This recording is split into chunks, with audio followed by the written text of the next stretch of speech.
Okay. So good morning, everyone. I think due to the paucity of time, we will start. My name is Ahmed, part of the organizing team here at Zak.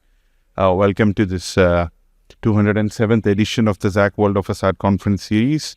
I'll quickly introduce the conference series for those who've been attending, for those who are attending this event for the first time around. So we've been organizing the Zak World of Façades conference series since 2012. This is our fifth edition in Melbourne.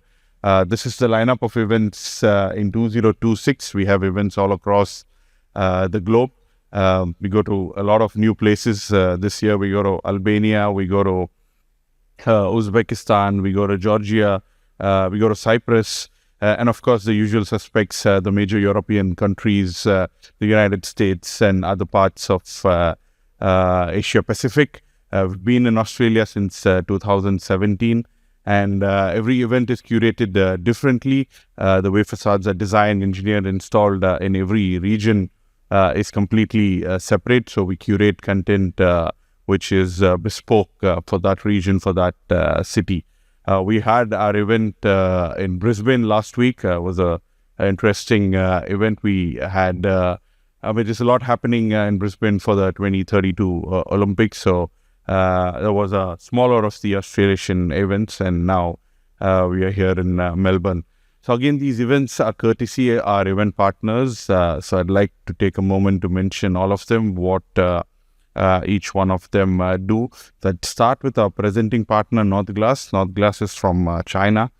They are one of the world leaders in jumbo glass, curved glass solutions. They can go up to 22, 23 meters. Single piece of glass now. They've been part of the Australian series from a while. They are our presenting partner for this edition, and our associate partner, starting with Alspec. Alspec is from Australia. They have aluminium door, window, curtain wall systems, and now are providing the complete solution from glass to the curtain wall, fully fabricated. Aluplex International is from India, so a unitized curtain wall supplier with 40 plus years of experience. Anometal is from China, so they have pre-anodized solid aluminum panels, self-cleaning ones. You'll be hearing from them later today. Dow are world leaders in silicon sealants bonding solutions, one of the global players in this industry. Equitone by Etex is fiber cement cladding, a lot of new finishes, decorative cladding, sustainable, non-combustible. European stonemasons are from New Zealand, so they are a stone contractor. They design, engineer, procure, install stone-based cladding solutions. Xpon is the brand by Spec.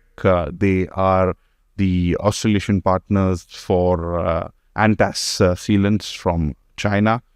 Forster is from Switzerland. It's part of the Rainers Group. So Forster is one of the global leaders in steel door, window, and curtain wall systems. So steel is making a big comeback into buildings, especially with renovation projects, adaptive reuse projects. Steel seems to be the most preferred material of choice in Europe, at least. Gibao is from China, again one of the global leaders in sealing and bonding solutions. High UV is also from China. They've got a film, a PDLC film, which is used as a dynamic glass liquid crystal kind of solution for switchable glass, which can also be used on the external curtain wall. Kingspan, a global Irish brand, they've got a lot of products. This is the insulated panels division for rain screen cladding, which are exhibiting with us today. Northwood, Australian company, they've got wood finished aluminium cladding products. Lopo is from China, one of the world leaders in terracotta solutions. So terracotta, another natural non-combustible material. Lysaght is from Australia. They are steel cladding solutions for roof and cladding. Polyplus, again Australian company. They are partners of EOT. EOT are global leaders in fixing solutions, and they are presenting a rear ventilated cladding system solution. Proclima, again German multinational company, been in the Australian region from a long time. They are into vapor barriers, breather membranes, and other weatherproofing solutions. Seele, one of the global leaders in facade engineering, so they do all complex stuff. They are known for their work on most of the Apple stores globally. So Seele are one of our associate partners here. We'll be hearing from them later today. Siderise, British manufacturer of cavity barriers and pacifier protection for curtain wall and rear ventilated cladding.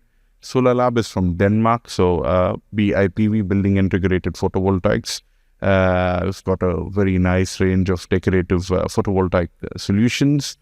Technoform from Germany, thermal efficient solutions. They've got polyamide strip, which enhance the performance of the aluminium profile, and warm spacer buds for the IGU units. Vitro Architectural Glass, formerly known as PPG, so they're one of the leaders in coated glass solution with several oscillation references. Walnova from China, so they are cladding specialists. They do solid panels, they do perforated panels, anything you need, they fabricate. And of course, our next event is in 2 weeks, where we go to Barcelona. We do this at this beautiful Torre Glories building, one of the largest buildings in the world, which has these jalousie windows.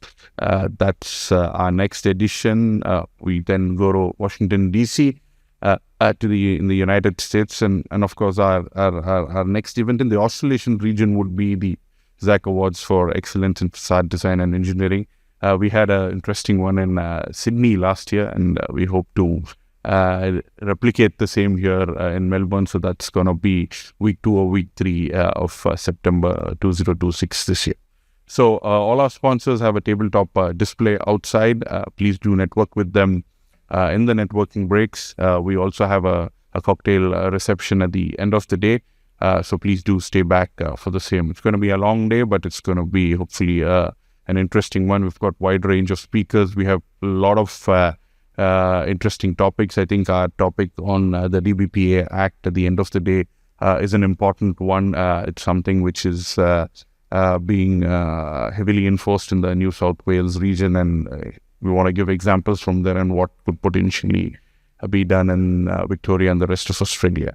So enjoy today's event. I'd like to call upon today's event host, James. He is from Denton Corker Marshall, one of the leading global architectural firms based, headquartered out of Melbourne. So he's going to be your event host and be taking you through until the end of the day. So over to you, James. Thank you. Thank you very much, Ahmed. Firstly, I'd like to acknowledge the traditional owners of the land on which this conference is being held today, and the traditional owners where my colleagues are today. I would also like to pay my respects to the elders, past and present, and elders of the Aboriginal community who may be here today. Welcome to Zak World of Façades 2026. I'm truly privileged to have been invited to host this year's event, Zak World of Façades, in a conference I've attended many times over the years, not only as a delegate, but as an active participant in the conversations that shape our industry. Many of the colleagues, collaborators, and friends I've networked with over the time are here in the room today, which makes it especially meaningful to stand before you as the host. My career began in 2000, where I was always fascinated by how buildings create fabric of cities. It wasn't until 2006, when I joined Bates Smart, that I developed a deep interest in facade design. That interest quickly became specialization, and in many ways a passion. I have continued that at Denton Corker Marshall, where I am now. Throughout my career at DCM, I have focused on the language of the built form as expressed through the external envelope. Whether we are working on commercial, residential towers, health and education facilities, cultural and community centres, road and rail architecture, lookouts and bridges, the facade is never just a skin. It is the interface between idea and reality, merging inside and outside, connecting people and place. Through collaboration with stakeholders, traditional landowners, clients, consultants, and contractors, we shape more than enclosures. We create sculptural interventions. At times, these forms are deliberately juxtaposed against their context. Other times, they are carefully subsumed into the landscape. Either way, they are thoughtful responses to country, climate, culture, and community. They are physical narratives of our time and legacies for generations to come. We're all here today as we care deeply about what we do, and I hope we love what we do. Facade design is where performance meets poetry.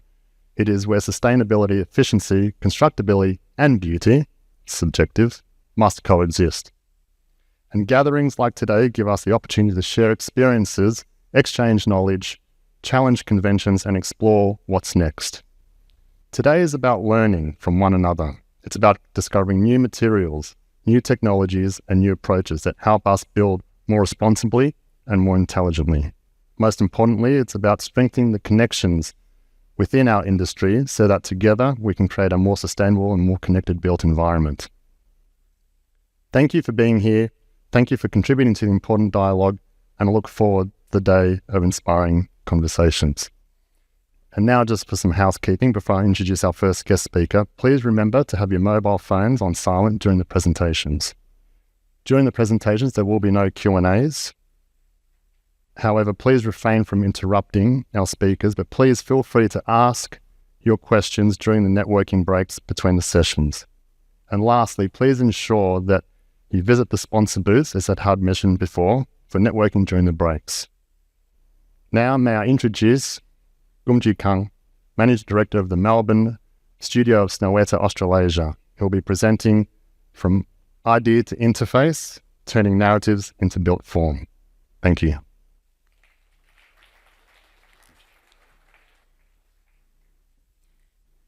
Wonderful. Thank you, James, and good morning. I hope everyone is adequately caffeinated, and I'm really looking forward to taking you through some of our wonderful projects this morning. My name is Gumji Kang. I'm the Managing Director of Snøhetta, Australasia, based in Melbourne, and it's incredibly exciting to be here. So thank you once again to Zak World of Façades for inviting me to speak at this wonderful event. It's really great to start with the acknowledgement of the country. Snøhetta acknowledges the Wurundjeri people of Nam, on whose lands our studio is located. We pay our respects to elders past, present, emerging, and recognise the enduring connection of all First Nations people to their lands, skies, and waters. For us, place is a starting point for all our projects, and we say our projects are the outcome of the people that we encounter and the process that we carry out. For those of you who may not be familiar with Snøhetta, we're international interdisciplinary design studio across 7 studios, with Melbourne being the Australasia base. We are about 330 wonderful human beings, and this is actually when we climb our namesake mountain, Snøhetta, all together over quite an enduring 8 hours of hike over in Norway. And some of the international projects that you may have seen, and what I really want to talk a little bit more about is how we carry that DNA through in our Australian context as well. So it's incredibly exciting for me to see some of our projects now coming on board, and I can see the Glasshouse Theatre featuring in a couple of our project partners' presentation today as well. So I look forward to hearing more about the stories from our project partners. And if you have any questions on any of the projects that are featured today, please come and have a chat. So we say we're always striving to design for the future, and that is really the result of the research and material experimentation that we carry through all our projects, and that is enabled by the interactive dialogue. We all say the projects are really the outcomes of the conversations that we carry and all the people's input throughout the project. And this really enables a cycle of innovation that we strive to push every day on all our projects. So for today, I wanted to delve a little bit deeper into one of our projects that are being completed in Darling Harbour, to talk about how we translate idea to interface and what we mean by turning narratives into built form. And when we talk about narratives, it's not necessarily just a fuzzy conceptual word, and we always strive to say a robust conceptual framework really sets the groundwork for the whole project team to find a decision-making point for the projects. So for those who may not know, the Harbourside project is located in Darling Harbour in Sydney. And this was an international design competition to reimagine and reinvigorate what was quite a tired 1980s shopping centre located in Harbourside. So some of you may remember this with this 80s shopping centre that was owned by Mirvac, and where it used to also locate one of the Ferris wheels back in the day as well. So starting with the competition scheme, this was an international design excellence competition, which we participated with our project partner, Hassel, and also our cultural advisor, Daniel Hromick from Ginjama. So again, for the starting point of the project, quite early on, we wanted to find where we can actually start to tell the story of the site.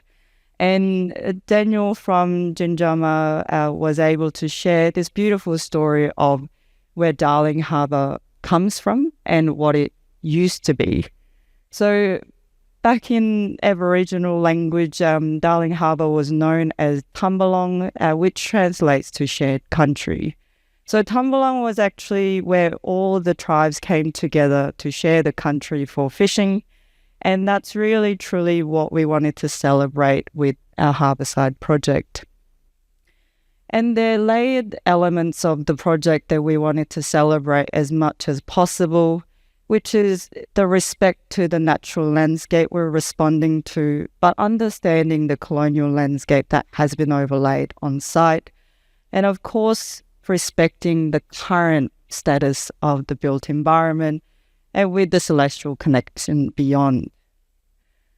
So what we concluded at the end of the competition is to design a place, not a building. And it is about a place of ecology, connecting water, land, and people. And so starting from that concept of shared country, we thought, how can you actually start to build or design a place where it starts to illustrate and communicate this idea of shared country while providing a mixed-use program of all the required uses on site as well. We were also quite inspired by the natural landscape of Sydney, particularly the beautiful sandstone escarpment that you can see throughout the coastal regions of New South Wales. And that was to do with also how the place can be shaped by water and how the materiality starts to respond to that coastal condition as well. So this will come back in the presentation and how it starts to influence the decisions that the team has made on the design of the facade as well. So coming back to the site, it's quite an important linkage between the CBD and Pyrmont. It is right adjacent to the existing Pyrmont Bridge, as you can see on the diagram.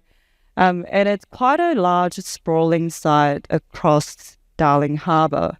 So for the team to ensure that the design was all about reconnecting city to water, there are various aspects that we wanted to ensure that the design respected in terms of the sightlines to various views towards the harbour, but also how the building is seen from the various points of Darling Harbour as well. During the competition scheme, there were also very high aspirations for overall sustainability metrics as well. Again, how it starts to influence the design decisions. This was very much the driving parameter and factor.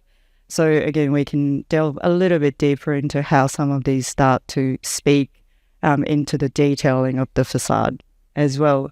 So overall, the project was targeting 6-star Green Star for commercial offices, 5-star for residential and retail, 5.5 stars for neighbours energy, and it's 100% electrified.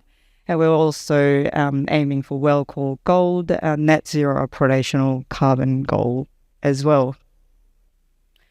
So this was what we had initially submitted for the competition. You can see what we're looking to emulate the sandstone escarpment as the base building with generous rooftop and public open space that you can see on, adjacent to the Pyrmont Bridge. That was one of our, let's say, risky move that we had made during the competition schemes to offer quite a large and extensive public open space as part of this proposal. And we're looking to introduce over 200 new canopies across the public realm as well. So during the design phase, if we delve a little bit more into how it started to influence the facade design of the project aspect, we cannot forget, we have to go back to that sustainability targets and how it started to pull and push some of our decision points as well. So especially looking at the Green Star targets for the 6-star Green Star, we understand that the project needed to demonstrate a greater than 20% reduction in embodied carbon emissions over the business as usual reference building that defined by GBCA baseline pathway. So quite early on, the team was able to put together what was a really wonderful ECI collaboration team. So this was led by Mirvac Development as the client, feeding into the design team of Snøhetta Hassel. We were supported by the wonderful consultants, the LCI for the ESD, NDY for services, Apex as a facade engineer, Chevalier facade contractor, IWDI wind, acoustic logic, feeding into the acoustic input, all putting together the Mirvac Construction as the managing contractor. So the early collaboration model looked at the team quite actively sharing our BIM and parametric testing. Many of the workshops were done sort of in parallel to many of the iterations and permutations being completed almost concurrently. Our design team running a number of different iterations of the studies while the collaboration team tested the resultant impact. So coming back to that carbon study that I mentioned and where we could achieve the overall 20% reduction in the GWP, So 4 main categories of design alterations were put forward quite early on. So we looked at the PT slabs that could achieve approximately 10%, PT beams in about 4.2. Low carbon aluminium facade, which I'll talk about more in details, we contributed to 2.5 reductions and 50% SEM concrete in the 5% reduction as well. So you can see quite early on our decision in terms of the materiality on the facade was largely and predominantly influenced by this choice of low carbon aluminium facade. So this is a point where I do need to step back a bit because then the design team needed to really understand what we were trying to achieve from the project standpoint perspective while we still maintain the design integrity, tell the story of shared country, and achieving those material constraints that we need to work with. So at every stage, we presented back to the client, discussing how the changes brought back about by the ESD feedback was either helping or perhaps detracting from delivering the overall concept. And originally, the facade was conceived as GRC and aluminium hybrid model. However, the number of different testings resulted in us understanding the GRC needing a lot more secondary support, which would also result in a higher carbon impact. So we ended up testing a few other options where we could actually start to lessen the load of the facade as much as possible. Where we started to look at more in detail was really narrowing down what the design team wanted to focus on to retain the design narrative. In terms of the level of solidity that we wanted to retain at particular junctions, while maximizing the transparency or the key views wherever possible as well. And there's 3 scales that we wanted to ensure, quite simply, to communicate our, goal was a human scale of how the user experiences the facade from inside, and the urban scale where the building is experienced from adjacency, and the city scale at where the building is viewed from afar. So these are some of the images from when we were initially exploring that level, or I guess the balance of the solid to void through various different permutation of materiality. So whether it was GRC, aluminium frits, aluminium fins, fritting, and various different shading options as well. So from there, the team was able to test a number of different iterations through how we actually achieve at the level of the thermal comfort that we would like to maintain, while ensuring that designs still demonstrate a level of varied language across the northern end. So from the early days of the ECI, we received a mock-up on site, and we quickly realized that there was a few things that we needed to revisit. One of the main things was actually the horizontal fin that you can see on the right image, where the extent of the flat portion of the horizontal fin was actually obstructing the view more than what the client would have preferred. And then we actually started to, iterate how we could increase the visual interest to the facade as well. So the team quickly went back to the initial starting point of the concept, and through a number of different prototyping, we could end up with a much refined facade design that actually increased the varied language of the visual interest while reducing the material usage within the facade modules as well. So you can see in this comparison between the left, where this is based on what the mock-up was produced on, and then the refinement that the team proposed after a number of different iterations, which resulted in approximately about 20% in the material usage as well. So this image shows the resultant facade iteration that we reached, and overall where we started to experiment a little bit further was the choice of materiality. So as I mentioned, the team first looked at GRC as the preferred option with a number of different textural finishes, and eventually we were quite impressed with the finish quality that the aluminium could achieve at this site as well. So we did have initial concerns, and at the time there was no low carbon aluminium billet supplier on the market. So we had to really rely on the reassurance from our consultants and wonderful contractors that by the time we did progress to the procurement, that it would be available. And again, you can see a number of different mock-ups that our team had produced to ensure that there was no, sort of change to the design intent and visual. So what we learned from all of this was that really having the robust conceptual framework ensured that the project team could proceed with quite a decisive manner to make sure that we're focusing on the main elements that really carry through the design integrity, and how it starts to really influence some of the minute decisions that can make a big difference on the facade design. And really the ECI process proved absolutely essential for us in this case. So allowing facade and construction input, both from Merva Construction, Chevaliers, LCI and Apex, that really enabled how we could achieve this wonderful outcome in the end. The early feedback on buildability, procurement, lead times and market testing pricing was really essential input for the team.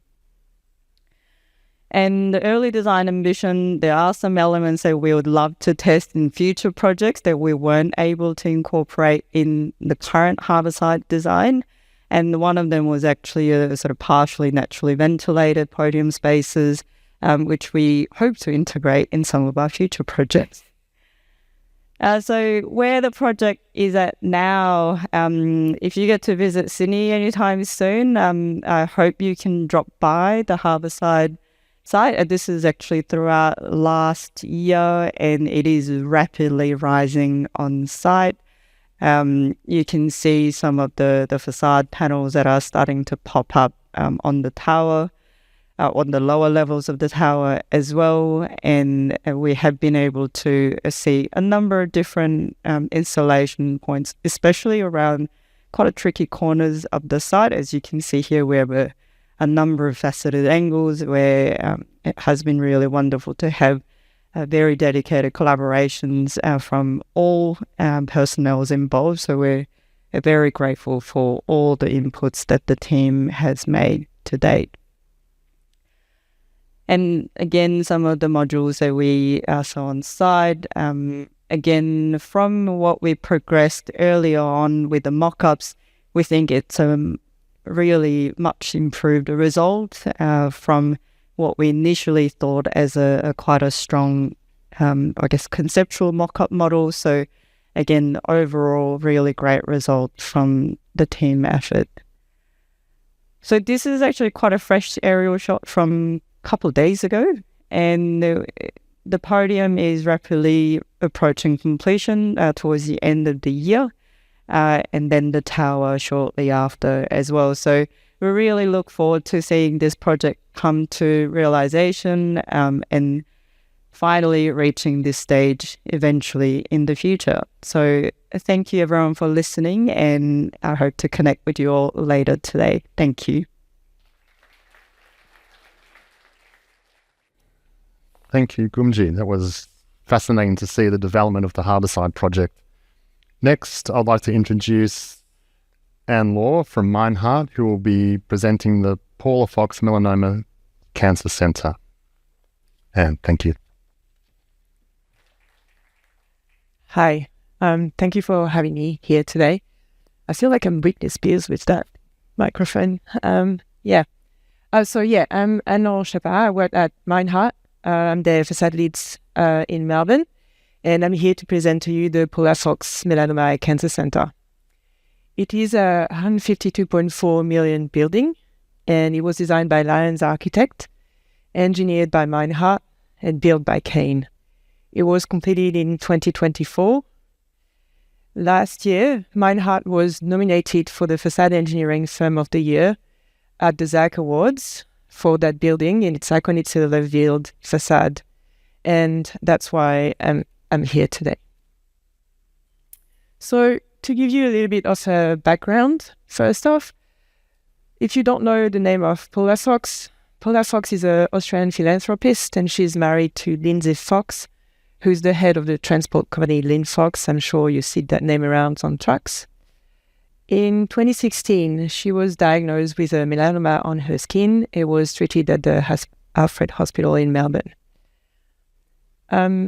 At some point during that treatment, she had a conversation with her surgeon, which led to a very generous donation that led to the development of this building. This building is a partnership between, the development of the building is a partnership between the Alfred Hospital, Monash University, and the Meinhardt Foundation. I'm sure you know the first two names. I'll elaborate a little bit more on the foundation. So the Meinhardt Foundation focuses on a fair future and challenges in quality of all kinds, be it gender inequality, access to medical treatment, etc. And the goal of the foundation is to give back, which is why they were involved on that project. The building is located on St Kilda Road in Melbourne and is dedicated to cancer treatment and research.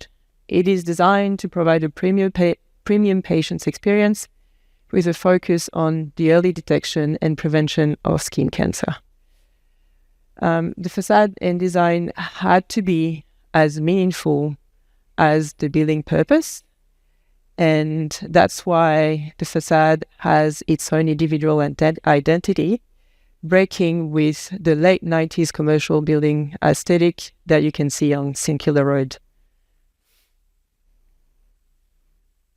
The building has a seamless and elegant design. The facade is conceived as a V-like form. It's made of curved glass and includes a dynamic white frit pattern. That white frit pattern, as you can see on the screen, is inspired by earthy layers of skin cells. All shapes on the building are actually inspired by those skin cells, including the floor plans, as you can see on the bottom left here. And each level has a different frit pattern, reflecting the different layers of the skin from ground floor to the top of the building. The facade balances patient needs and efficiency. It allows for privacy, comfort, and views. It is created like a lattice, or I'm not sure if anyone's aware with that word. It's called a moucharabieh in the Middle East, and it allows to see outside but can't be seen. So in other words, it allows views but still provides privacy. The facade is also energy efficient. The frit provides shade and reduces the solar heat gain coefficient of the envelope. The glass includes a low iron glass, and its outside light reflectance is about 15%. So, as you know, some of you may know, that's the maximum allowance of reflectance for the city of Melbourne for reflectivity purposes and glare purposes. The 15% still allow it to be quite reflective, and the low iron glass make it quite see-through.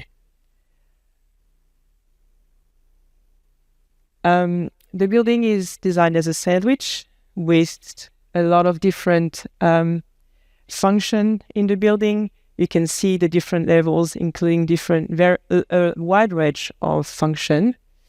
So it's designed as a sandwich in the function spreading, but also, as I said before, in the frit pattern.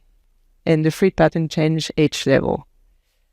However, despite the complexity of the function, the number of facade types on this building is quite limited, and the facade itself is quite simple in many ways. So this is the north elevation of the facade. It shows the different glass and finishing types depending on the colors. The facade is mainly a curtain wall system, fairly straightforward, with it is thermally broken and include flat, concave, and convex glass with frit, as said before. The glass is shown on this elevation in blue and yellow. The pink represents a bespoke perforated aluminium screen. I will talk about that later. That curtain wall system also includes on the east elevation some removable panels to be able to integrate in the future a link bridge to the Alfred Hospital main building. And the grey on the floor is not quite as obvious on that elevation, but you have on the ground floor some 3D complex shaped glass reinforced concrete that are 3D complex shaped glass reinforced concrete that just shows and open the building to the public. Now, the first and probably main complexity of that building is the curved glass. You had 3 types of glass: flat, convex, and concave. It's a double glazed glass. It is required for thermal performance, and it has a laminated layer on the outside of that IGU. It includes a post-temperable Lowry coating, and the radius of the curved glass is between 1500 millimeters and 8.7 meters. Again, the colors on that elevation are reflecting a different type of glass, with the dark blue being the convex glass, the light blue in the center, the concave one, and the azure blue in the middle is the flat glass. and the pink at the top is the perforated aluminum panel. So you may wonder, why do we have laminated glass on the outside? We usually use laminated glass for safety glass, right? It's usually grade A safety, you use it on the inside, but why on the outside? Well, the answer is to incorporate the frit and the lowy coating. You can't have both on the same layer. The glass is a hot bent glass, and the lowy coating has to be on the opposite side of the mold. The frit also has to be protected from external weather to avoid aging, surface contamination, oxidation, and moisture-induced degradation. Frit and coating also both work better in compression to avoid distortion. Therefore, both of them can only be installed on the convex side of the glass. Concave side of the glass. So you can see on the convex IGU, the frit. Okay. So you can see here that the frit, so the coating is on surface 4 here, and the frit is on surface 2 here. Sorry, it's not really handy, here. On the concave glass is the opposite. You've got the lowy on surface 5. It's hard to use, sorry. The lowy on surface 5 and the frit on surface 3 here. You may ask why the lowy is on surface 5. It's quite unusual in Australia anyway, a lot more common in Europe. And overall in Australia, probably a bit less efficient than when it is on surface 4. However, it's always better than nothing to have it, and that choice was driven, as I just explained, by manufacturing of the glass. Because the frit were both on different layers between the two curved glass, and generally curved glass being a complex manufacturing process, careful attention had to be paid to QA to ensure the look and avoid distortion. So a PMU was done to ensure that the frit and the lowy coating, despite being on different layers depending on the type of glass, still look the same when put next to each other.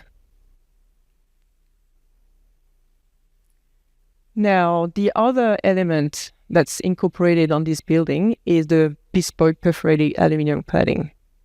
It is present both on the curtain wall, as I showed before, but also on fixed panels on the ground floor. The perforation patterns represents the logo of the Alfred Hospital, which is made of a circle and a cross, as you can see here. The perforation size is actually quite big. It's about 300 millimeters by 300 millimeters. And the perforations are quite close to each other, with about a separation of 57.5 millimeters strip horizontally and 52.5 millimeters strip vertically. Overall, the perforation was about 50% perforation. That means the panel structurally is quite flimsy, so we needed some stiffener in there. And you may wonder, with such big perforation, how do we include such stiffeners? So the stiffener are a U-shape. You can see one of them here. And they are seamlessly hidden between the openings, both vertically and horizontally. The fixing is a stud weld. It's stud welded at the back. So that's what the bolt at the back, I'm not sure whether you can see the bolt at the back is. And the cladding itself is a 4 millimeters aluminum cladding. The thickness makes it stronger, but also is a better choice for stud welding compared to 3 millimeters. 3 millimeters has often a risk of seeing the stud weld to the front of the panel. On this elevation, you can also see, on this section, you can also see the stiffeners here, the horizontal one. The other issue of that cladding, though, with such big perforation, is safety in design. The facade could be climbed by people, so something had to be done about it. So two options were installed on that building. One of them is a mesh behind the opening where airflow was required, as you can see on the photo on the right. When no airflow was required, a 3mm aluminium backing of a different color of the main front perforated cladding was installed at the back. The contrast of the color allowed to that perforation to be read everywhere. And when you look at the building now, you actually can't really see the difference between the panels that have a mesh and the panels that have an aluminium backing. Overall, quite a clever design.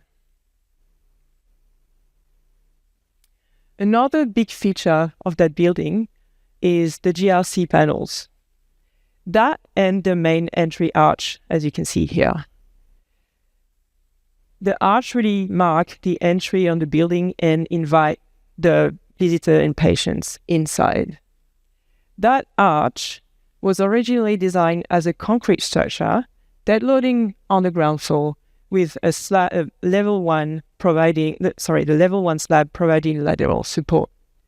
However, during tender, the concrete arch was value managed, as you know, you always go through value management in tender, and it was value managed to GRC panel hung on a steel structure. Turns out that was quite a challenging design. Very small deflection allowance. There was a very small deflection allowance that was to avoid damaging the GRC. That meant a very stiff support and quite extensive support structure. And that refers to Gumji comments before as to GRC requires quite a bit of support. And that's the problem that we encountered here. As a joke, well, the structural engineer that designed this, speaking to him, he said he had PTSD for that structure because it was so challenging to design. So it looks good though. The other challenge was the installation. It has to be installed after the curtain wall above, but before the entry glazing. It had to be lifted from the ground to position with a crane. Once in position, it had to be fixed from the back to the steel structure. However, that steel structure, as you can see on that photo, that's not it, on that photo here, the back of the panels were actually quite difficult to access due to the design and shape of that arch. So that took time and effort, and sometimes was quite dangerous for the workers. During the installation, the panels were regularly damaged and chipped, and one of the panels actually broke during installation. Overall, the design ended up not really being, a saving in terms of money at all. So the lesson I would say from this is you've got to make sure you understand the material that you design, and don't forget to think about installation when designing.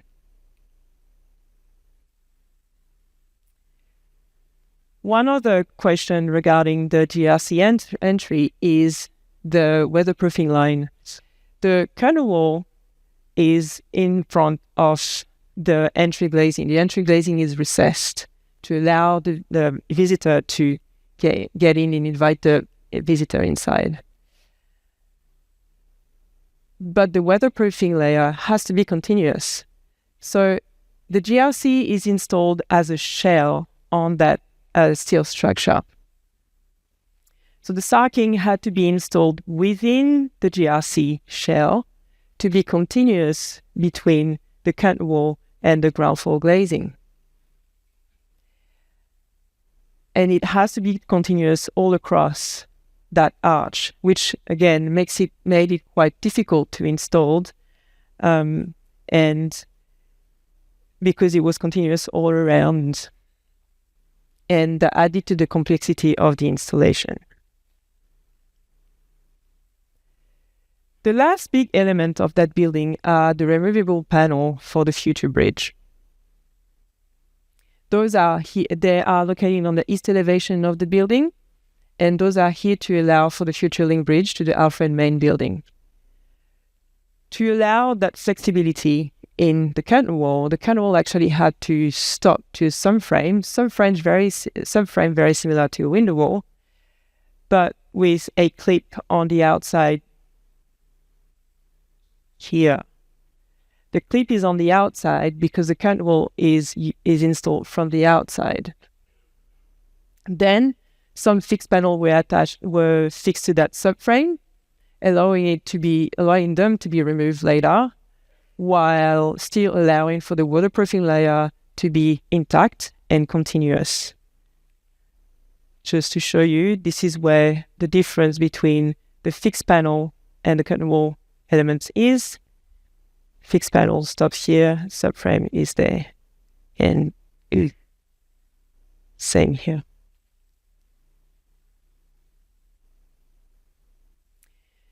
That interface makes the frame quite thick and quite visible.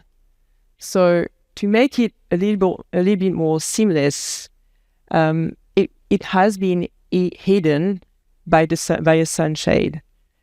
The sunshade is in the shape of a cross, which again refers to the Alfred Hospital logo. It is used partly as an interface with the subframe buried to it and used as simply a sunshade. As you can see here. The sunshade is painted in white, making it blending in with the frit pattern. You can also notice on the photo that the frit is carefully following the shape of the cross in this location, avoiding making the thick dark frame too obvious in the middle. They're here. That overall leads to a seamless design and a very discreet removable panel. Overall works for a weatherproofing point of view, works aesthetically, and works for the future. Once again, quite a clever design. Yeah, this just shows where the removable panel is. So it's fixed here with the sunshade, and same here. As a conclusion, the building has a simple look, but quite a complex design. It has a thermally efficient facade with thermally broken frame and frit contributing to the architectural intent and thermal efficiency. The glass design was led by its manufacturing challenges, but still performs and achieves architectural intent. The GRC panel create quite a distinctive look, but prove that sometimes a saving in terms of money is not always a saving and have to be considered carefully. Adaptive reuse when it comes to facade is possible as a last learning. It can be simple and aesthetic. Thank you very much.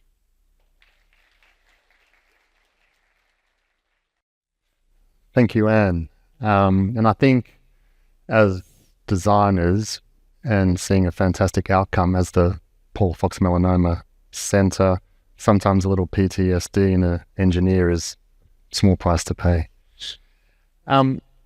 Next, we have Sammy, Managing Partner of DYM, presenting differentiated technological innovation, driving architectural glass, model of excellence to new standards. Thank you, Sammy. Hi, good morning. Thank you for having us. North Glass as a presenting partner for this Zak Melbourne this year. And I'm Sammy. DYM Australia is, representing North Glass and also some other premium facade solutions in Australian market. And here today, due to the time limit, we just give you a snapshot of our capabilities and technology innovations, and also the most sophisticated, jumbo glass, 3D curved glass, and working with our industry partners to deliver, amazing projects globally. So North Glass has been, 30 years in history, and we have over 2,000 employees in 3 plants, mainly in China. So then we have supplied our glass solutions and for over 100 countries. And we have a lot of collaboration opportunities and working with leading architect firms and experts in facade engineering globally. And, those are the key projects we have delivered, and partnering with our amazing, designers that they have a creativity and the idea for design intent, and we help them to materialize their, design freedom. And collaborating with Apple is one of our stepping stone to advance our technologies and capabilities to deliver over 150 Apple stores globally. And here I give you a few snapshots of some interesting projects that we have been delivered.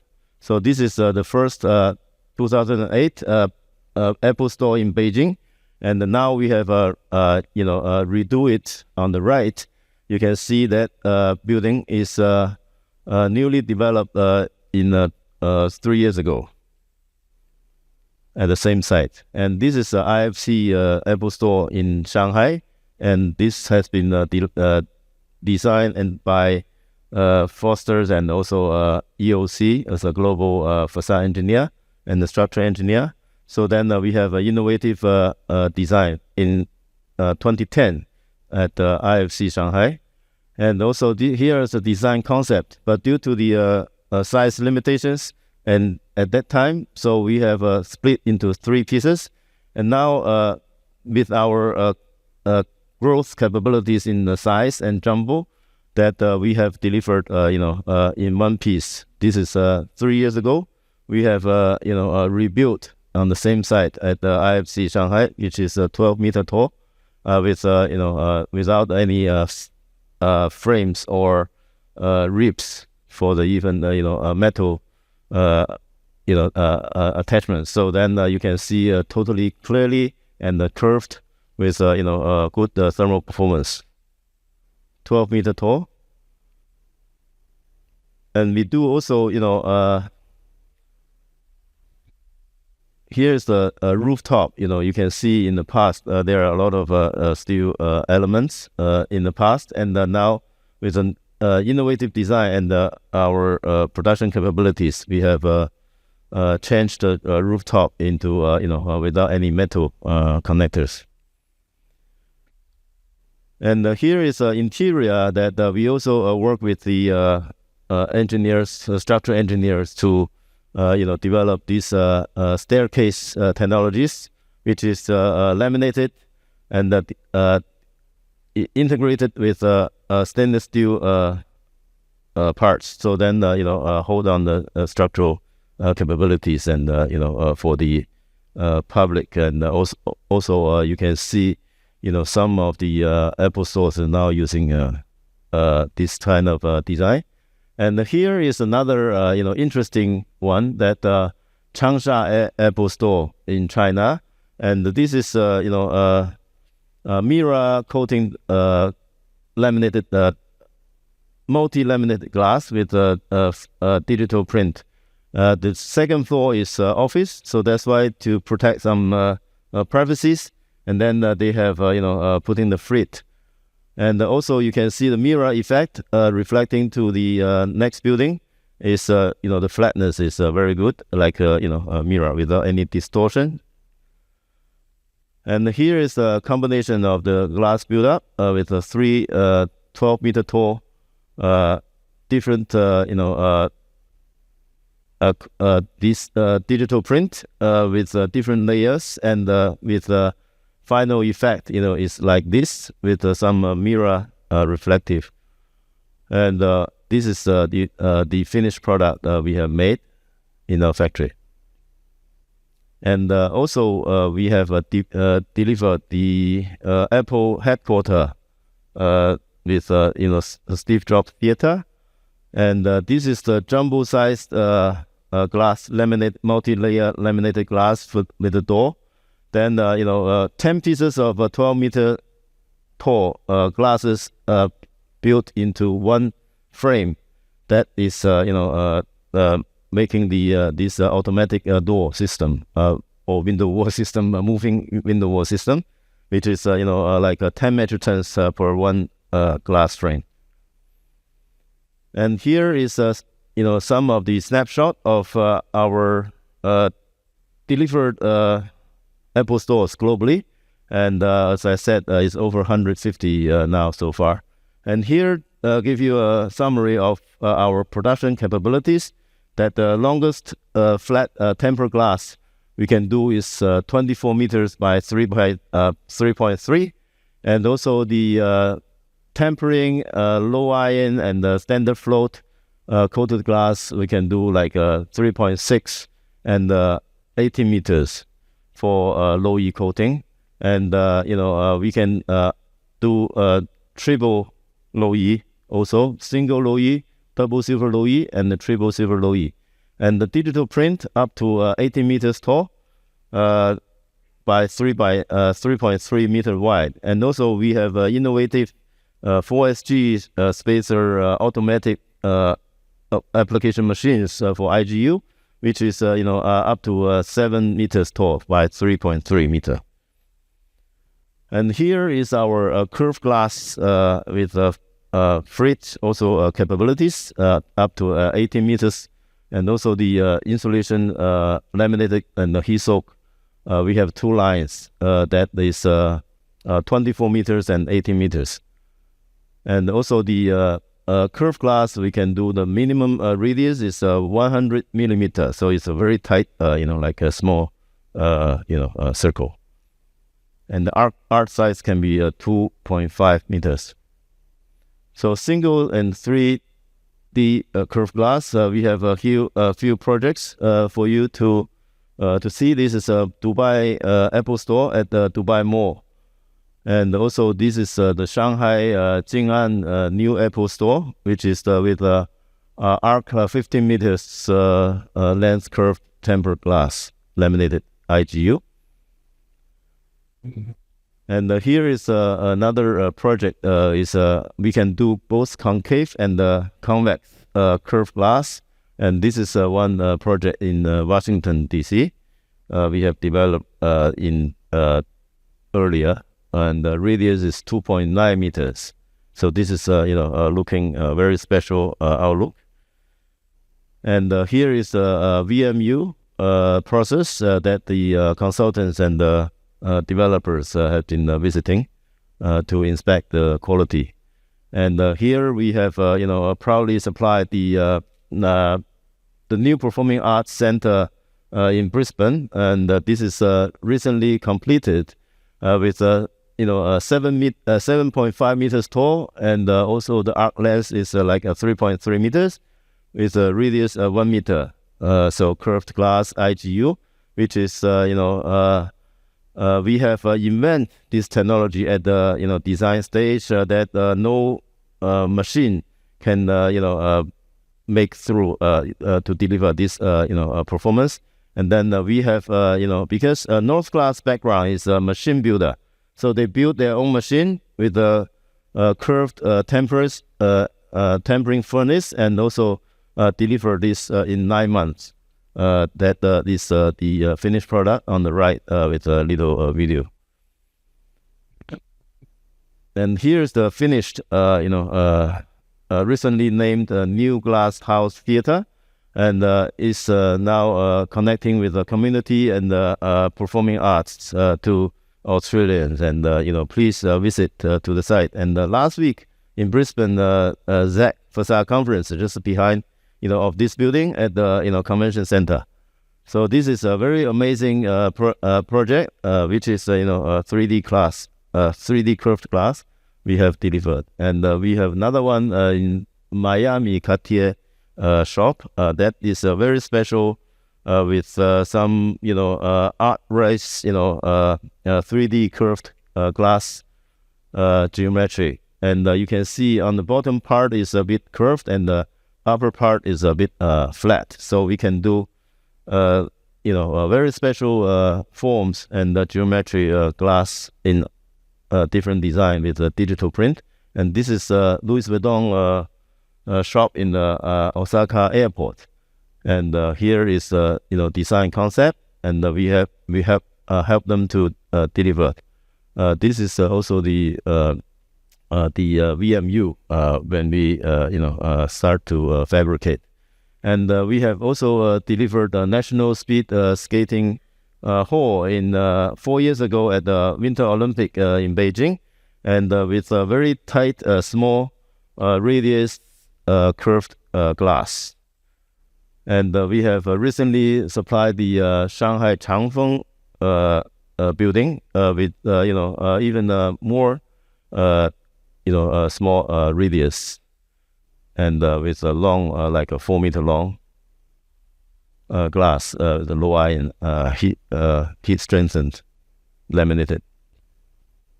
And this one is a very interesting a project in Qatar that we have 11 meter high with a twist design. You can see there's a rise with 400 millimeter, and the length is 11 meters height.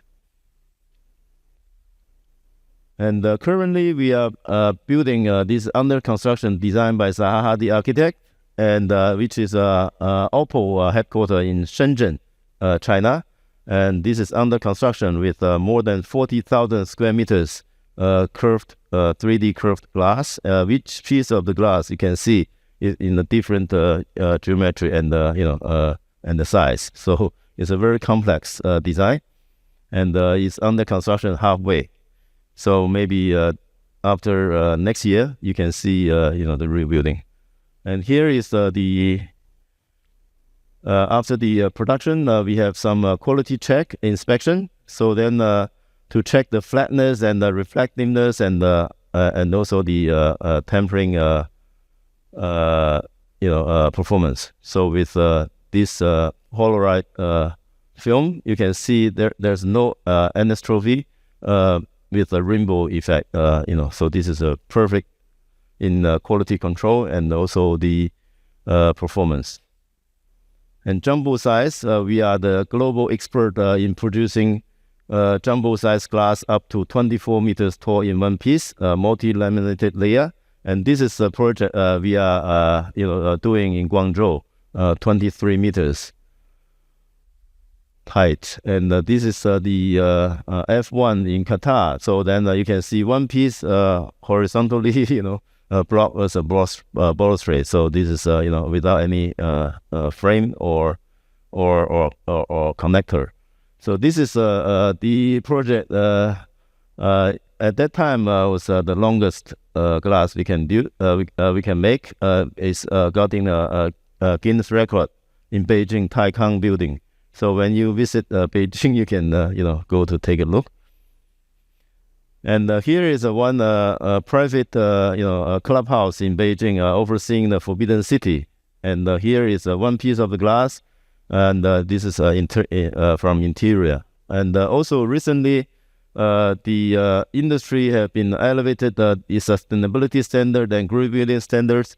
We have been working on the 4SG. This is amazing project improving the thermal performance and also the longevity of the surface life of IGU. So this is the standard box spacer with aluminum or stainless steel, but this is the thermoplastic system, and this in one piece without any PIB or silicon sealant. Silicon sealants after. So then as a secondary steel, and the main advantage for 4SG is 10 times more protection for the the argon gas loss. So then also 15% better performance for thermal And also, most importantly, that we offer 25 years warranty compared to the industry standard of 10 years.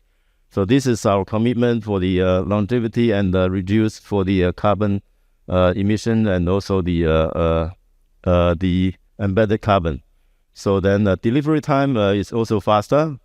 Time limit, just give you a snapshot.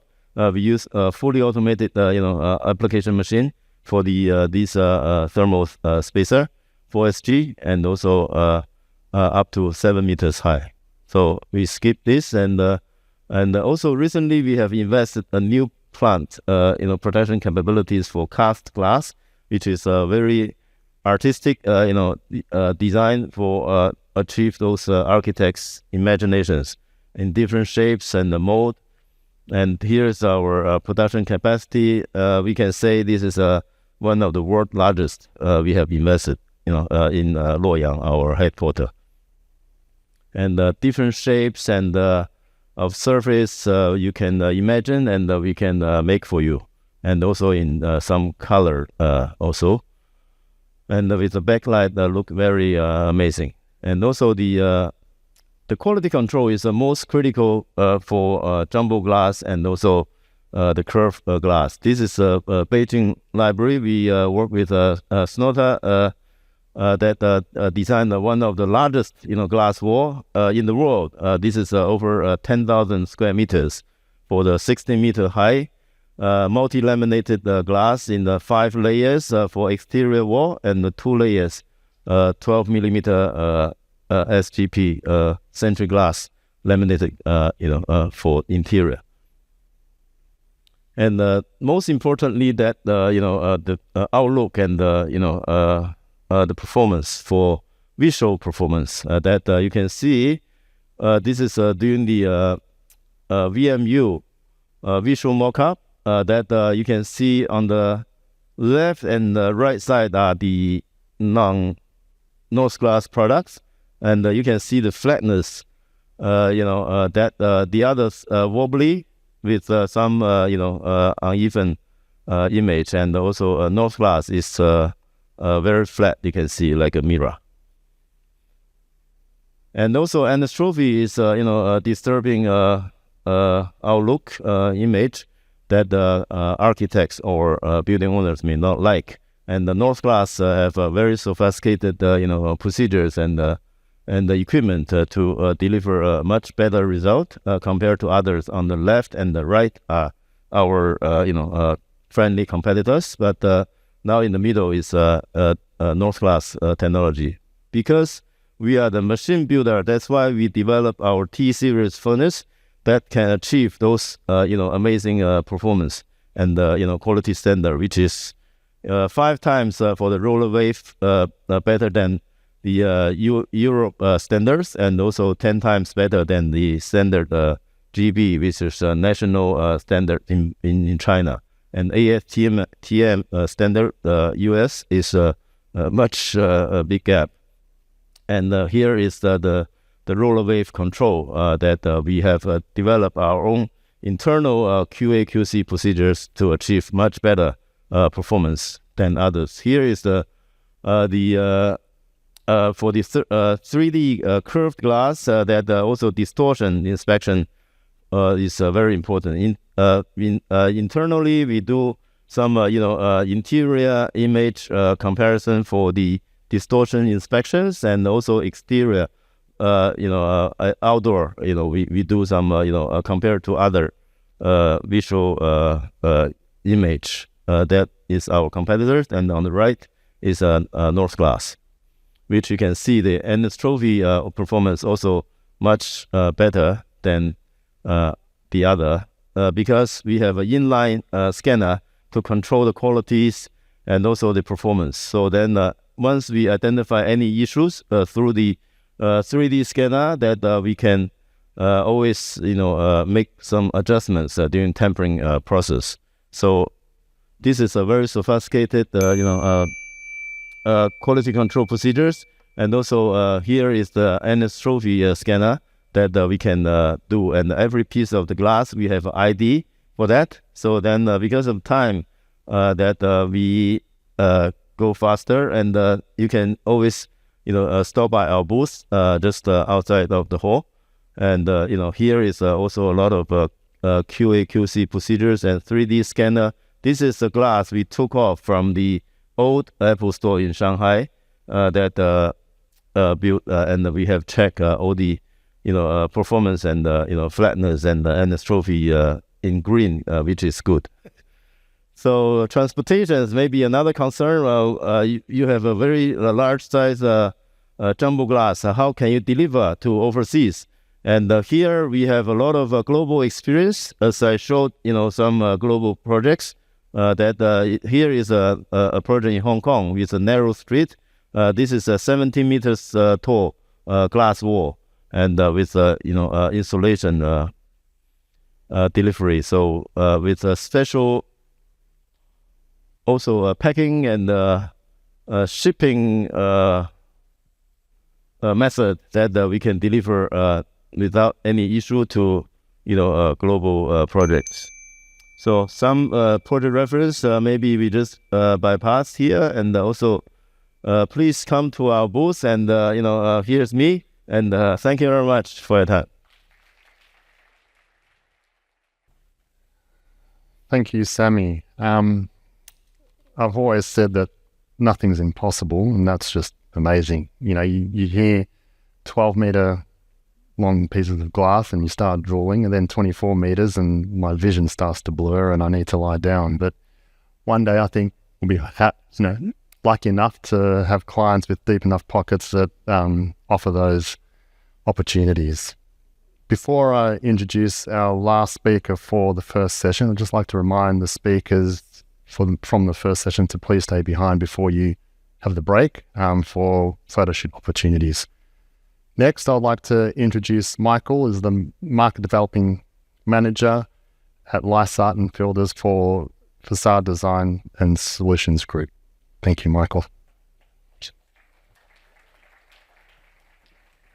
Thanks. Being the last one just before morning tea, I will try to make this as quick as possible. So to get through it, I'll probably do, you guys are going to have to do a lot of reading quite quickly, but I'm glad it's all in short point form for you.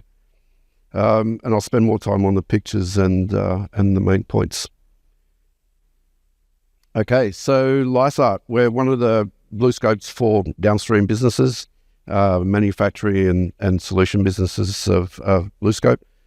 People would know Lysaght because of in the commercial arena, you'd have the products like Aramax and the roofing and the structural flooring. We're going to concentrate on three different pillars within the construction industry, and that being labour, design and compliance. Where Lysaght fit in this is that through labour, we provide efficiencies. Through design, we provide customisation. Through compliance, we provide validated testing. As you notice on slide 2, that we've actually got a NATA certified laboratory in Sydney and Minchinbury. This is one of our, just a quick thing, this is a very quick picture of our job in WA. This is actually a bronze finish. It's actually umbrial for anyone that wants to know. It's actually being glowed by the concrete of the concrete structures below it. Okay, so where do we sort of fit into it? So early engagement, and a big thing on the last conference was about collaboration. And it's a big thing for where we get involved with the early design and how we can sit there and shape steel to sit there and meet your performance requirements. So it's about consistency. It's about less structure. It's about prefabrication, and all of those lead to reduction in project times. So in most of the cases where we've done in the WA, the jobs are actually a little bit behind, not unusual for a project, but what we had to do is we had to catch up. And the bonus of using our particular panel systems was that we were able to use a very, very quick installation method. So specifically in the case studies that you can see behind me, the Azura is a very simple lift and fix. It comes pre-punched, so it comes up and it goes up very, very quickly.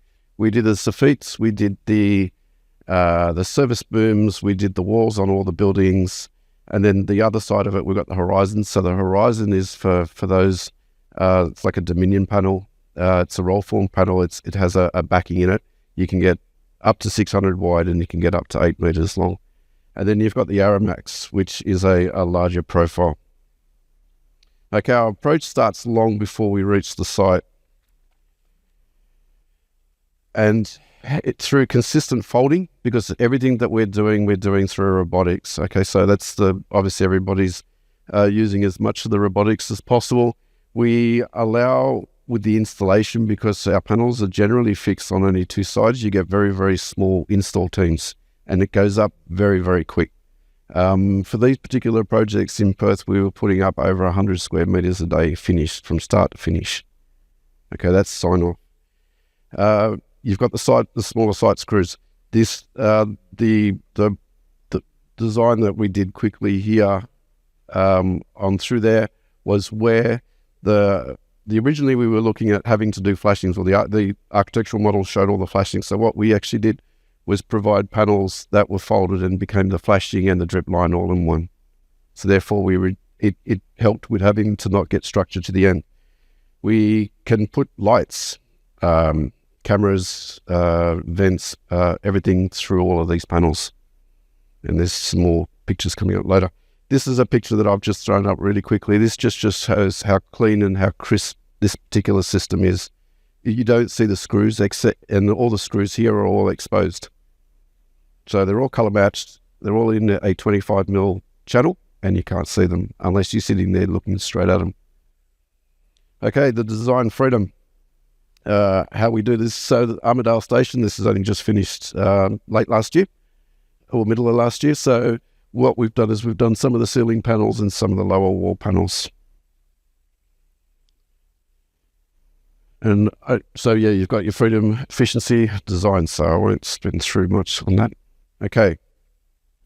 So what we do is we've got a high tolerance Azure product. Now, why that goes up really quickly is because, again, it comes pre-punched, pre-drilled. It's a pull out of the box, put it up. If you've got your top out in place, it's a very, very quick system. Everything comes pre-drilled. They only have to drill into 1.2. And essentially our screw face spacings are somewhere between 450 and 600. So for a large panel, it's hardly any screws to put up. You can always go back. You've got the kaleidoscope allows you a variety of different profiles. The Aramax, as some of you may know, the big winner there is 20 meters clear spans. I mean, you're taking a lot of steel structure out of a building. And these are some of the coffers that we did for Cannington Station in WA. So this was a lot of collaboration in trying to make all of these panels work and to actually all line up. The smaller panels that you see there are actually access panels.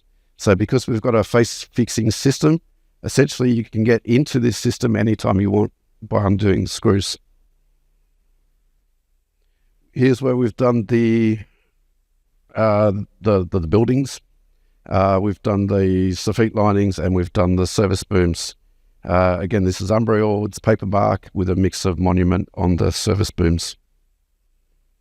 Again, it's just an extra shot.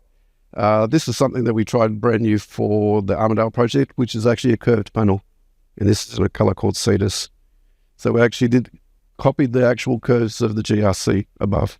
And these were all non-90 degrees. They were all separate. We produced all these panels in Melbourne and we shipped them all to Perth. And then straight out of the package, straight onto the wall. No mucking around.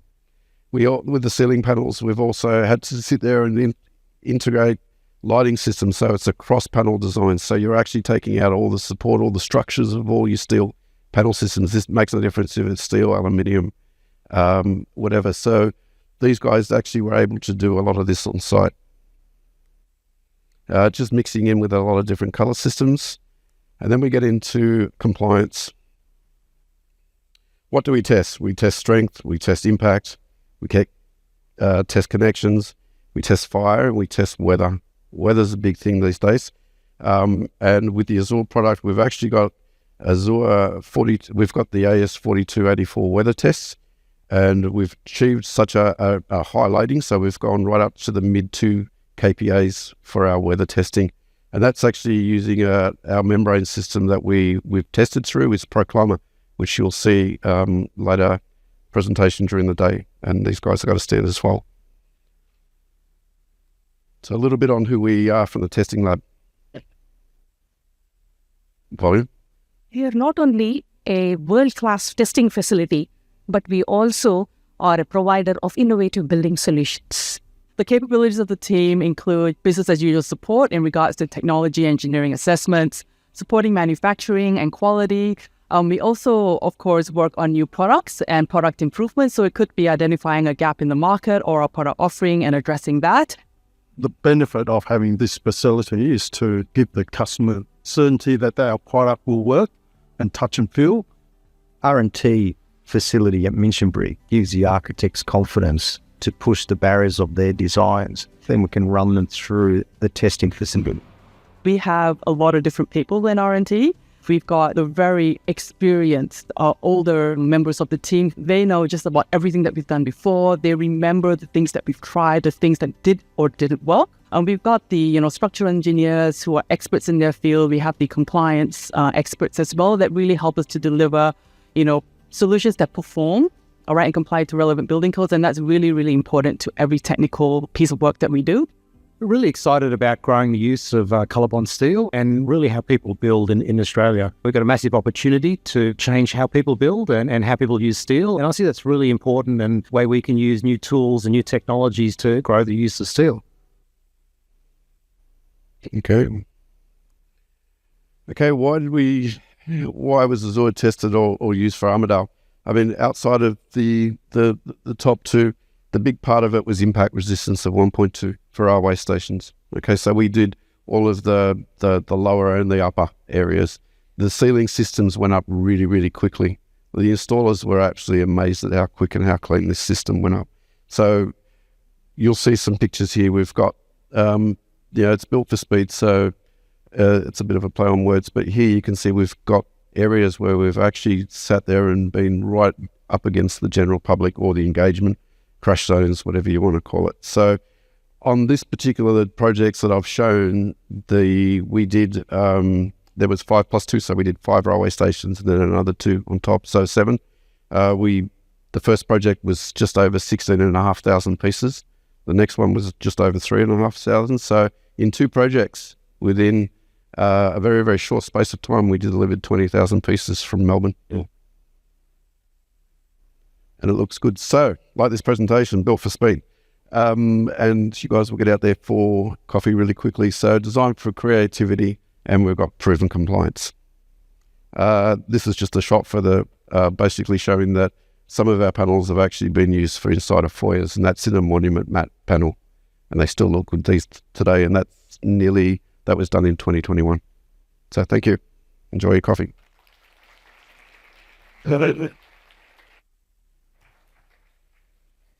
Thanks, Michael. Apologies, just before we do break for coffee, I'd like to invite Catherine from TTW, and she's just going to give a brief talk about the Society of Façade Engineering. Thanks, James. Hi, everyone. I'm Catherine from TTW. I'm the Victorian Chair for the Society of Façade Engineers. And I'm hoping you remember us from 2024. So we're just going to give a bit of an update on where the Society of Façade Engineering is at. So just a quick recap. The Society of Façade Engineering is an affiliate of CIBSE, the Chartered Institution of Building Services Engineers, out of the UK. And we endeavour to promote the knowledge sharing and technical advancement of the facade engineering industry, as well as seeking recognition for professionals in the field. So the ANZ hub that opened about 2 years ago, started by Elissa and Rob. So they're both floating around today. So Rob is our ANZ chair and Elissa Stirling, our ANZ vice chair. The rest of the hub here is also, there's a few of them floating around as well, Tom included. And we have our AGM in about a month with nominations opening. So there is an opportunity for you to become part of the committee as well. So the as I said, the aims promote the benefits of facade engineering in the built environment and promote good practice and professional guidance in facade engineering in all things facade. But you can find out more about us as well. And I'm sure you remember this from last time, so I won't read through them all. As well as the member benefits, there's recognition all the way from an affiliate through to a member level. And you have access to a community of facade professionals and the past technical presentations that we've done. So the main things that we've been working on really throughout the States in the last couple of years is the working groups. So we have the New South Wales Design and Building Practitioners Act facade design practitioner, the scope and competency development that's being worked through and championed by Tom and the New South Wales team. We have SFE representation of Standards Australia, and currently we're working on the AS 4200 Piebald building membrane standard. And one of the key areas that is, close to a lot of our hearts is the facade engineering area of practice business case and getting the acknowledgement in Engineers Australia for facade engineers. So throughout the last probably 12 months, we've also been running a lot of events across the different states. So I'll just run through a few that we've done in the last sort of 12 months or so. So we have done a city walk around Melbourne, which was very successful, looking at a few different projects across the city and presented by the facade engineers involved. We had a passive house panel in March 2025, which held at Aegis, and that was quite a good turnout there. We had a mentorship event targeted at university students. So the committee volunteered to take part in the mentorship event, and we opened up to university students across different areas of different universities in Melbourne. And then the last event we did in November last year was a factory visit with Spective, so an opportunity to go look at their window manufacturing and fabrication facilities. In New South Wales, we've had the Sustainable Facades event in July 2025, the UCID Future of Facades in October 2025, and then there's a Young Engineers Network that is growing throughout the states as well in collaboration with CIBSI. And SFE is also feeding into that. In Queensland, we had the chapter launch in March 2025, and then the Shaping a Future Facade Engineering Practice and Standards event later that month. And coming up, I think this was probably announced at the Queensland event, if anyone was there, but the event on air infiltration, a factory tour with G. James, and also they're also conducting a city walk in Brisbane as well. So if you want to find out more, we have that AGM on the 27th of March. It'll be 30 minutes online, and all members encourage you to join SFE, and then you can also take part in the AGM. And as I said, those nominations are open and coming up soon. Thanks. Thank you, Catherine. Can I please invite the speakers from this morning's session to come up to the stage where Sammy, you'll present plaques to them. Thank you. And then we'll break for coffee. All right. Good morning, everybody. So on the walk here, I walked along the river and I was listening to a podcast which was about building good habits. I think it was a book by Atomic Habits, if you ever managed to grab it. But it did say if you wanted to be good at something, join a community. So you heard about the SFE just beforehand. If you feel that you're passionate about facades, you think about facades day and night, you come to conferences like this, and if your holiday snaps are all of buildings, then we've got the community for you. So please come and join us. It is a voluntary organisation. It only gets as big and as powerful as the volunteers that contribute to it. So you're all going to be welcome, and we're lovely to see you on the committee. Okay. In terms of what I wanted to talk about today, let's have a look. I want to start with a story. Everyone knows the story about the three little pigs. You've got the one that built his house of straw, you have the one that built his house in timber, And you got the sensible one that built his house of bricks. Obviously, the one of bricks was the most in terms of embodied carbon. But what it did do, it met its performance requirement. When that big bad wolf came round puffing and puffing, it stood up. It wasn't like the house of straw or the house of wood, which had to be rebuilt, and the additional embodied carbon that would involve. So I was thinking, what in our industry is the big bad wolf? And how can we stop building facades of straw and wood that have to be rebuilt?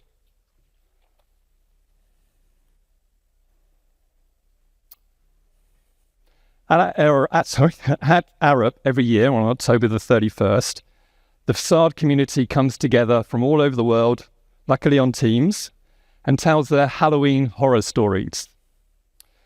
These are problems that Arup has experienced over the year with facades, whether it's projects that we're being asked to attend or whether it's problems during constructions. The horror stories get scarier and scarier as we go through, but it's a real method that we can learn about how our facades fail and what we can do to avoid that happening in the future. Because every facade that fails is something that we could have avoided. It's something that we didn't have to replace the product and the additional embodied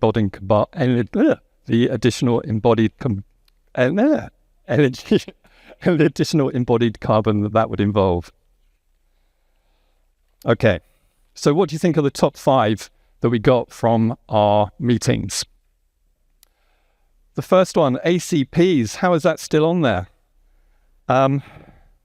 In June the 14th, 2017, we had the horrific events of Grenfell, and this has ramifications across our industry. And it's an issue that we must all learn from. Many nations have come to the fact that they need experienced, qualified professionals to design and construct their projects. And many government organizations are considering how they define and regulate competent professional person. And I wanted to bring this to remind you to attend Tom Donald's presentation or gathering where they're going to talk about the Design and Practitioners Act is shaping the role and responsibility and expectations of facade engineers in New South Wales. It's likely where New South Wales start, the rest of us are going to join. And that's going to affect everyone in this room. If you can evolve yourself with the Society of Facade Engineers, then you may be able to influence some of those decisions. The second one on the list was glass distortions or faults. And this was mainly due to a couple of big projects. But it was interesting to see that, and this was common across the world, to be honest, apart from Japan. Japan had no glass fault problems on their projects. Toughened glass. I still can't believe why we're talking about toughened glass and nickel sulfide inclusions. Most facade specifications from the major facade consultants restrict the use of toughened glass, and to anywhere there's a weight restriction. But I still see facade contractors proposing it, main contractors offering it, and still trying to convince us that it doesn't need to be HEXO tested. So please, can we get that right? We have water leaks, mold growth. And in session 3, Elissa, Stirling will be talking about condensation and weather barriers. So I won't go into too much detail here, but fair to say curtain wallings are generally good. They've been tested to death. And as long as we do a host test at the early part of its installation and make sure the interfaces are properly weather tight, they're usually pretty good. The problems we tend to see are interfaces between windows and other material types, whether it's rain screen or GRC, And the key point there is making sure those interfaces are designed and coordinated and that they're installed correctly. And maybe there's an argument that we do the design right, but it's then not installed correctly or it wasn't checked. And there's been claims against in New South Wales where this becomes the water leakages become a major issue, and then there's some talk about employing a clerk of works or a design manager that continuously goes around and checks that facade. Now, the NCC has gone some way to ensuring weather tightness is high on the agenda, and so it should be. And we all have to deal with the clause F3P1 to sign off these details. So it's progressing, and I believe it's now got the focus that it needs, but we still need to educate us in a way to make sure it happens. As glass appeared in 3 of the 5 topics, I'm not going to be able to address all of these in full, but I think I'll address glass next.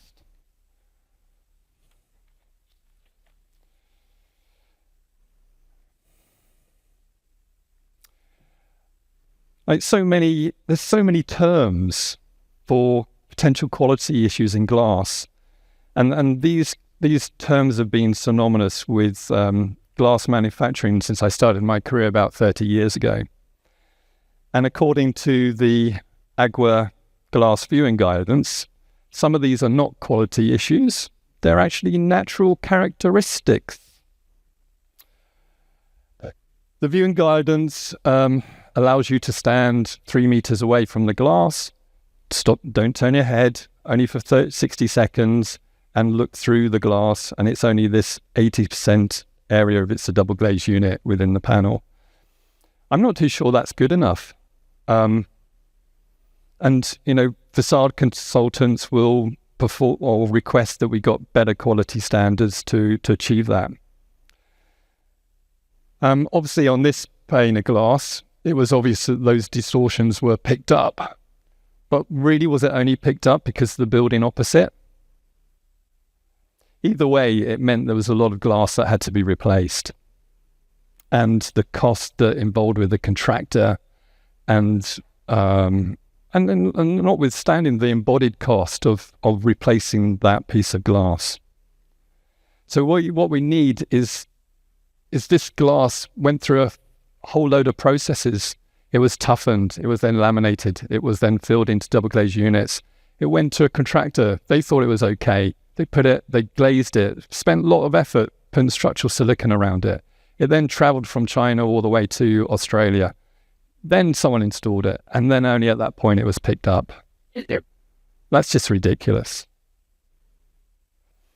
So we need to tell our glass companies that this quality is not acceptable and that processes need to be put in place to manage that as early in the processing process as possible. It's not in the glass processing company to provide this, and I'm sure they don't want to provide it.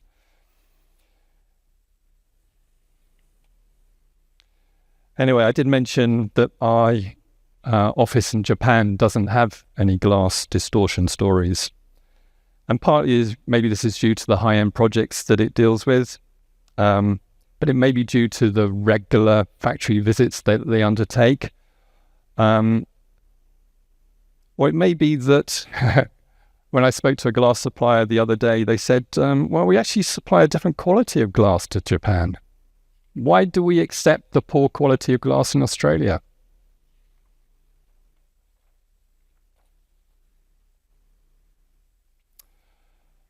I guess we saw Sammy's presentation, and thank you, Sammy, for, those of you who were here before 11 o'clock.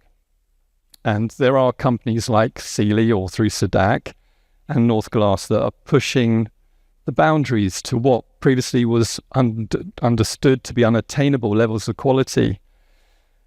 And Andreas will be presenting later, and perhaps they will tell you that they are pushing the boundaries.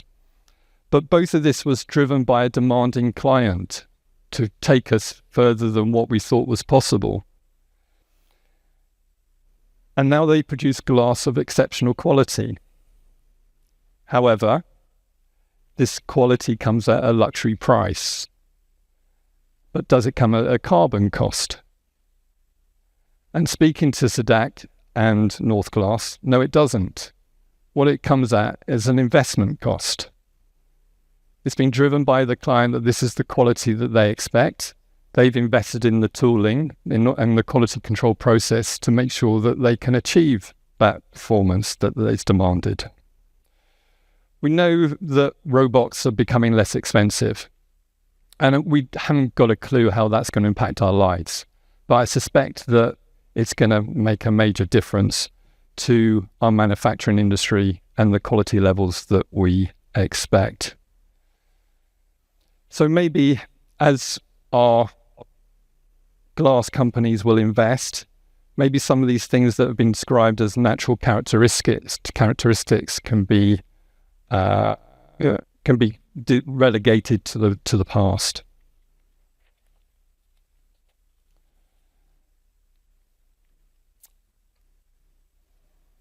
It's amazing what AI can produce, really, even though I'm not too sure how that works.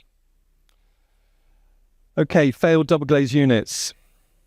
Double glaze units are a fantastic project, vastly superior to single glazed. Although you wouldn't know that in Australia when I first arrived here.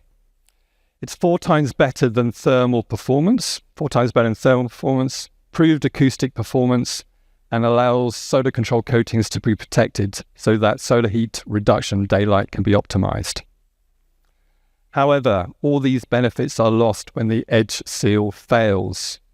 So what options do we have to improve the lifespan of double glazing?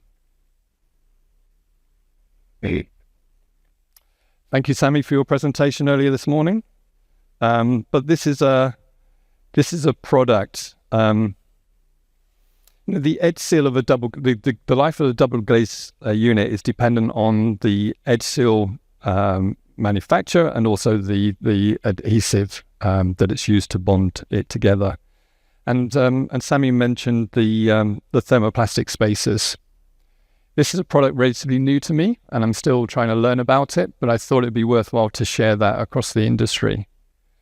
But looking at the information that I've received, it proves that it's got significant performance improvement. And if we design IGUs that have argon in it, and we need that argon for the glass to perform, then we need that argon to be retained within that opening for the lifespan of the DGU.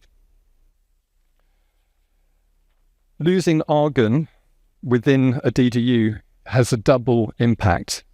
As well as it losing the thermal performance, there's less moisture in argon than there is in air. So when air replaces it, there is a moisture laden air, then that will also degrade the solar control coating as well. So as well as using your thermal performance, you're losing some of your solar control coating. And Sammy, so the thermoplastic spacer was operating in this time as sort of twice the aluminium, and I think you mentioned that you'd be confident as your company to provide 25-year warranty as opposed to the 10-year warranty. So is it something as facade engineers that we should change the warranty requirements in our specification? If this technology is available, if it's possible to do, should we be driving the market like Apple drove the market to get better quality glass? Sammy also mentioned that it wasn't more expensive. So something to bear in mind. As with all the technology, we need to be cautious as with new technology, we need to be cautious and we need to make sure that all the quality controls are in place and it's been properly tested. This thermoplastic spacers were initially developed in the late 90s, and there are horrendous faults with them. So, let's embrace new technology and push us to have buildings that last longer. But if these degrade early, then obviously we've lost the point. So the other point I want to make about double glazed units is, what do we do if we're already on a site and we've got a double glazed units that's failed? And this is a product that we developed, which was an external desiccant. And you just drill a hole, obviously it's drilling a hole in between double glazed unit will be an interesting thing in any event, but this was done for this particular job, and it was done in 2016, and it still performs well today, 7 years later.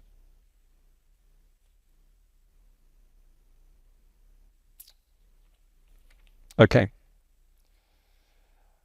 I want to move away from the technical side of things, and I wanted to look at our contracting model. There's 5 faults that I've highlighted there with facade systems, and all those faults became the responsibility of the client. He took the risk at the end of the day. If it lasted, and okay, some products have got warranties, but the cost of replacing those products, even with warranties, is horrendous. Is there a different contracting model that we can have which drives quality in our industry?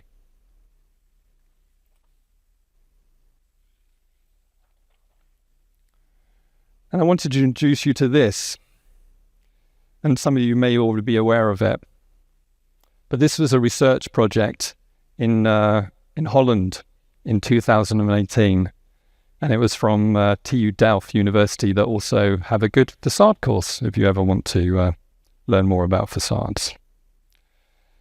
The paper highlighted that the low rate of upgrading our thermally inefficient buildings cannot be met by technology alone, and that there needed to be a shift in economic and business incentives to create a performance-based business model to update, replace existing facades. So what it's saying is that we've got lots of existing buildings.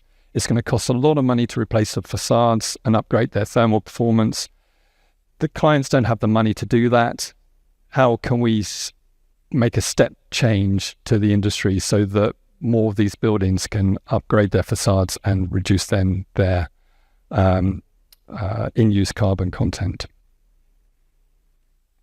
So anyway, they managed to make it happen. So they got a company to upgrade this part of the building with their delightful facade. But they did manage to get a couple of companies invested in it. And this is one based in Holland. And it was formed by a conglomerate of a curtain walling supplier, so a supplier of the materials, and also a couple of contractors. And their system is built on a kit of parts that can be configured in many different ways. But the common theme is that they're easily demountable. So they use very little structural silicon. Everything is clamped, bolted, and can be replaced easily. The facade is also regularly maintained by the service company, so the company that provided the system, and they can be upgraded to meet the changing needs of the occupier. There are options like external solar shading, blinds, photovoltaics, and all this responsibility of these systems working lies with the contracting company that provided the system.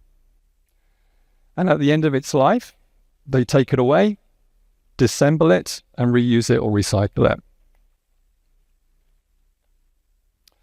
So why have I mentioned this?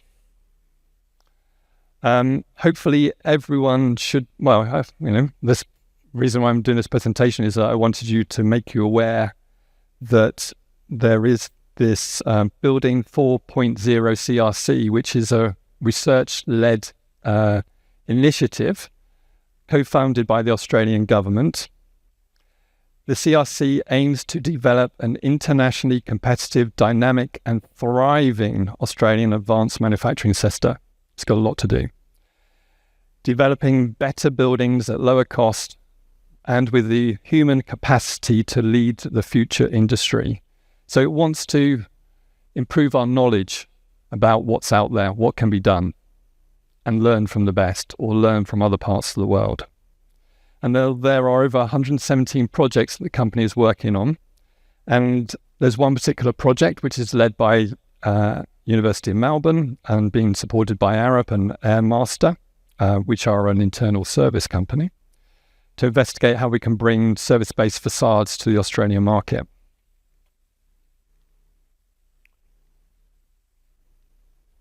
So what could we apply this to? So, as we mentioned, it can be applied to existing buildings that at the moment are finding it difficult to find the investment to upgrade. But it could also be applied to that modern technology that we're all slightly cautious about. You know, again, if we've got a client that's prepared to take a punt and go for something new or different, can the responsibility of it working and having a good lifespan still retain with the supplier?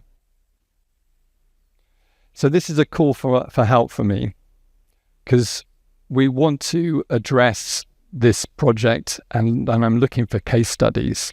I'm looking for buildings that you maybe design at the moment, or existing buildings that you need to be refurbished.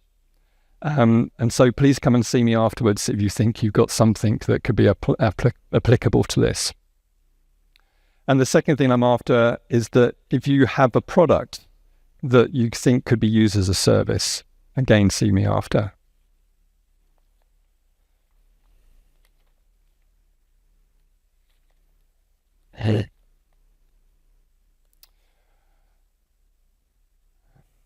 Now, when I first started this presentation, I was thinking that,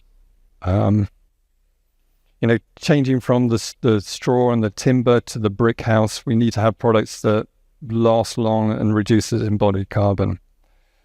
But are there products out there that actually are negative carbon?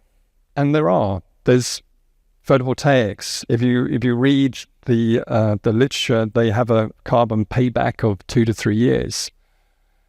Obviously, we need to look at that in a bit more detail. But it was interesting to know that this could be suitable as a leasing model.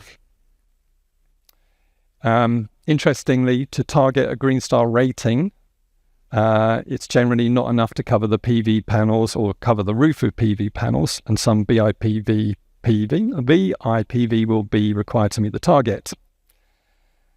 And we're lucky enough that at the end of this session, we shall have Oliver leading a panel which will be discussing PVs and the issues that are involved. And hopefully it'll bring up 435 Burke Street. Now, the cost of PVs have rapidly reduced over the last years. And some say over the last 10 years, they've reduced by 95%. And then you think, okay, well, if that's the case, there must be an obvious payback for these PV panels. And so what I tried to do, I went out on the market to see whether someone had already done this before. And there was this company called Energet. And what they do is they advertise, if you've got roof space that you don't use, they would come along, have a look at your roof, can they put some PV panels on it? And if they can, they will provide you with PVs all under their control, and they will pay you for just renting part of your roof to allow them to put PV panels on it. So could we see our facades as an income source rather than a cost?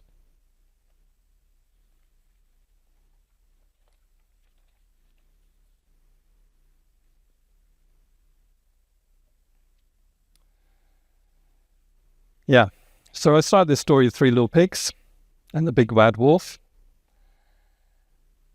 And the key thing for me is that we can spend lots of time designing our products and our projects to be low carbon.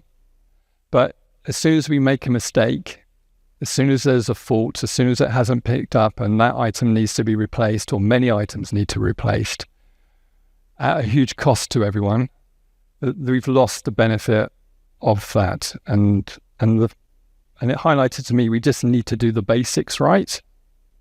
We just need to have better products, better quality products, so that we can save carbon. And it also highlighted that we need our buildings to last longer. I would hope next year, in terms of our Halloween horror stories, we have less and less of them. But it also highlighted to me that, as well as... Oh, okay.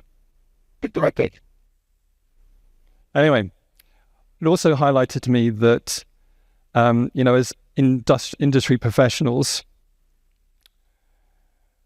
the best thing is to extend the life of the product. And that, it's a shame with my last slide, but anyway, this was going to be my last slide. Anyway, is there anything going to work? It's a shame I haven't got this one last slide, but anyway.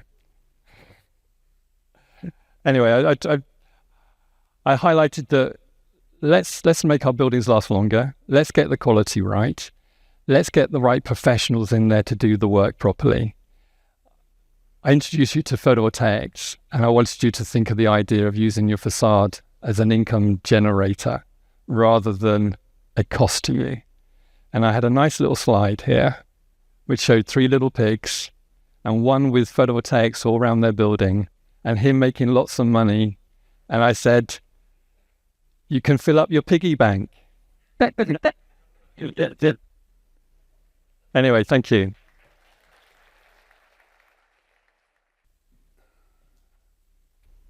Thank you, Rob. Sorry, is the screen... Okay. Just on that, I think it was quite an important point that Rob made, where early engagement of designers and consultants together to ensure that not only a high design is delivered, but a high quality as well is ensured through the processes, but also, especially once you get into construction, we all know how hard things can get. But the earlier you integrate and collaborate, the easier it becomes throughout the process. Next, I'd like to introduce Andreas, Managing Director at Stirling. And the title alone just makes me weak at the knees, but cutting-edge facade technology in the context of ambitious architecture. Yes, I think we're... 5 minutes. Okay. Great. All right, probably about 5 minutes away from that. I think just on reflection of the talks we've had so far, we can all sort of agree that what is happening locally and globally is phenomenal in terms of the speed of technology and the processes of design, especially now that we're entering into AI, and we're all aware of AI being a tool that we need to ensure is used correctly. In so much so that the information that we put in will assist on what we get out of that. And that is paramount in all the processes and collaboration that we do together. But there's sort of discussions that are ongoing, and with technology that Rob sort of stated before, it's moving very quick. So much so that we have to ensure that we're on top of it all, and we work collaboratively and communicate and ensure that these tools are used in the right manner as well. Also, on reflection or understanding the presentations that we've got ahead of us, the photovoltaic, again, in technology with that, the more it's being adapted and used onto projects, and as that technology progresses, that product is getting better and cheaper as well, which has no resistance in any way that can't be utilized more and more into built forms, not just rooftops, but also in the fabric of facades and across all the elevations. And we're back on. Over to you, Andreas. Thank you. Thanks, mate. So today I'm going to talk about the company Seele, which I'm working for. I'm running their Southeast Asian Pacific business from Singapore, so I'm based in Singapore. That is our headquarter in Germany. Okay. That was our headquarter in Germany. Well, I can talk about something totally different then. I liked something that was in the Meinhardt presentation today.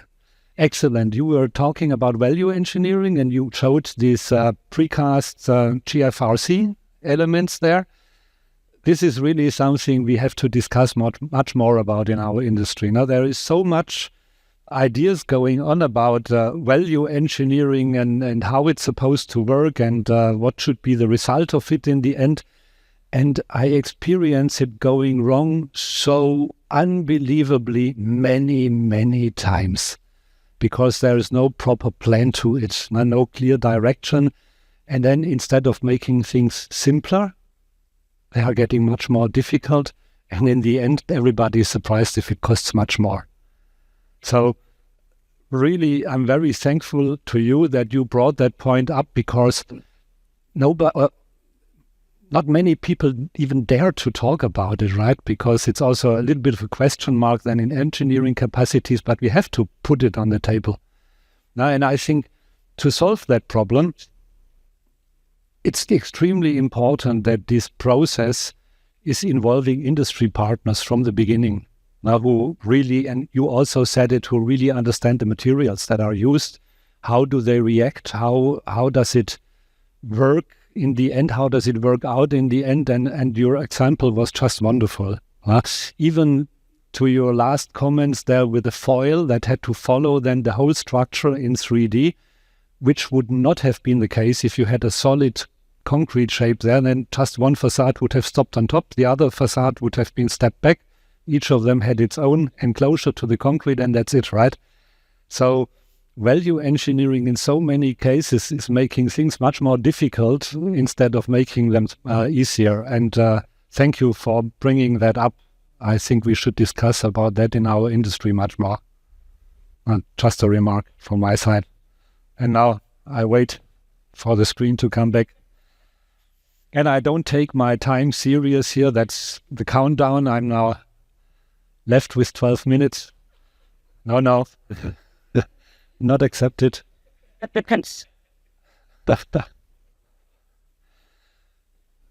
So, hip hip hooray. We are back. Let's hope it remains like that now. So again, this was our headquarters here, is our headquarters in Germany.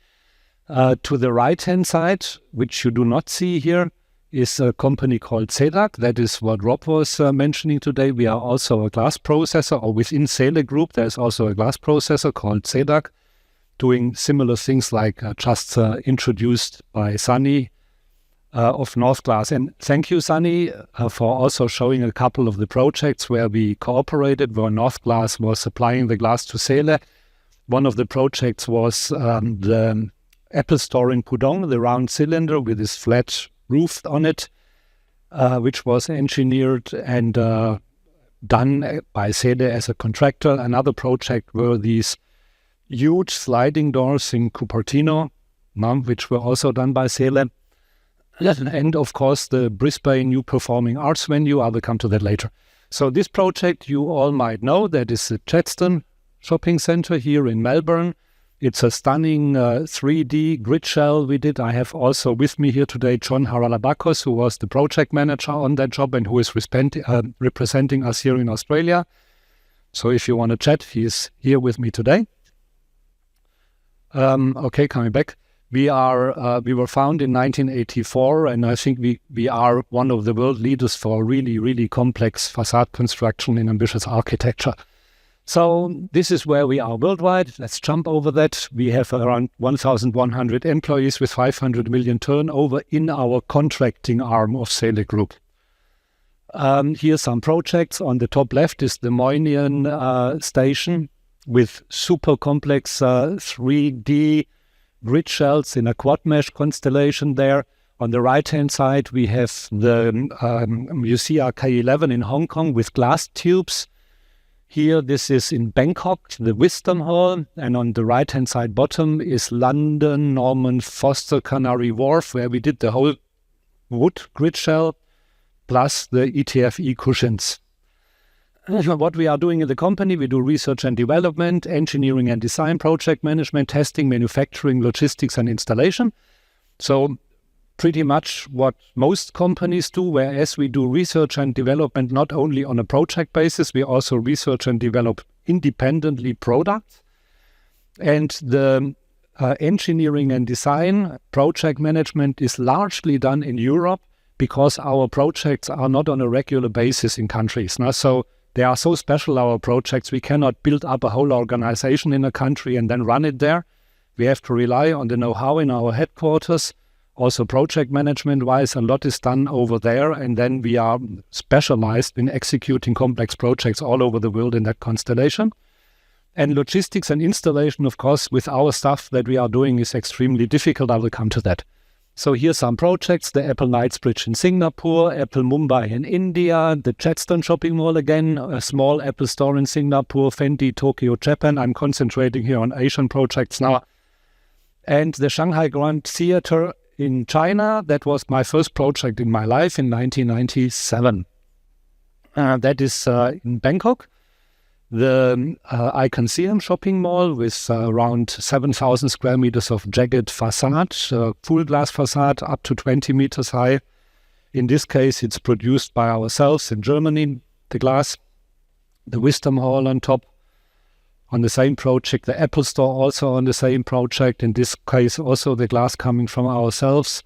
Here we have in Bangkok the Mahanakhong rooftop. There is a platform here on the a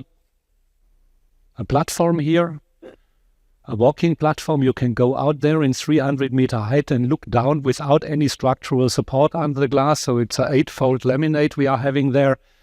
And we did this glass cylinder there. The glass cylinder is interesting, is not fixed to any construction around it. It's standing completely by itself. There is no structural steel in it. The glass is stapled on top of each other, the roof on top, cables coming down in the glass joints, pressing the ceiling or the roof down onto the ton and by that stabilizing it. So it's self-stabilized, quite cool. We'd also do glass staircases. Sunny was talking about this detailing there with Apple, where we laminate the stainless steel into the treads. We also do the same technology with Apple, but we are not allowed to do it with anybody else because we developed it together with Apple. So it's with them. So here we had to do a different detailing. You can see we did not laminate here anything into the treads. We had to hold the treads with a step-back glass, and that's it, because we have to respect Apple's rights here, or these developed details exclusively for Apple. That's the Apple store in Bangkok, also a Norman Foster project, and the glass delivered by North Glass in that case. The super beautiful staircase inside also done by us, so we did all the columns, the staircase. It's a solid milled stainless steel treads there, very nice. And this is Apple in KL and the TRX. It's interesting in so far that the whole dome structure, which is we produced in Malaysia, the whole dome structure is around 50 tons, and it's only standing on super slim steel and stainless steel columns. Normally the whole roof would collapse to the left or to the right, but the glass elements here are giving the lateral stabilization for it. So it's a quite complex structural system we developed there, together with Eckersley O'Callaghan.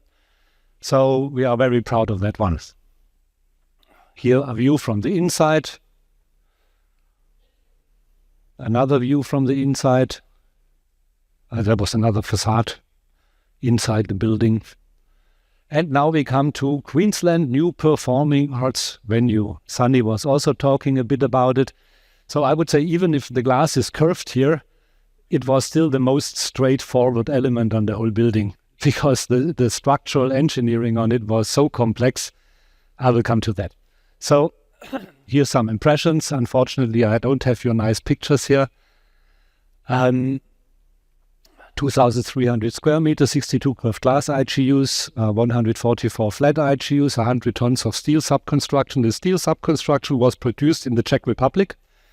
In this case, in our own steel fabrication, we have a Seele Pilsen steel fabrication because it's relatively complicated, and the super complicated and high precision things we fabricate there.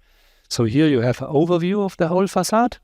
Then here we go a little bit more in the structural system. So now Snøhetta wanted to have the bottom slab here to be extremely slim, very low.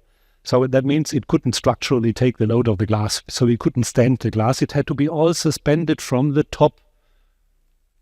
Where is it? Here, from the top beam. We had to suspend the whole facade down, so it's all hanging. So now, how is it hanging? Because it's not a good idea to hang curved glass. You would have holes or whatever there, but curved glass doesn't like that really. So we have to create a system where the facade is hanging, but still the glass is standing. So what did we do there? We have here those beams in between, and within the glass joints, again, we have tension rods coming down, and these tension rods are hanging here on top. Thank you.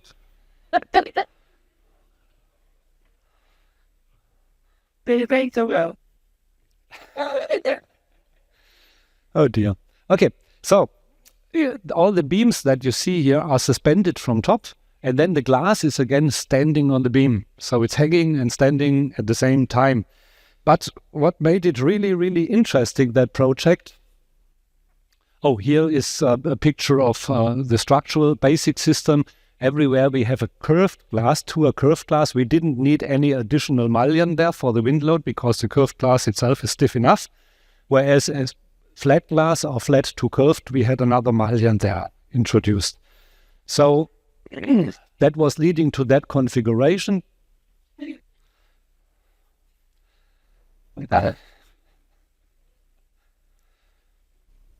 So I don't take the watch down there serious at all anymore.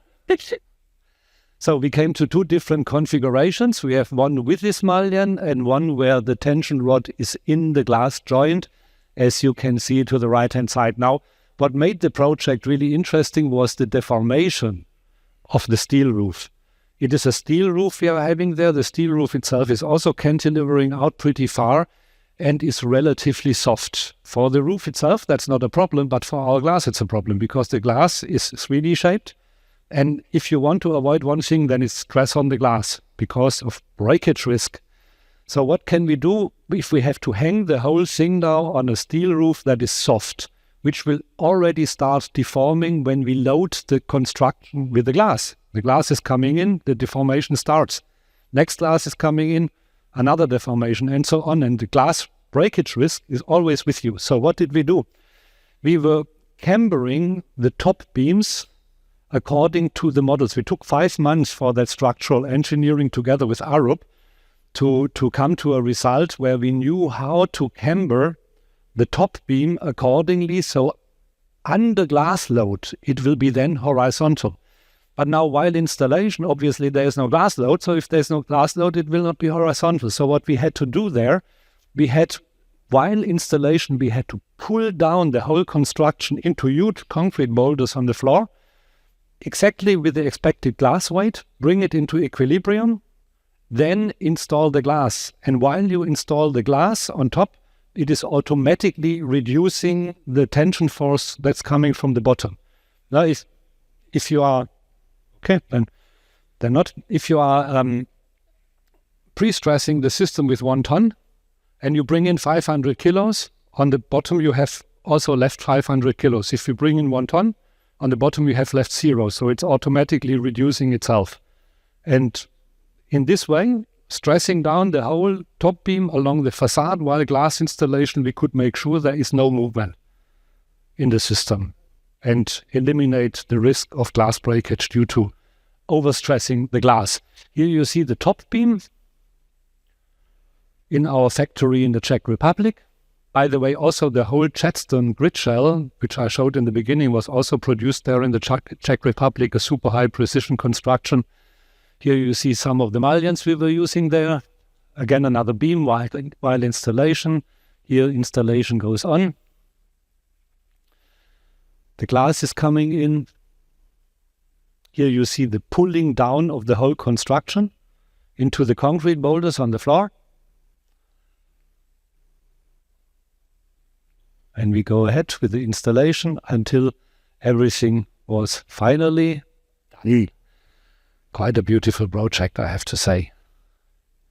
Quite proud that is the void area here, super beautiful. Now also this beam here is then suspended from the top through these mullions, so it seems like floating. So now we come very quickly to Prada. Prada is in Singapore. We were talking today about the Society for Facade Engineering. So for this project, we won the prize Façade 2025 Project of the Year in the category Special Projects for Prada in Singapore.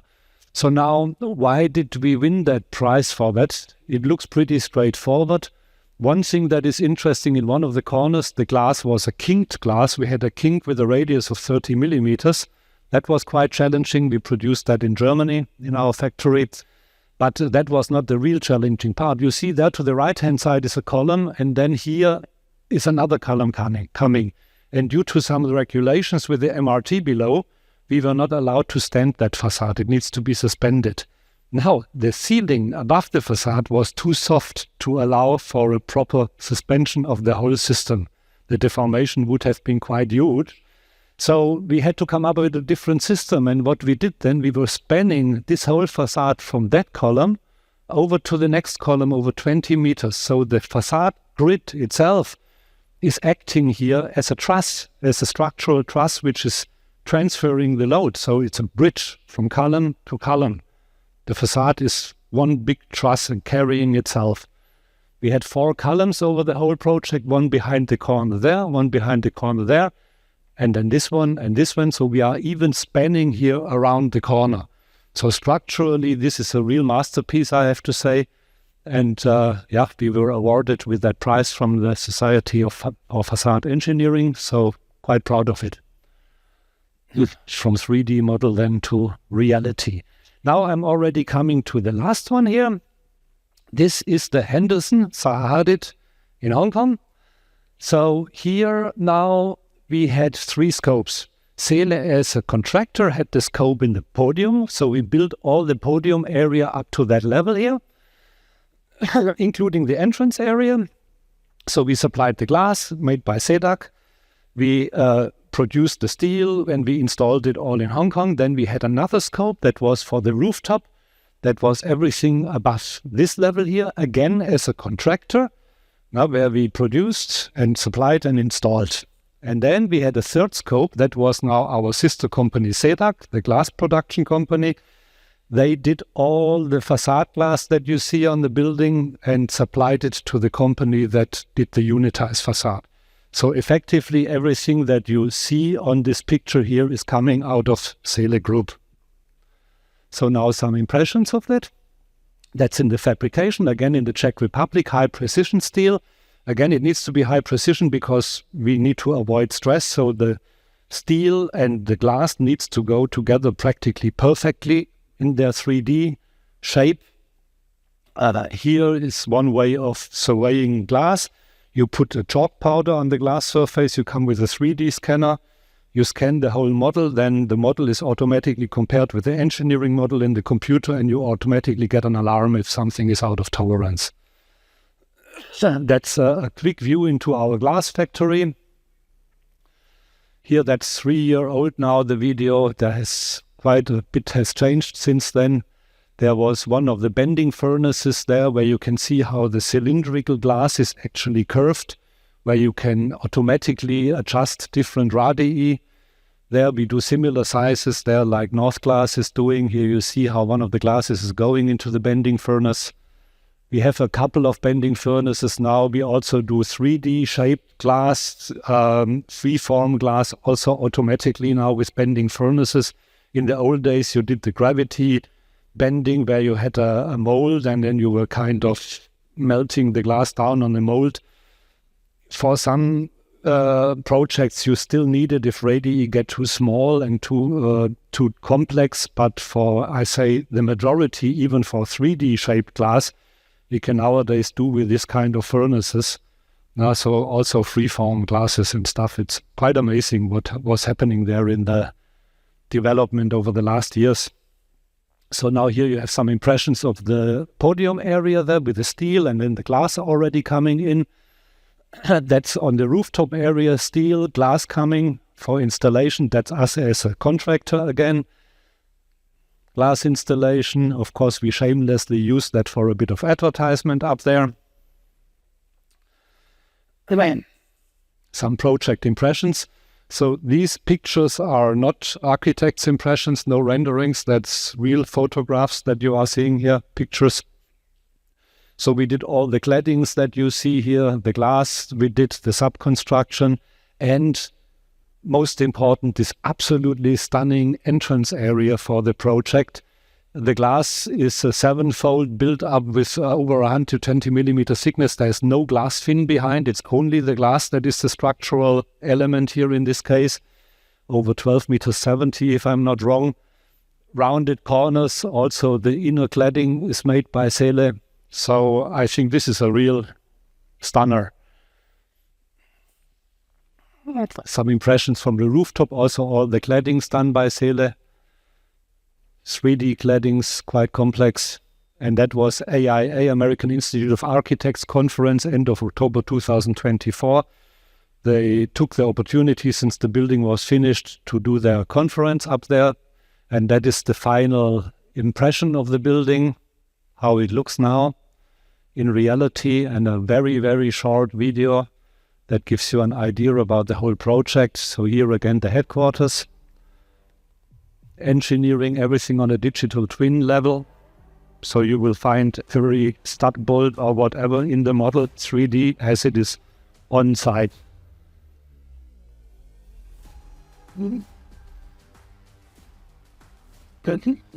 That's in Cedric again, the glass production. Here an impression of the bending furnace.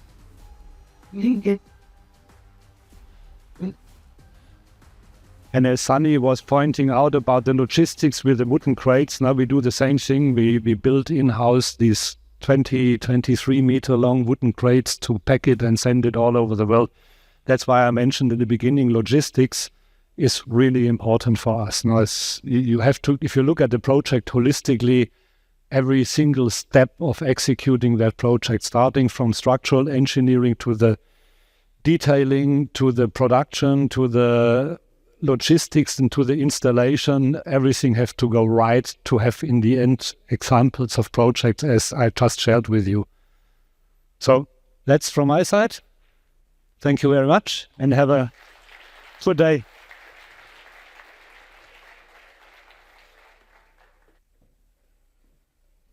Thank you, Andreas. Just quickly, we're going to spend 5 minutes for technicians to look at the screen so that doesn't happen again. It was quite impressive to see the process that Andreas had shown with Seele and their production as well as design with the project that he showed. And hoping, Andreas, if I can have a brief conversation with you while the technicians fix the screen behind me. As architects, but also as consultants, we're always keen to ensure that in the early process of concept design, to ensure that there's an early involvement with people like yourself. With the project that you had just presented, what has been the process where you have come on board and how early has that started? Very good question, really. So in general, I would say the higher the complexity of a project is, the more it makes sense to get a specialist contractor on board in a very, very early phase. For a standard facade, I mean, everybody knows how to do a unitized facade. You don't need us on board. But in a higher complexity, what we are doing, we are early on board. Yes, we are offering PCSAs, pre-construction consultancy agreements, where we are developing in cooperation with the architect and with the consultants concepts. We start very early. We can go into the first structural concept already, do our own models, run them in parallel. Then we work together to develop the best concept for the project, because this is where it starts in the structural system. If the structural system is wrong or not optimal, you will have a lot of problems later you have to solve then on site or wherever, or in the engineering. So it's highly appreciated from our side if we can be on board already in that stage for the basic structural conceptualization of a project. And then we go in a second phase. After that is settled, we do basic detailing, and again in close cooperation with the architect and consultants. And then it depends on what this PCSA is supposed to deliver. Shall it deliver a ready design at the end, practically a 100% CD? Yeah. Or shall it just be basic conceptual designs? But I think the biggest step is done with the basic conceptual designs already, and then the majority of the other complex interfaces and so on you can settle later.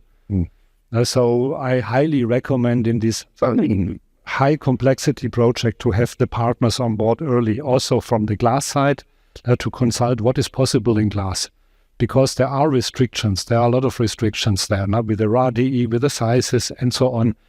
So here it makes super much sense to have somebody like us on board or North Glass on board who point out about the borders and the limits that we are having there, to make sure that in the end what you have on the drawing board or nowadays in your 3D model is really effectively working and executable. So that's my recommendation, starting from the structural system for complex. For the jetstone, for example, the original model we received from the architect was a very simple pond-shaped thing, a little bit similar to what was in the older areas of jetstone. And then we came on board and we told them, maybe we can do something more sexy. Yeah? And then we started to shape this beautiful grid shell together with the architect, and then he became totally enthusiastic about it also, and he saw what is technically possible. And then in the end, that was the result. So that was only possible because we were on board very early. If we were not, it would have been a totally different project. Yeah. I'm just going to quickly ask one question before we get on to the next speaker. And it's one that as architects we're always struggling with, that when we have the likes of yourself that can come on board early, and of course the client will say, well, I'm not going to pay for these services yet. And we always go through the traditional tender process later on. And of course, as designers, we'll nominate our preferred subcontractor or contractor. How do you go about that process? Also if the client is not ready, if he has a project with a certain complexity, let's assume that the complexity is there. If the client is not ready to have a professional on the construction side as a contractor on board early, he will pay much more later. Yeah. So that's not well-saved money. So first I would recommend to put that relatively small amount for a PCSA on the table up front. He will save a lot later. And we also do free consultancy, of course. Yeah, when we have a tender coming in, or when an architect just has a question, we consult a lot. It doesn't have to go into a PCSA, but when we recognize there is a big question mark somewhere in a project in the early phase, we will come up ourselves and say, hey, it would make a lot of sense if we had a PCSA, and we show him what the services would be there, and then we see what's happening, whether they accept or not. It's great. All right. But mostly they accept it because our clients, and that was Rob was mentioning, that it's about the commitment of the clients. Absolutely. And our clients have a lot of commitment and effects and trust. Yeah. Thank you. Thank you very much. Very good. On that note, I'd like to introduce Viggo, Partner Design Director, APAC of Henning Larsen, who's presenting Designing Global Change, a Life-Centric Approach. Thank you, Viggo. Accept. Hi, everyone. Thanks for all those fantastic presentations up until now. That was really inspiring. My name is Viggo. I'm from Henning Larsen. I live in Copenhagen, and today I'll go through a bit about like what we are thinking about at the moment at Henning Larsen. We'll talk a bit about our evidence-based design process, and then hopefully some of these case studies will reflect what I just talked about. We'll do it a bit in warp speed because of time issues and so on. So lean back, take your coffee, and enjoy. So we are around 700 people across 9 offices. Last year we opened our office in Sydney, which is quite fantastic. This is our office in Copenhagen. If you're ever in Copenhagen, and there is a lot of colleagues and peers here, please do come by. We have pretty good coffee, not as good as here in Australia, but pretty good. You are all welcome. We work globally, and we put a lot of effort in doing that. So our global design community cross-pollinate knowledge and experience. So basically, if you're working with me or my team, you're actually working with the whole community behind us. We have meetings every week across different projects, across different sectors. So we're trying to kind of cross-pollinate as good as possible, and we're doing that very diligently. So this is Copenhagen. This is where we are from. There are local codes that we need green areas every 250 meters. We bike everywhere when the sun is out, even though it's cold. We go out and we meet for a coffee. We also bike when it's super cold and it's snowing a lot. So this kind of human-centric approach is something which is embedded in everything that we do. We have 3 pillars that we are working within: architecture, urbanism, and landscape.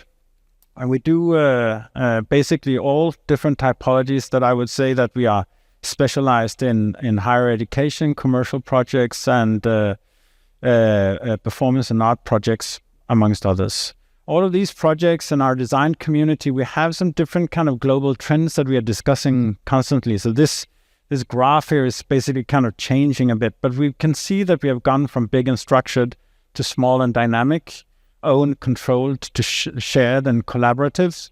We have gone from risk averse, make no mistakes, for example, to mistakes and learning, and so on and so forth. So this is also a discussion that our clients and our collaborators hopefully discuss with us when we are working together, because it is a time of complex challenges, flooding as well as heat, and everything that is about these challenges we can't solve alone. So we need to have a collaboration with our clients and with yourselves, and we learn all the time when we are having these collaborations. Henning Larsen has always been talking about designing in eye height. We design for people, but for the past 15 years or so, we've been really focused on her, because with our global design community, we also acknowledge that these challenges are suddenly kind of starting to be a bit too big and a bit too close to our future. So I guess you all know the planetary boundaries that was established around 2009. So they actually are monitoring the parameters of different challenges that Earth has, and when they are basically broken, that's not the place that you want to be. So ozone, so on and so forth, acidification of waters and so on. So in 2015, these 7 boundaries, they were crossed by 4. And when we go to 2023, we actually added, not we, but the organization added 2 boundaries. And by 2023, we had crossed 6. When all of these are crossed, that's basically extinction time for our species. So it puts a lot of stress, because in our industry, we are responsible for approximately 40% of the annual carbon output. And we basically are not really showing a good direction in terms of how to solve that.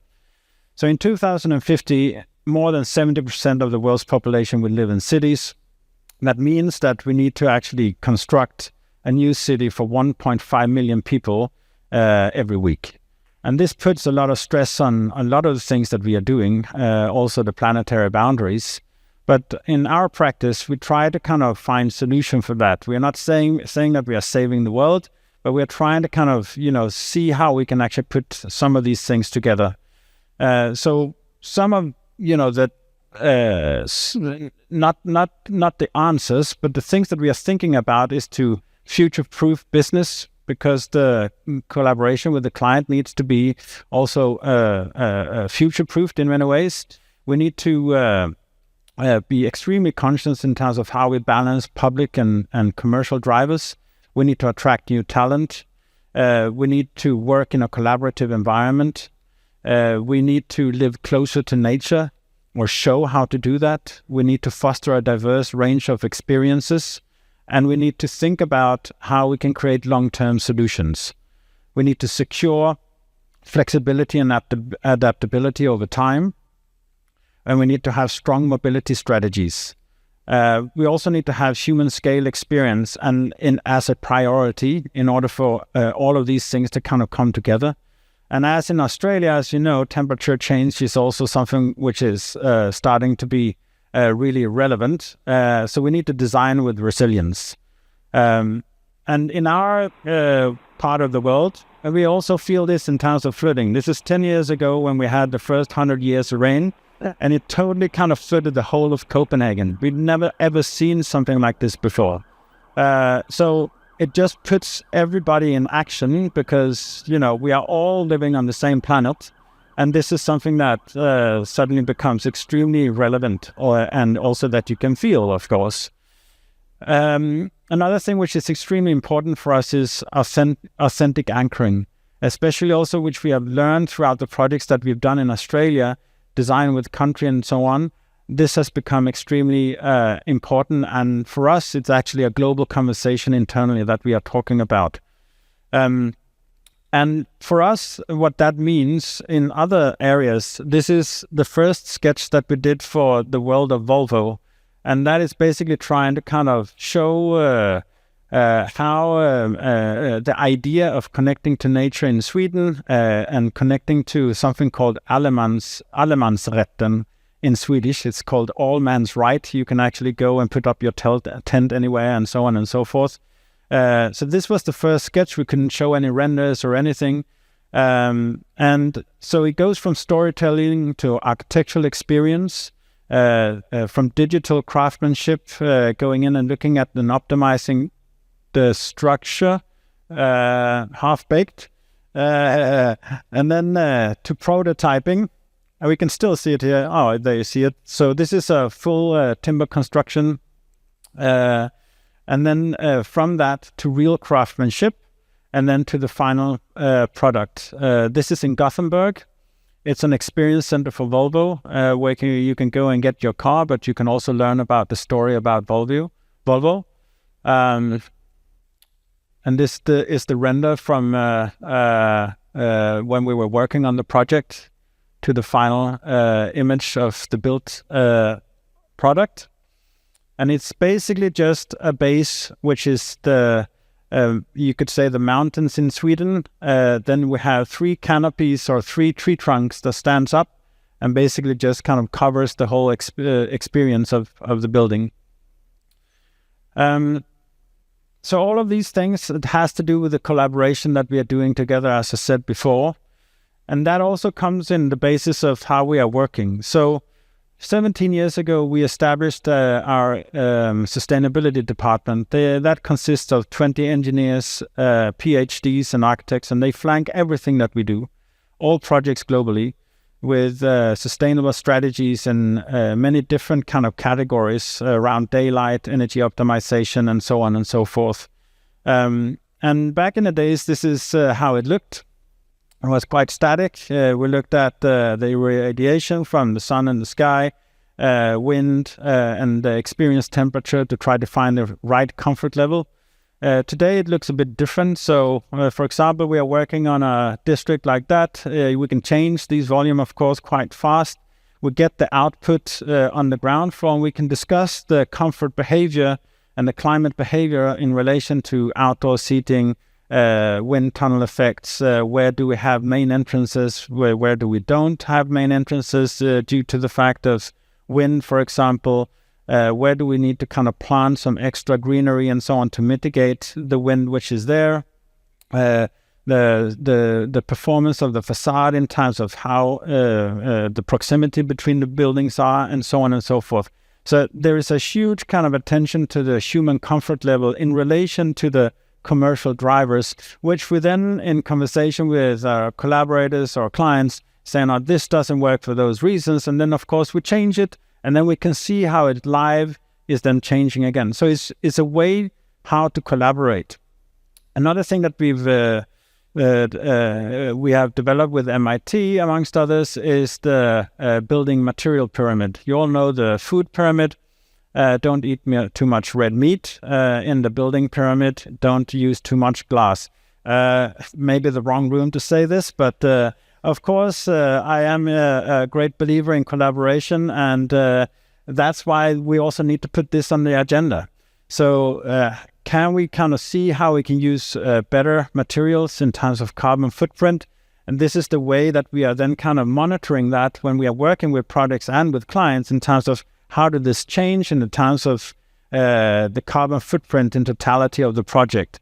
So we also do that calculation in-house. All of you that has a phone out, please take a photo of the QR code.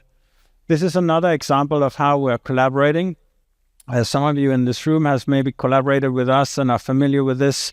But when we are working on a project, on a tower or whatnot, we sit in a meeting and basically we give the client these QR codes because we know also that they need their alone time. Okay, so they go with their team and they have a look at it because they now got the model on their own. They do snippets and they can do some comments, as well as our collaborators, and they can come back to us with maybe the real questions or the real comments, and then we work with that. So it's another way of just kind of getting closer to where we want to be.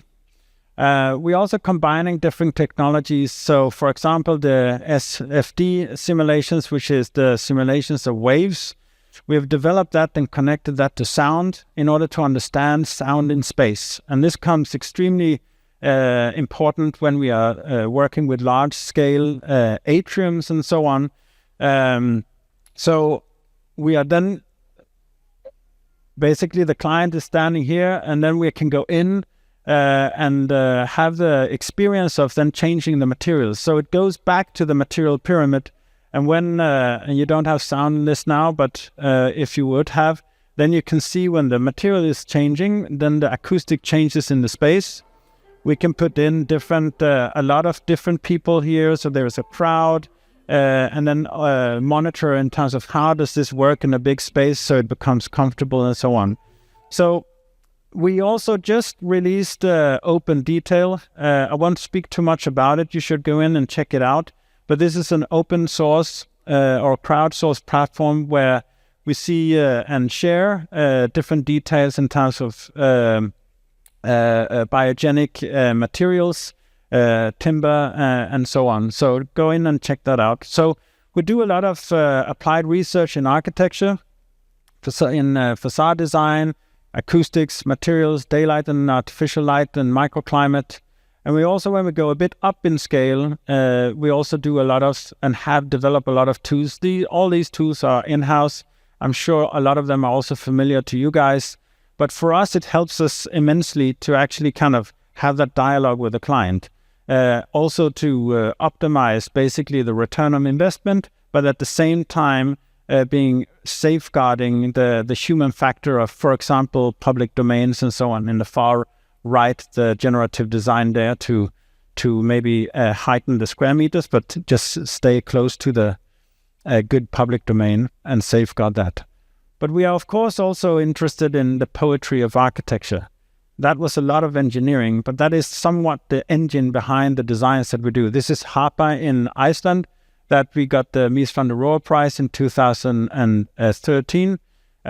It's right now, it's become this arena for people in Iceland, because the design is catering for open spaces for everyone.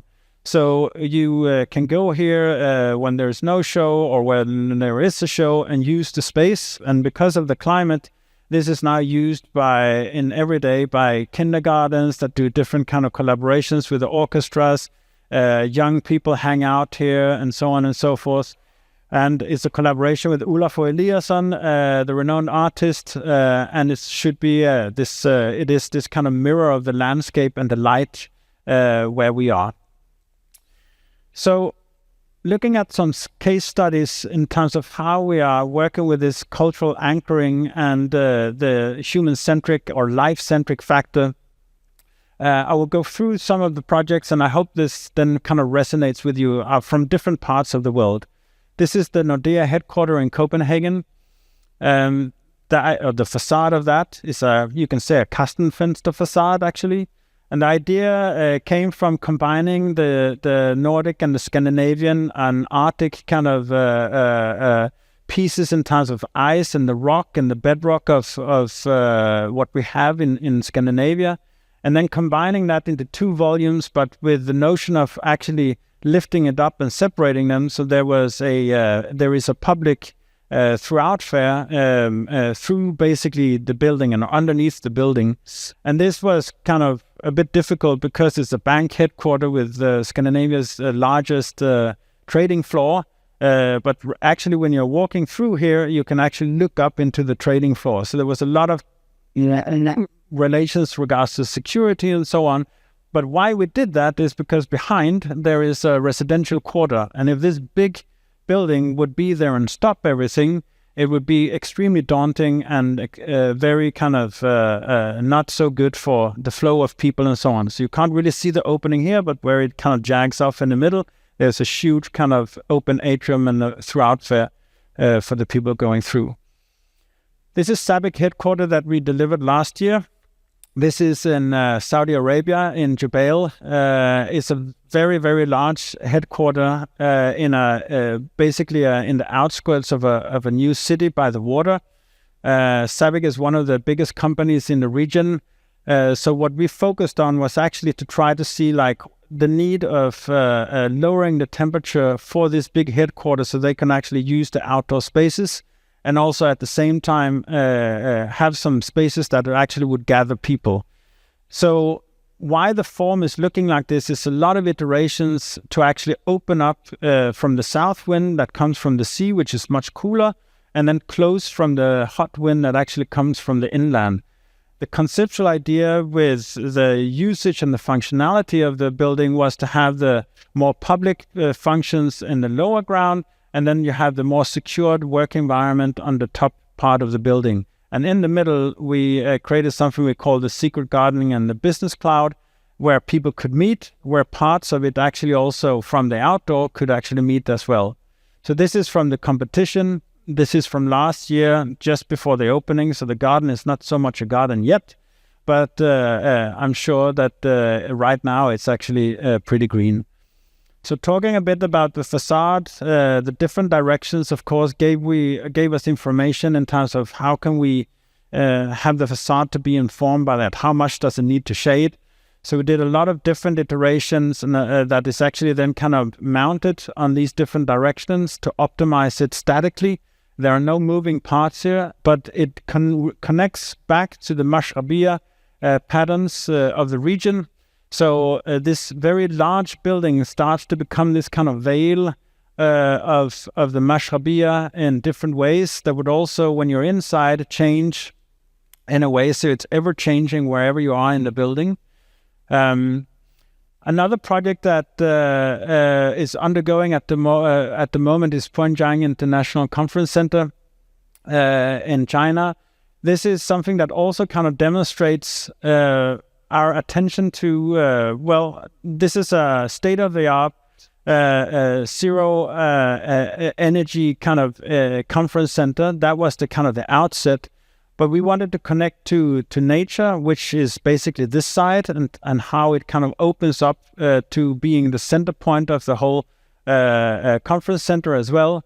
But at the same time, connecting to the city from the other side with a 24-hour open lobby with a lot of different activities that would kind of be the new meeting point for the city and the business district.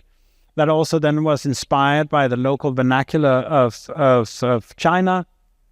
So in a sense, bridging nature and city and creating this kind of unique destination and sense of place was also open up to the public for a viewing platform on top of the building that then could look at the sunset, which is basically behind us.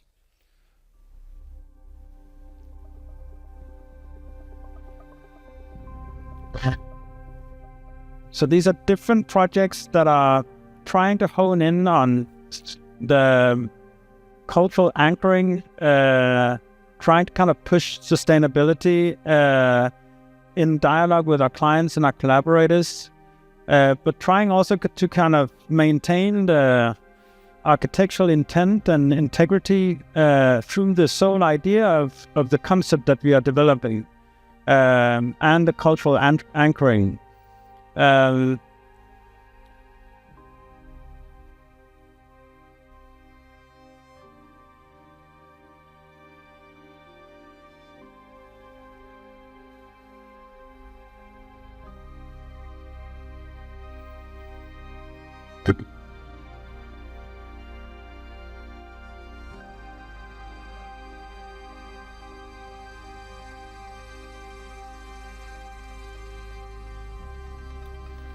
So we are super fortunate to work with collaborators that are jumping on the train with us. Some of them are in this room, especially on this project, Albert Street 101 in Brisbane. So we now move over to Australia. It's a very special project, I think, in terms of being right in the center of Brisbane. It's a huge undertaking and a huge responsibility. The outset for this project was actually Albert Street, which is going straight up here. And we are on the corner of Albert Street and Mary Street for the ones that knows Brisbane. And our idea was to do a new tower ambition to actually continue the idea from the city to make the greenery to come up into the building, and that would be basically the homage to where we are, to Brisbane, to the subtropical climate, and to connect to country in that sense. So basically the idea was, and here is just the volume. Okay, here we go. And that is the tower form. It's a 1,500 square meters floor plate, so we really needed to keep that.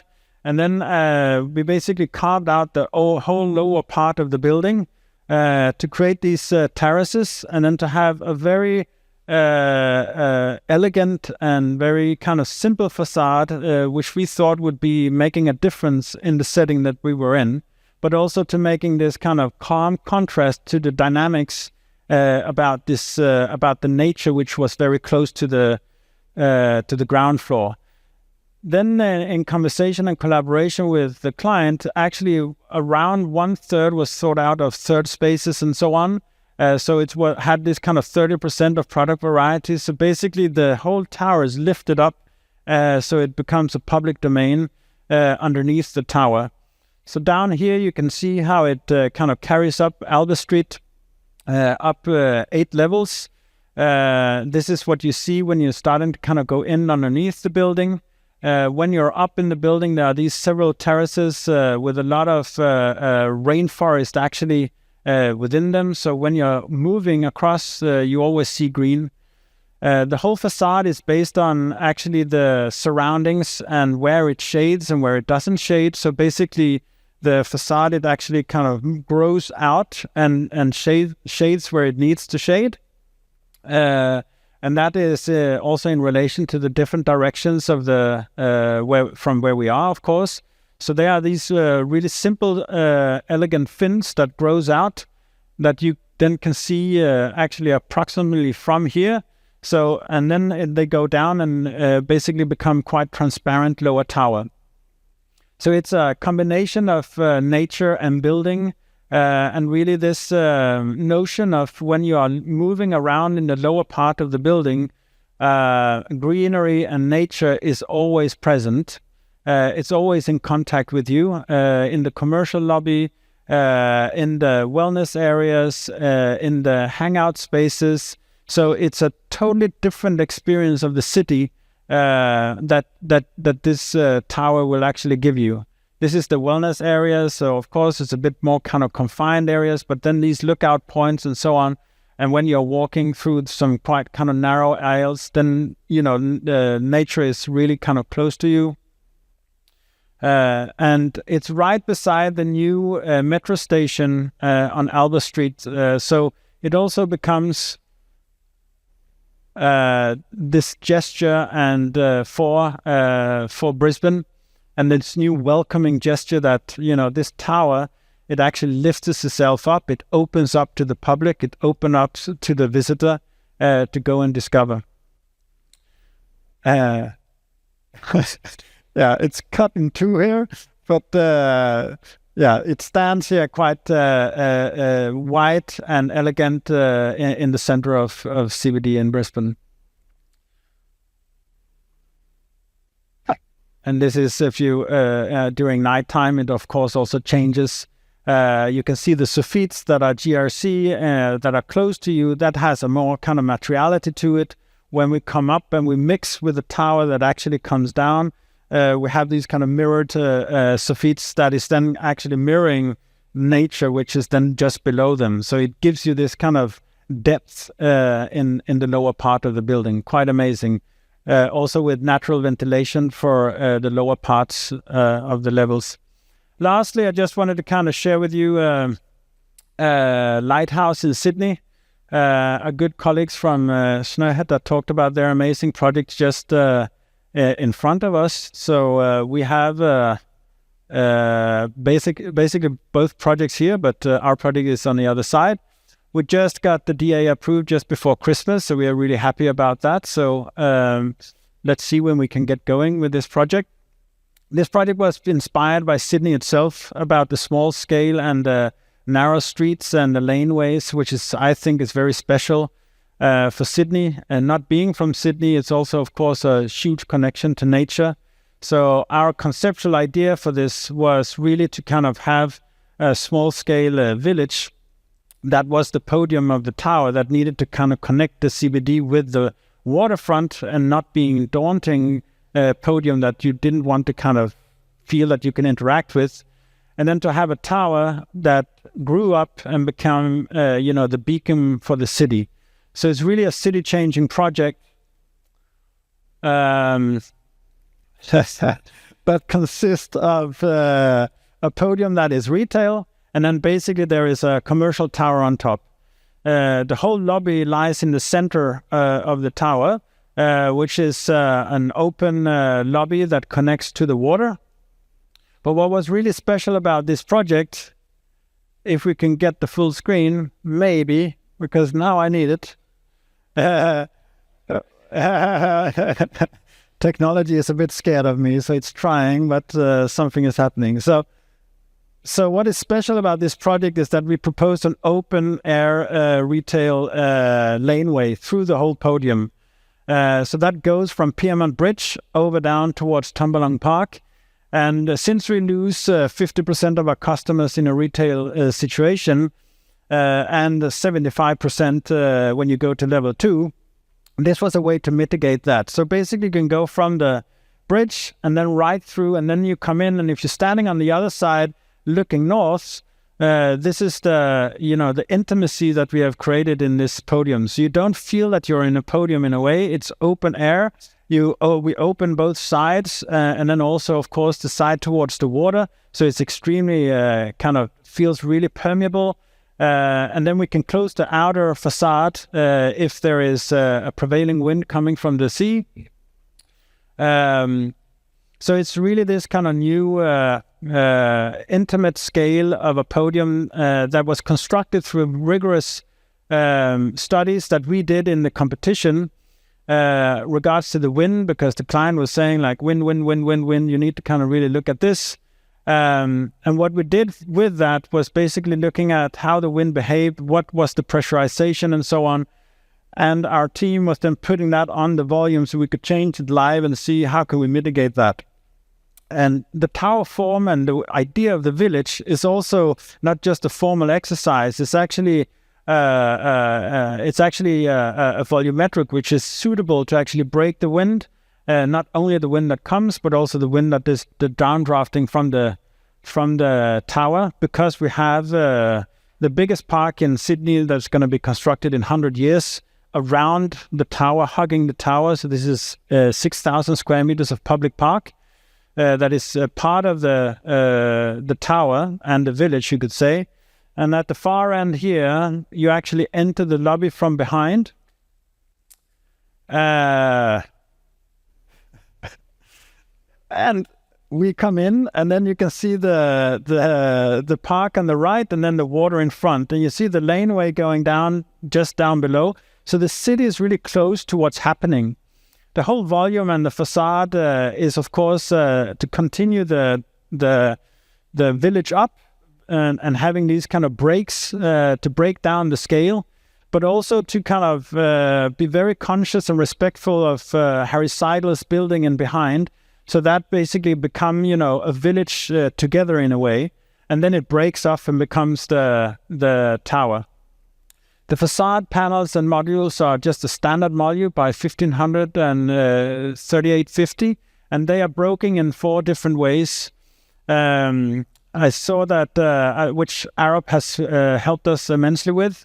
Then basically, if you compare that to normal facade or the basic facade with what we have done passively, we are then 16% less sun exposure because of the angled glass and because of the panels that are angled with the angled glass. Even if they are opaque or not opaque, then it shadows on the next one, and they are mirrored in 2 different ways on one side of the tower, so it actually takes the sun's rotation.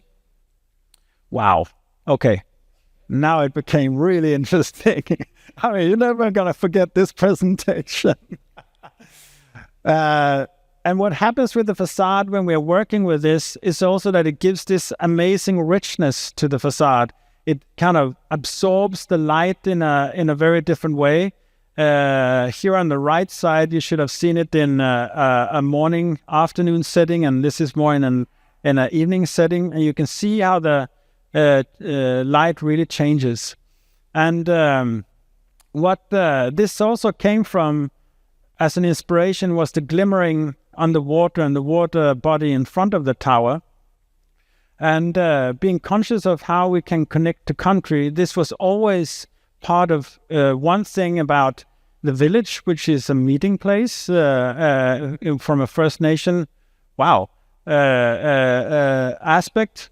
And then also when you look at the tower form, which the bulk of the tower is a really fat duct that sits there. But since we are breaking it off, it becomes a bit slimmer. And then the idea of the glimmering water that connects to the tower and then grows up the tower, that diminishes the verticals of the slabs and then basically makes it a bit more slender. So I just wanted to kind of close off with this and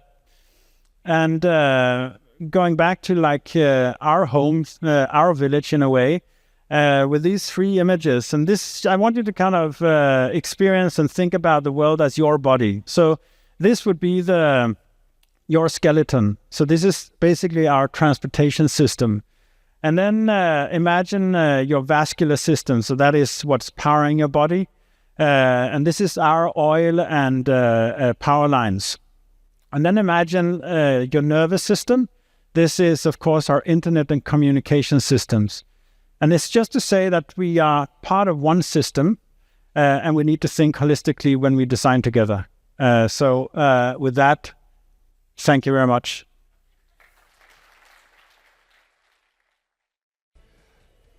Thank you for your patience, and Viggo, thank you for your presentation during the glitches that hopefully now rectified.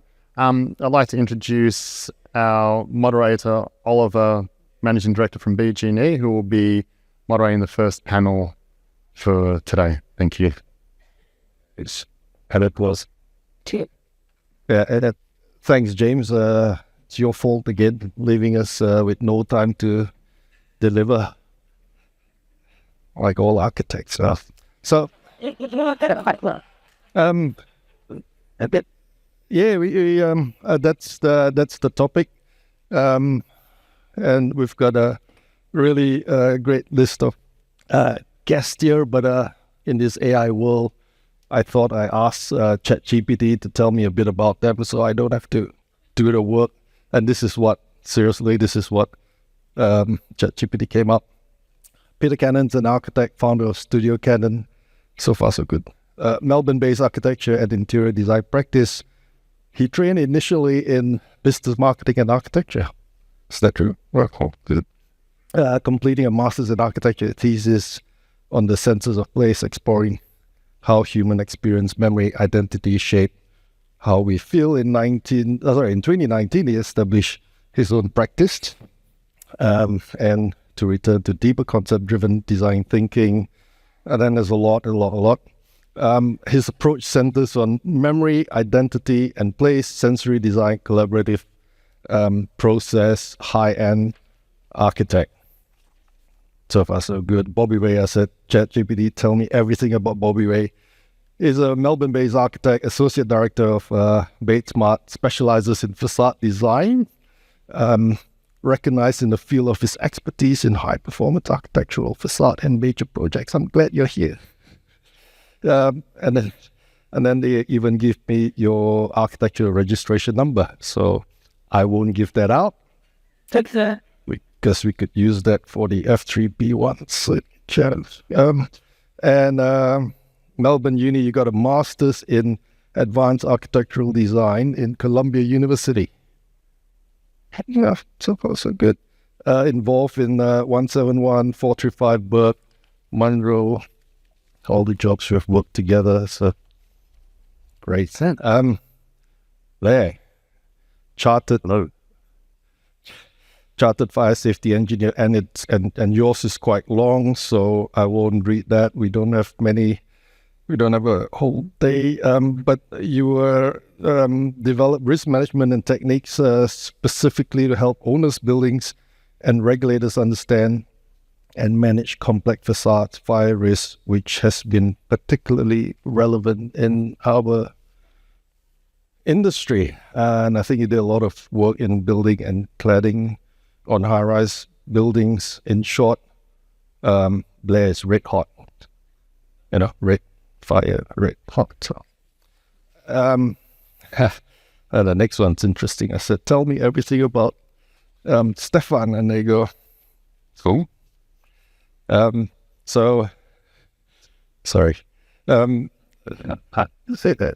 I mean, Stefan and I have been working in BG&E for a while. So Stefan, mechanical engineer, by education, been involved in many jobs. And the two jobs that we're sort of going to talk about, but generally we're going to talk about PV and the design and the delivery of PV facade. So the first one, maybe I'll throw it to Peter Cannon, is this 550 Spencer, where when you drive past it, you probably don't even pick up where the facade, where the PV cells are. Yeah, thank you. I guess a little background on the project. We were commissioned in 2020, I think the beginning of 2020, and we were learning about the construction codes shifting and an all glazed facade potentially becoming a lot harder to achieve energy ratings. And there was a sort of a golden ratio of 50-50 or 60-40, sort of where it's going now, solid to glazed skins, where my sort of thought at that time was, well, if we're going to do something solid, we may as well make it work for us. And we found a product that was at the time just German-based and hadn't been used in the southern continent, I think, or the southern hemisphere. So I pitched the idea of a solar panelled facade to the client, who was a doctor and had inherited the land, so wasn't entirely development driven, and was wanting to make a legacy type project that would leave on to her future generations. She loved the idea, and we were then faced with this hurdle of how the hell are we going to make it work. So we spoke with Stefan. We got in touch with Anthony from Feathers, And we actually flew out the managing director of Scala, Avansis, to come and pitch us this product that we'd found on a website. And it was a really interesting process because my intention from an aesthetic point of view, we were trying to find something that didn't actually look like it was, a greenwashed type of attitude. We wanted a building to perform and function the same way like a highly performative car would, where under the hood there's a highly performative engine, but you can't tell. We're not sort of trying to disguise, or we're hoping to disguise its performance with beauty, which is what I guess as an architecture practice we're trying to achieve. So it was a really interesting journey. We were fortunate at the time where we were given a bit of relief in our program, which was due to the COVID pandemic. So I think without that period of delay to our industry or fear of moving forward, we ended up having to prepare a series of tests to bring the product to be compliant to our construction codes. So part of this was a performance test, which we conjured up a whole group of these Scala panels, and we erected a 4-story structure and compiled all the different colours of the product and went through the Warrington's fire test. But it took us 3 or 4 months to get that appointment. It took us a revolutionarily quick process to get through council because they were so positive about the outcome. But I think the most important bit of that time frame for, I guess, the developers in the room is without time to test, without time to learn and uncover the detail, these type of things are very prohibitive. We had this moment where we had trust from our client, but we also had this time. So we're all at home on the kitchen bench in our underwear watching this mock-up being lit on fire just to see how it would perform. As far as I'm aware, and I'll be happily proven wrong, but this is the first building in Australia to successfully be in operation of this scale. So we feel proud of that, but it's a nice sort of idea and a spawned idea to see it starting to grow through much bigger and more prominent projects. And I was fortunate enough to see part of it being constructed and just seeing those little spider cranes sit there and lower the facade, and a couple of electricians, just merrily wiring things up, and just seemed to go together so seamlessly. And once it's up, the electricity is powering construction equipment. Like, how cool is that, right? It's a drop in the bucket in terms of what we need to do in sustainability, but this isn't just an end product in end of life. This is revolutionary, I reckon. Yeah, the one of the interesting components was we ran a Grasshopper script for the facade language, which made it have 1,000 more panels in an angular sort of alignment. And through our testing with the German office, Avansis quickly rationalized our geometry to a standard panel size of their product. We learned that it's more effective when it's in groups of 5. So you can see each vertical pane between a slab spandrel is a horizontally fitted group of 5. And then in between the slab edge, there's a spandrel piece which is not BIPV. So that's an aluminium panel that we had matched to the coating. And then in between all of those, the electricals run back to a converter in the core. And from that location, the computer system within the building is able to distribute a network to where the active energy is required. So if no one's in levels 3 and 5, it won't go there. It'll be diverted directly to the active use, which is a really big benefit for our carbon emissions and embodied energy. Yes, it's really incredible how many things had to come together to make this happen, and I think everybody was very excited about it because it was a first really for everybody, and the whole team had to go well beyond what I guess we're used to and how we normally work in terms of concept design, design development, tender docs. This is a very different process. It's a much more prescriptive design process.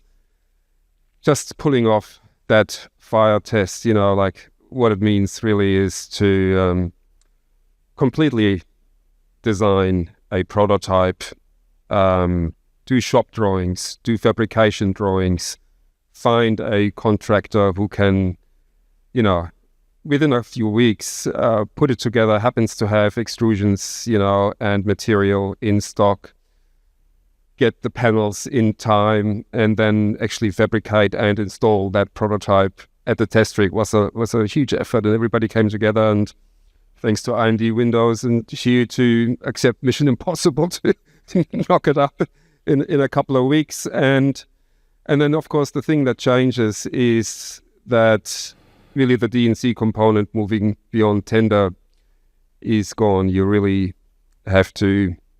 It sort of becomes, even though it was still D&C, it really becomes a prescriptive design that has to be delivered in the form that it was tested. And I think that, brings up a range of challenges, like hours spent looking at nook and cranny and, not just the panels and how they might perform in fire, but who's ever stuck a unitized curtain wall in a 5113 full-scale fire test? We were the first, so lots of cavities and things that do other things, and Blair can talk to it much more in much more detail, but yeah, we all had to really think like fire in a lot of different aspects here. Well, the interesting thing is, so when it came through our office, I was heavily involved in the cladding remediation activities that have been happening around the state for the last 10 years. So we were some of the first to realise after the lacrosse fire, in fact, even based on some international fires before that, hey, combustible cladding exists, it's a problem, and we might need to start looking at it here. To the tragic events at Grenfell before governments really seemed to start taking it seriously, but to their credit, in Australia, they moved quite quickly to come up with a response. So I spent about 10 years learning about combustible cladding, developing risk assessments, trying to fix the problem. And then here's a project that comes through our office and just sweeps through the front door as, oh yeah, we're going to put some combustible shit on the facade.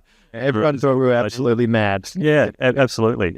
So you do the biggest, baddest fire test you can possibly do, and then you rationalise what happened in that test, because you really only get one shot at it, right?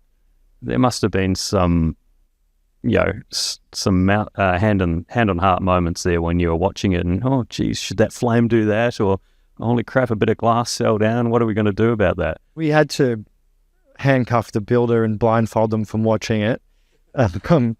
But I think the outcome is really a tribute to the builder taking on the risk, the consultant team, and I think I said it before, but without the patience to slowly get through all those little hurdles, and it sort of works against the development system where time is very precious and costly. It feels like an anomaly in that sense where we had a bit of breathing room. We're all working from home, and we all kind of put on this innovation hat of wanting to solve a puzzle. And yeah, I think the outcome is a rarity that may not happen so smoothly until a lot of those things are overcome. I want to bring it to Bobby and Bates now, because you've taken a different approach from a design point of view. You've decided to showcase the whole thing. So I'm just showing photos of the building. So this one's being constructed. It is massive. It's 435, but I think they call it solar. But yeah, what was the idea there? Yeah, thanks, Oliver. Thank you for the presentation of a beautiful project.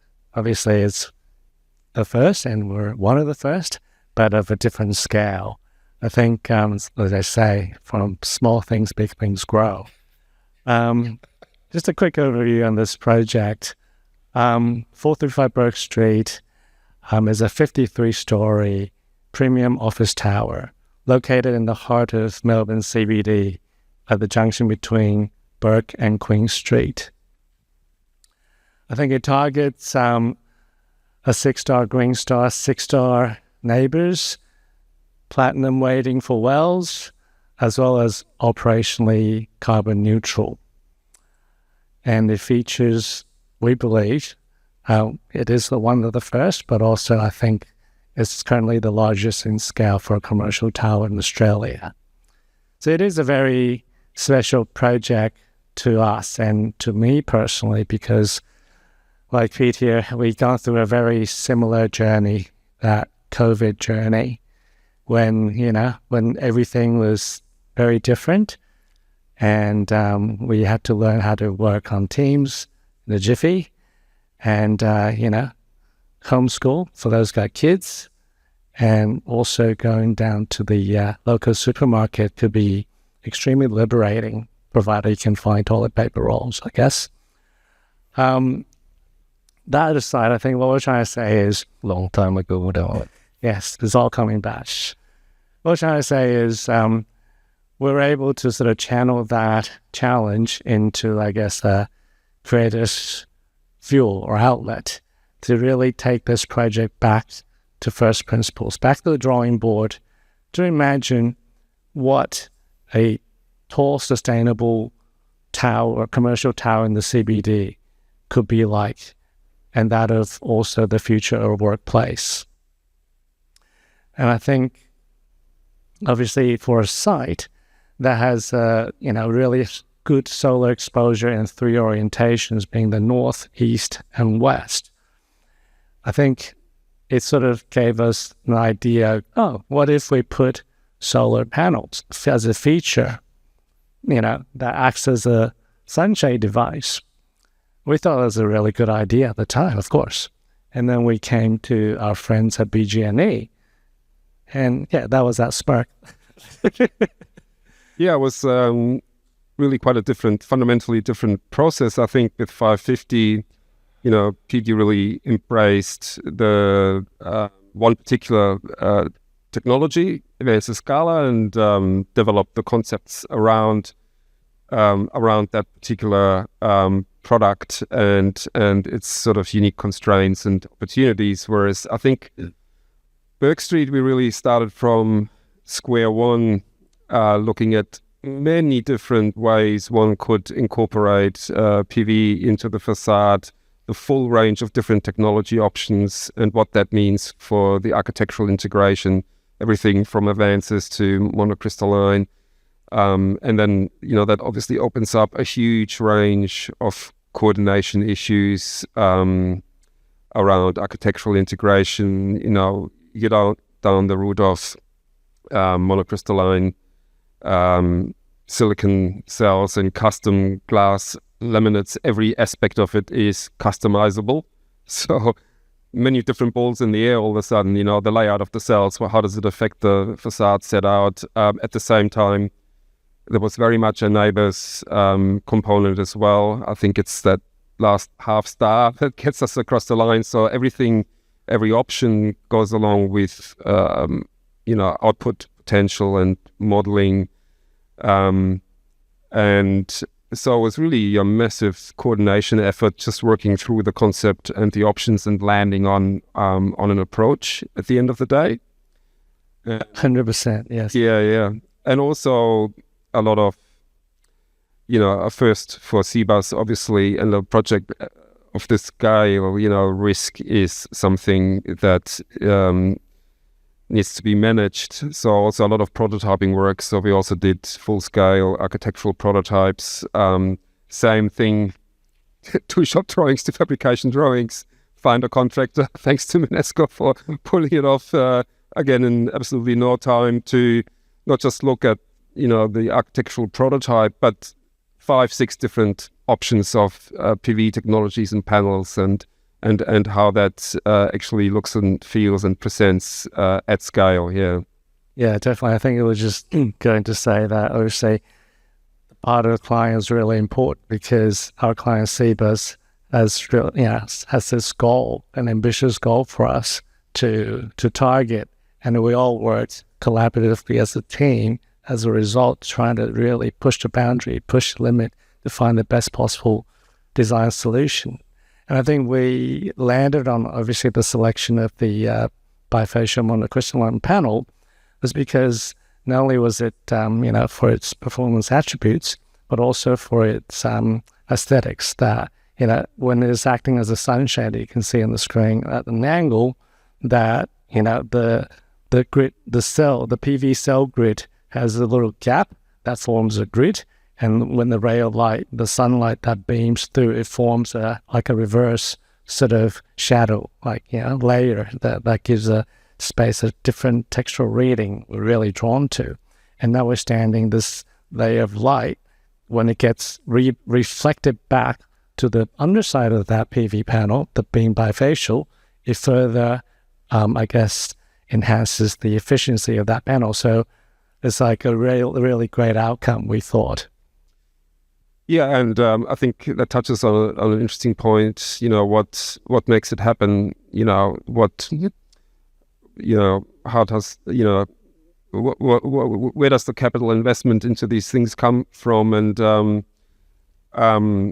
something like 435 Bourke Street, it was obviously targeting that premium corporate client and that high-end sort of office space that attracts rental returns at the next level, which really then flows into the feasibility, and then through, I suppose, ESG, environmental social governance platforms.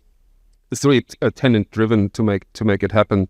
ESG plus neighbours is what's required to attract that anchor tenant that then really funds the technology. And then coming back to that architectural aspect, in that sense, it was actually in the end very important to show the cells, to see the cells from the inside of the building rather than hiding them within an architectural treatment, because it's really communicating to that anchor tenant then that you are inside a high-tech building and this is what's happening. Yeah, that is exactly our intent. We wanted to make it a tangible demonstration of this technology so that when you're using the space, you're aware that it is creating renewable energy while providing you shade.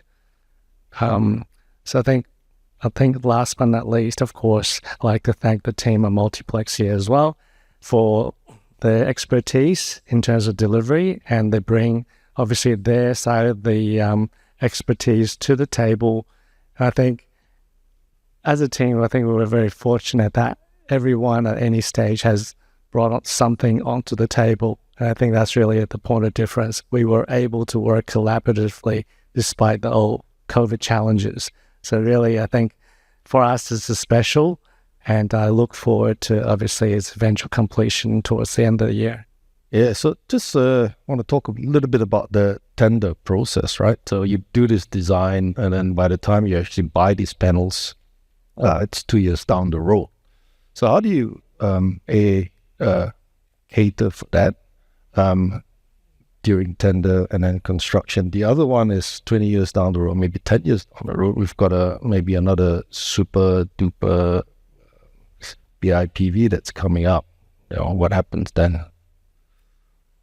Yeah, funny you mentioned that. That was actually part of the CBUS brief. What happens? I think during the time 435 Bourke Street happened, it was probably the time when the technology moved the fastest, right?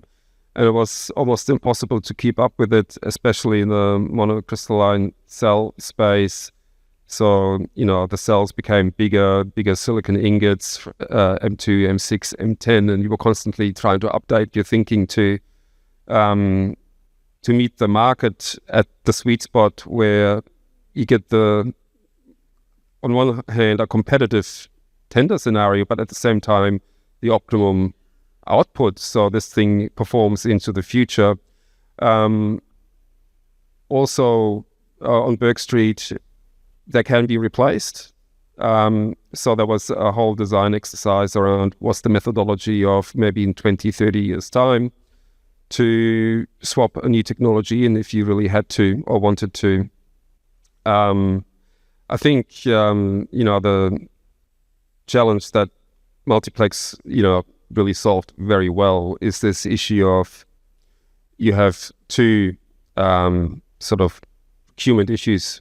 On one hand, you have the BIPV specialist glass laminator supply chain. On the other hand, you have your facade contractors, and you're trying to, manage the risk and control the process and tender it. But at some point, it needs to be handed over to the facade contractor, and then that is a challenge in many ways in terms of that facade contractor's knowledge of dealing with a whole new set of standards that need to be complied with, and being able to actually deliver this sort of high-tech component within what's usually just a unitized curtain wall facade. Yeah. Bringing Blair back in, you want to talk to some of these slides? Yeah, thanks. Yeah, so this is a case of, I guess, small, big, bigger. So the first one will start off small in that bastion of ethics, the CFMEU. Their headquarters. They just wanted something small, but to show that they were caring about the environment. They've got a Clearview product, which is a window integrated photovoltaic. So just inside it looks like a really thick frame, but that's basically the solar collector. So it's not the whole window that's collecting photons. We can see through the glass, the sun can see us, and we're not generating any electricity from that part. So it's just a thin strip of PV, and it bounces the photons to the frame where the real magic happens. So 7 windows per level, three levels of this. From a fire engineering perspective, it's hard to get excited about all that. And the justification is, look, there's some small scale tests we can run. We'll just look at, is it highly flammable, that sort of thing. Is it going to really rapidly spread via the facade? But we don't really care too much. It's no worse than a sofa or an office desk and chair next to the window. Those are the fuel loads we can't control, but that's a much bigger fuel load and a bigger hazard. So if you want to go to the next one, we can go back to talking about 550 Spencer Street. This is when we really start to think holistically. So we're moving away from these small-scale fire tests to tell us about performance, and we're actually starting to look at the facade scale tests. So for 550, it's been mentioned that the AS5113 facade test was done, and that was to give an idea of what happens when we have a really big fire that's kind of representing like a sprinkler failure or a truck fire nearby, or one of these really massive fires that don't happen every day. But if they happen, we don't want the facade to lead to the fire leapfrogging from level to level before people have got out, before the fire brigade get there.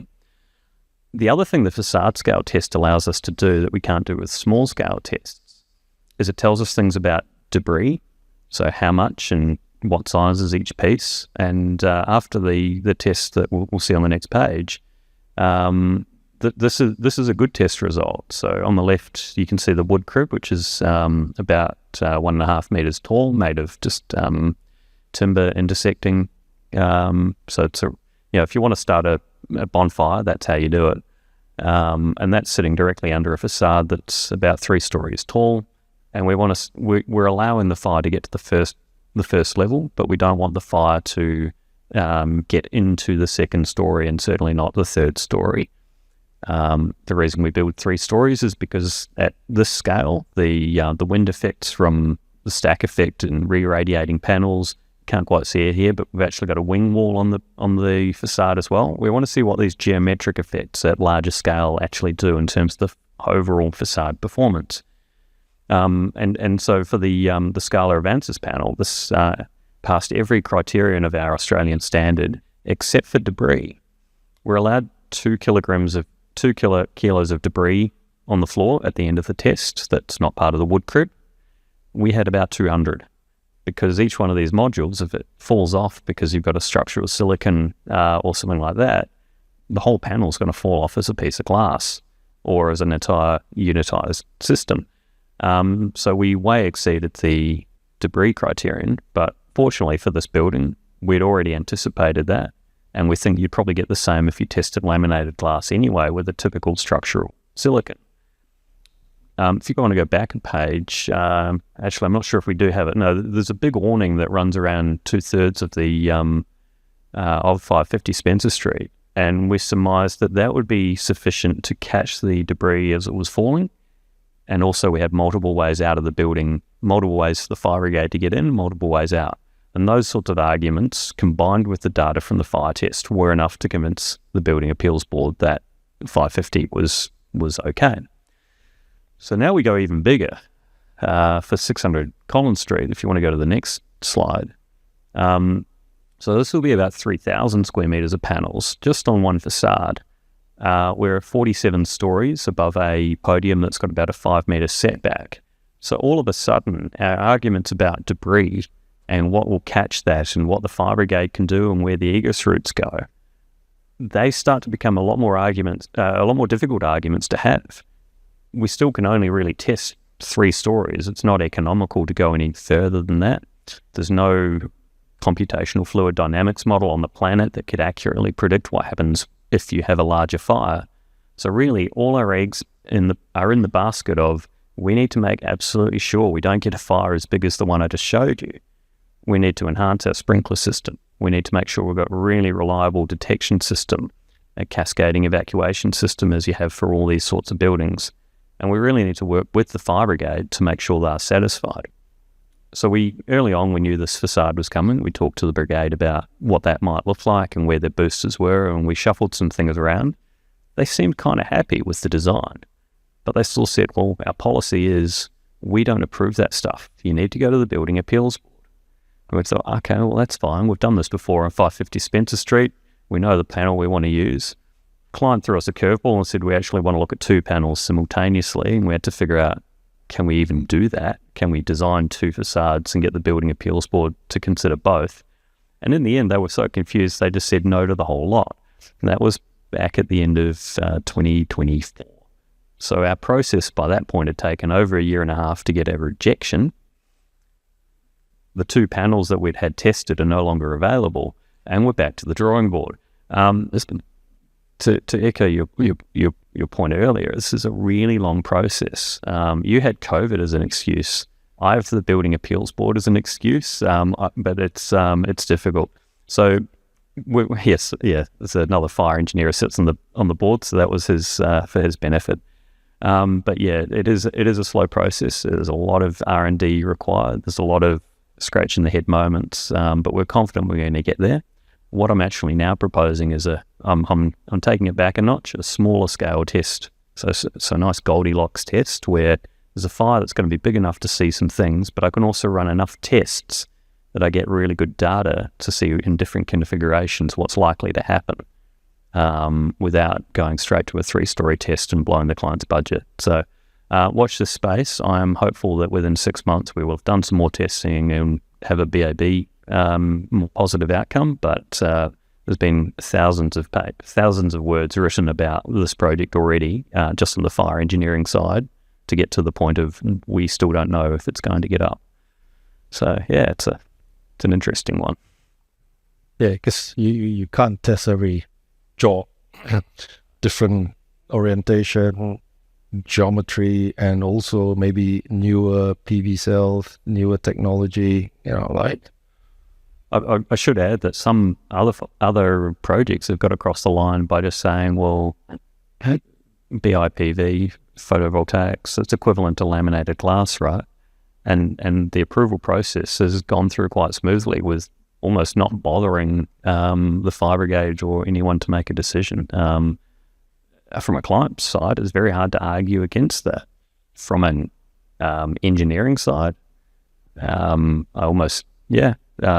I can't actually see that, but others have made it happen. So, yeah, it's. I guess the challenge is that every project is unique, and the response to proving that up is unique to the project and the project requirements. But I think really the crux of the issue is we obviously do massive prototype tests on almost every Quadmore project. We call an AS4284 test. we very comfortably specify that and pass that on to that testing requirement, pass that on to the main contractor and the facade subcontractor. And that is because, there's a lot of knowledge around that test and confidence that you can pass it. And if you don't pass it, tweak, fix the design, retest it, terrible.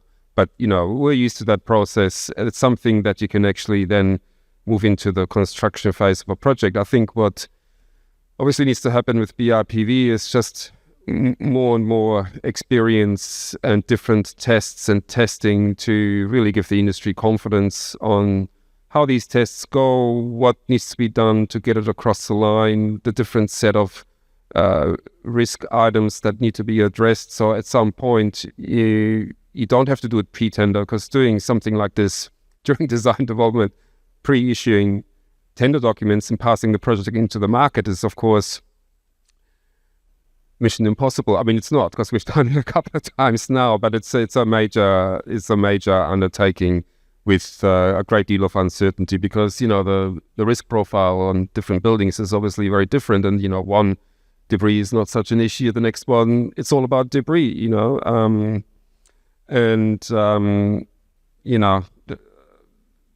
The stringing of the panels, the electrical side of things, and the risk profile that's associated with electrical energy on the facade is, vastly different from project to project in the way, the system is set up. And I suppose there's just a whole range of risk factors that the industry needs to get used to and understand, and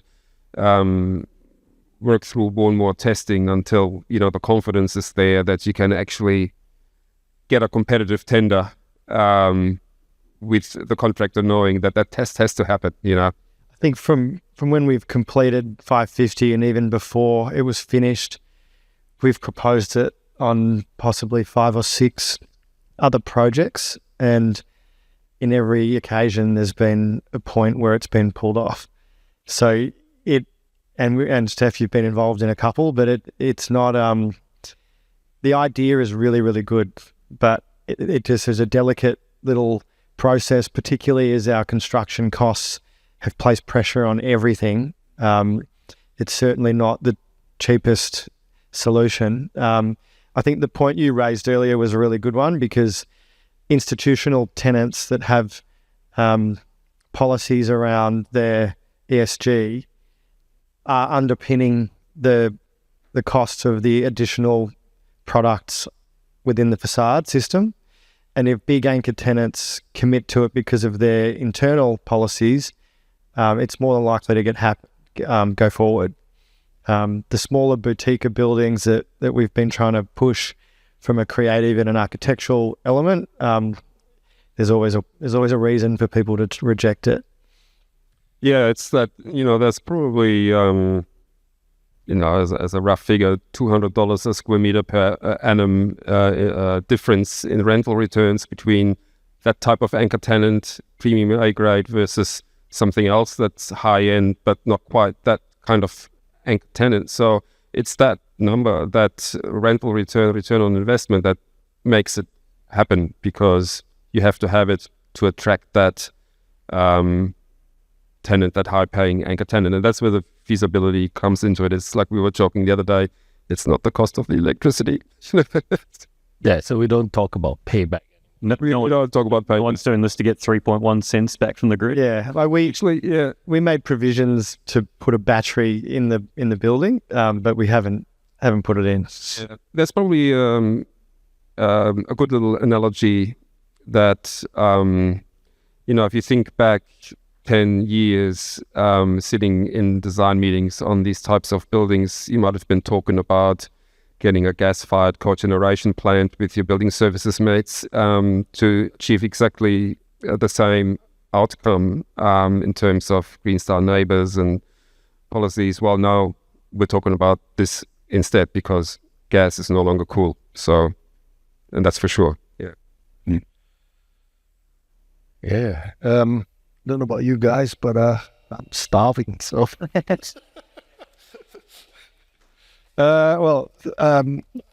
thank the panel. Thank you very much for your time. I think it's been a riveting conversation.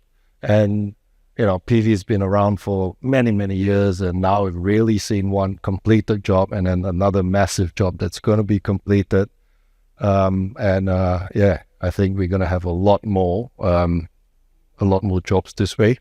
A lot more jobs with PV, BIPV, solar, all sorts of weird and creative stuff. So I think what we're hoping for is obviously these two projects serves as a sort of a catalyst for this movement, for more of these sustainably focused projects, irrespective of scale and building typology, and really, push us into the fast lane of all this.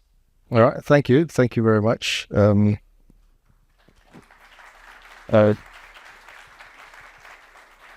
I believe your reward for hanging around is lunch. So let's go. Not so quick, Oliver. Sorry. Ladies and gentlemen, please make your way out. Lunch and sponsors are out there, so mingle, network.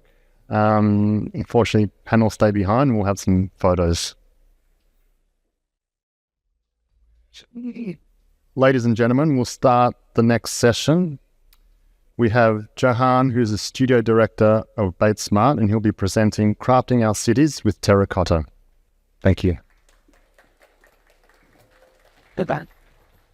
Good afternoon, everyone. Hope you had a good lunch, and thanks for coming back. Great. I'd just like to begin by acknowledging the traditional custodians of the land on which we're gathered, the Wurundjeri Woiwurrung people of the Kulin Nation, and I pay my respect to their elders past and present. My name is Johan Hermijanto. I'm a studio director at Bates Smart.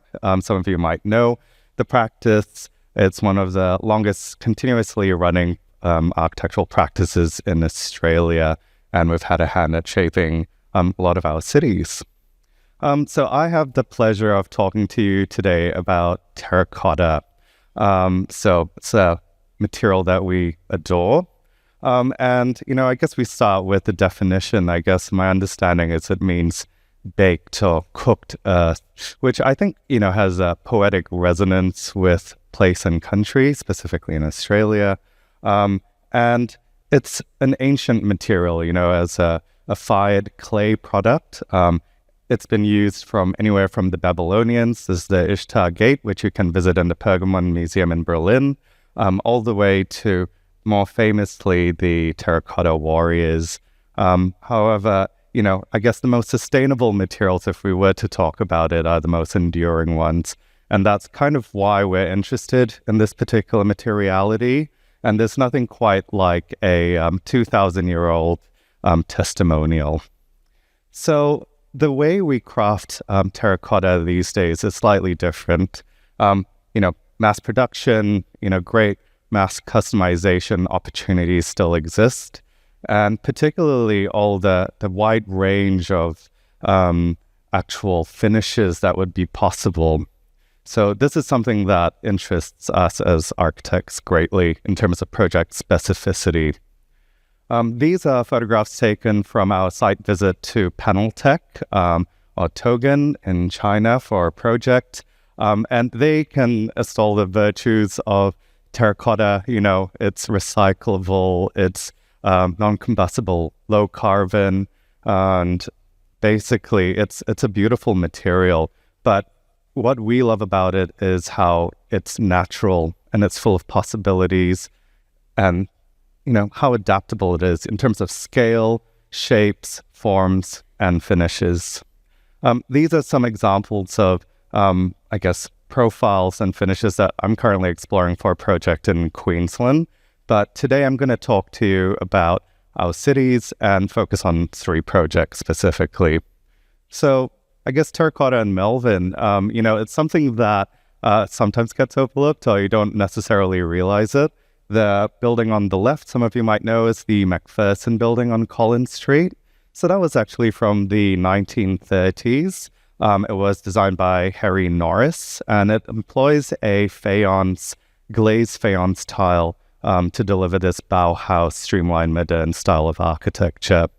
And the image on the right is the Manchester Unity building, slightly more famous, Marcus Brownlow, Barlow, and famously also used about 250 tons of terracotta faience tiles to deliver this landmark Gothic-inspired vertical expression. More closer to home, further north, this is on Burke Street.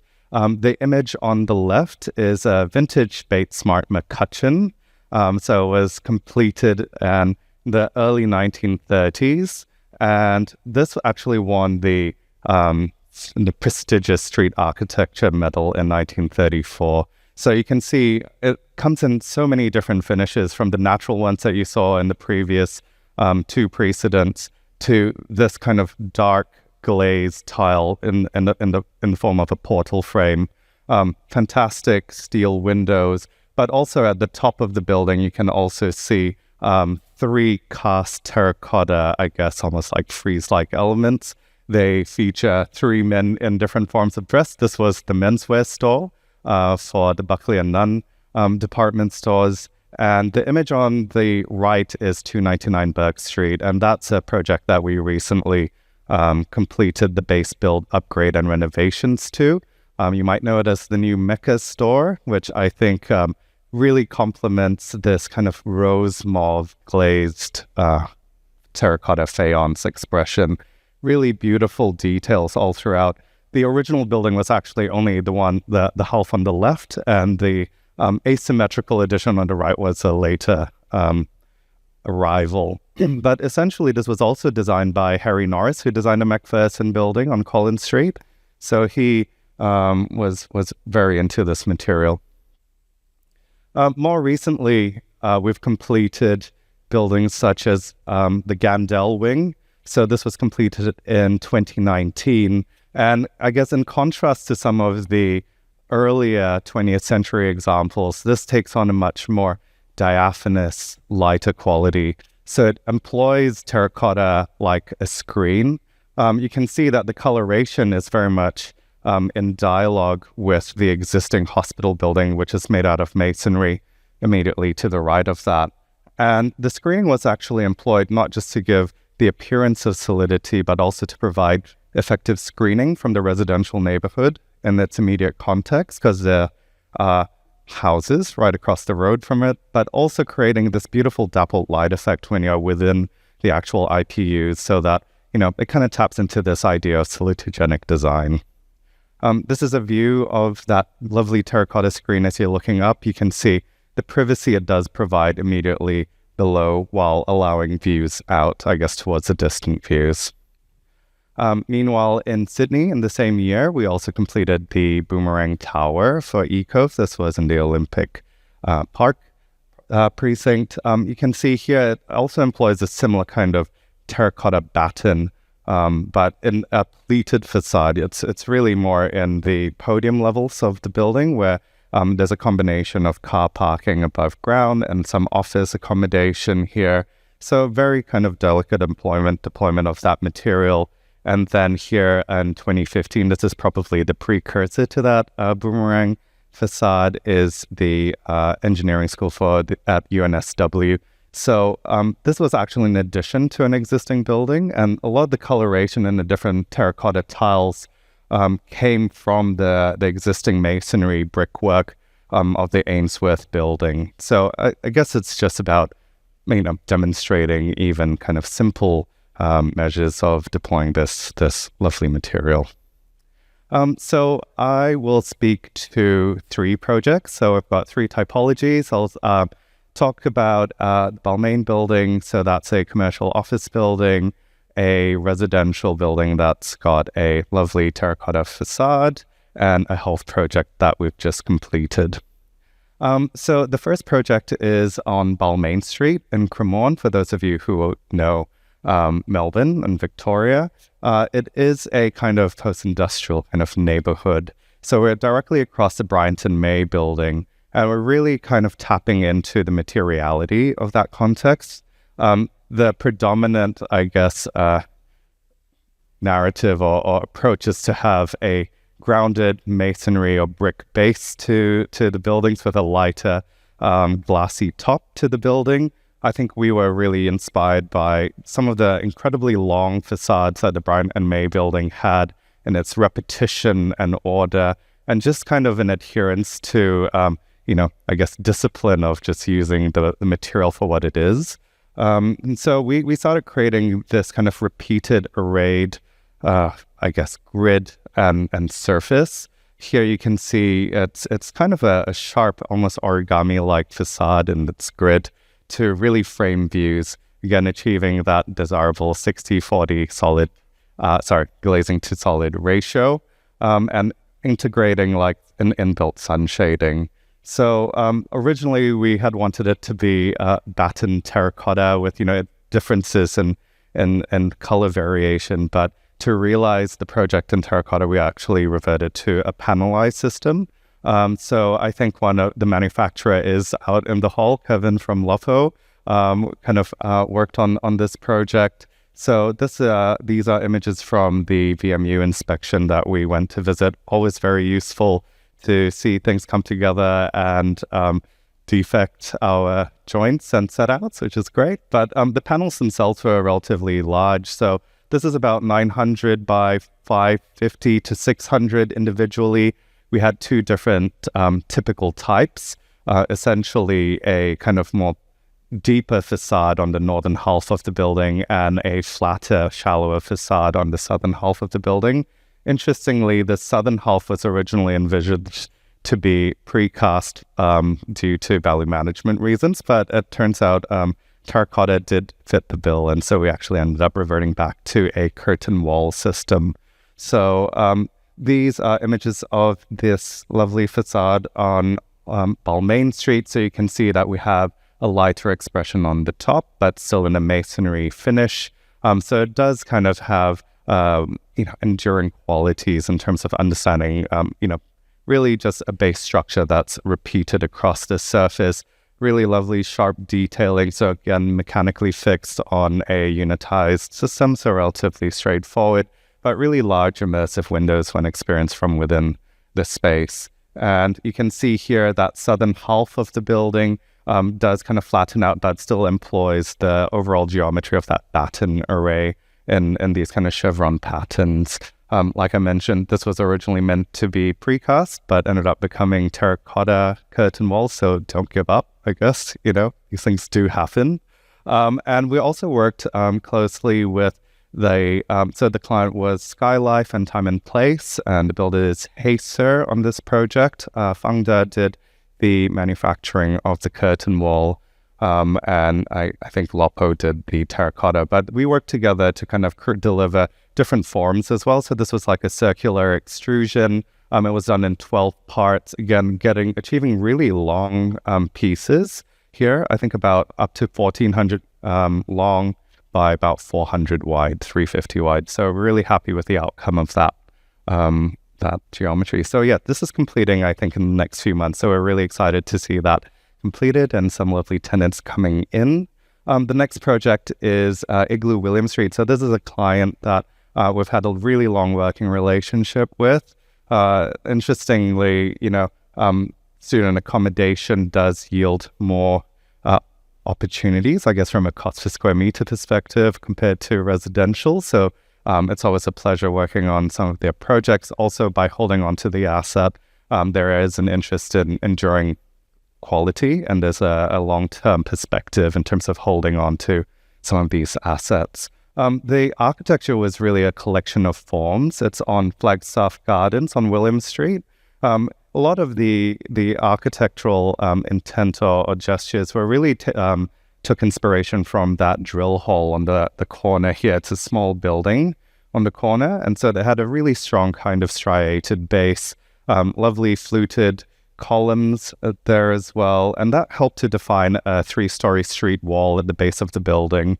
The terracotta has been employed on the primary street wall podium, I guess, which kind of rises above that 3 stories, and has been realized in this lovely glazed green terracotta, just for it to really kind of recede back to be more of a background building rather than something that draws your attention, even though it's inherently well crafted So you can see here, smaller scale overall as a residential building from a floor-to-floor perspective, still getting relatively large sizes of terracotta extrusion. I think they're about 450 deep, about 400 wide, and about 900 tall. Some of these kind of curved corner pieces here, and then these are a bit longer, some of the lintel elements. So originally the coloration of the entire podium terracotta facade was this lighter green finish overall. During the VMU inspection, I think it was decided that this kind of homogeneous appearance was possibly a missed opportunity. And so the client ended up requesting for alternatives. So we were looking at maybe a bit more of a varied glaze to give it a more artisanal or crafted feel, like a precious ceramic. And so that's the glaze that we ended up with. A very happy client as well. And I think the building looks much better for it. So definitely always worth doing those kind of full-scale mock-ups. Here are some close-up details of it. You can see the 3-story street wall here, also partially unitized, I guess, from level 2 onwards. But on the lower levels, I think there's going to be hand-laid masonry, lovely Krauss brick, but that's not for today. I think in terms of the actual form of this facade, it's really quite a simple grid array. I think that's also part of the beauty of this particular building typology. But actually, the finish of the actual facade material does give it an incredible variance in terms of how you experience the building throughout the day, depending on the quality of the light, whether it's overcast. And it definitely speaks to the colors of Flagstaff Gardens. I don't know how I'm doing for time. Looks like I might be spot on, which is great. And then last but not least, this is the Peninsula University Hospital. So this, we only speak of as Frankston Hospital, I think, within the studio. And it really kind of takes inspiration from the catchment area of the hospital. So this is something that's recently completed. And so looking at the landforms of the peninsula, some of the headlands, and really celebrating the change in the waterline, in terms of demarcating changes in strata and, geology changes through time. But that really started to define different layers of the building, whether it's the ground floor new arrival that's been introduced, the new podium levels, or the new IPUs on top of the building. So here is a stack of that. I think there were also a number of studies done through the life of the project with regard to how it would be constructed. I think originally it was always envisioned to be terracotta. And what we ended up with was going on a journey, I believe, like going through delivering this in precast or a combination. So what we ended up with is porcelain on the upper levels of the building, where the architecture is flatter, a bit more polished and honed, again, kind of talking to that conceptual narrative. And then on these lower levels being constructed out of terracotta, where we are able to get the variation, the depth, the changes in the tones of the facade. So creating this kind of patchwork of textures and colors that speak to those geological landforms that we were referring to earlier. That's a nice model that our model maker Chris made in the studio, and these are some of Bobby's photos of the VMU inspection, kind of speaking to this kind of layered qualities of light, which I think we'll show you some other photos of it being very successful in the next photos. But essentially, this is the building in situ. It's close to the coastline, so terracotta again being that very inert, resilient material was a perfect fit for that coastal environment. And you can see the textures really coming to life here on this bottom corner image, compared to the much flatter, smoother expression on the upper levels of the building. So it's really about kind of referencing or a nod to some of those geological landforms. I think that was also worthwhile mentioning the lovely car park building addition, above ground car park, which I've got some close-up photos as well. So this is a photo that Sherman took from our studio. He's done a fantastic job. but it really kind of demonstrates that kind of patchwork of finishes, extrusions, possibilities, and kind of delivering this, dappled light facade, providing depth and ideas of erosion on the building. These are actually 2 photographs. That's why I had to put a little strip in the middle. But I think this facade here is a very successful terracotta look aluminium facade for the car park. It's naturally ventilated, but really kind of ties in really well with its color match powder coat there. This is a view of the staff courtyard looking towards the horizon there. That's where you really experience this facade in person at a human scale. That's the view looking back, I guess, from the Frankston Pier. They've got very lively seahorses under them. And yeah, that's me. Hopefully you've enjoyed reflecting on the use of this enduring material as much as I do. And yes, hopefully we'll see a few more terracotta buildings around. Thank you.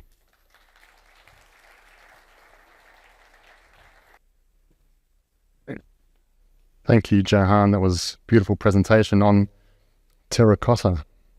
Next, I'd like to introduce Fan, the founder of Anometal Aluminum, and he will be talking about the solar-powered, long-lasting, active, self-cleaning technologies for anodized aluminium. Thank you, Fan.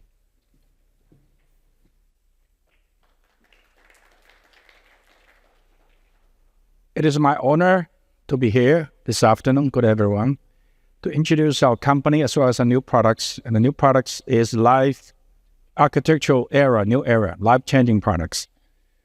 This is our company located in downtown Shanghai. As a chemical company, it's very unusual. Still have a factory in the city, the huge city downtown. We have this factory. Our company was founded in 1995, just over 30 years. Starting from 1998, we developed coil anodizing technology aluminum on the scratch. And by that time, we are the only company in Asia, in whole Asia, doing massive production of coil anodizing aluminum. There's a zero company, other company in China, zero company in Japan, Korea, Thailand, Australia, or there's no coil anodizing company. So we start from scratch. So right now we have 3 anodizing lines. We gathered 30 years of anodizing experience because aluminum anodizing is a electrical chemical process which rather complicated and random things happening.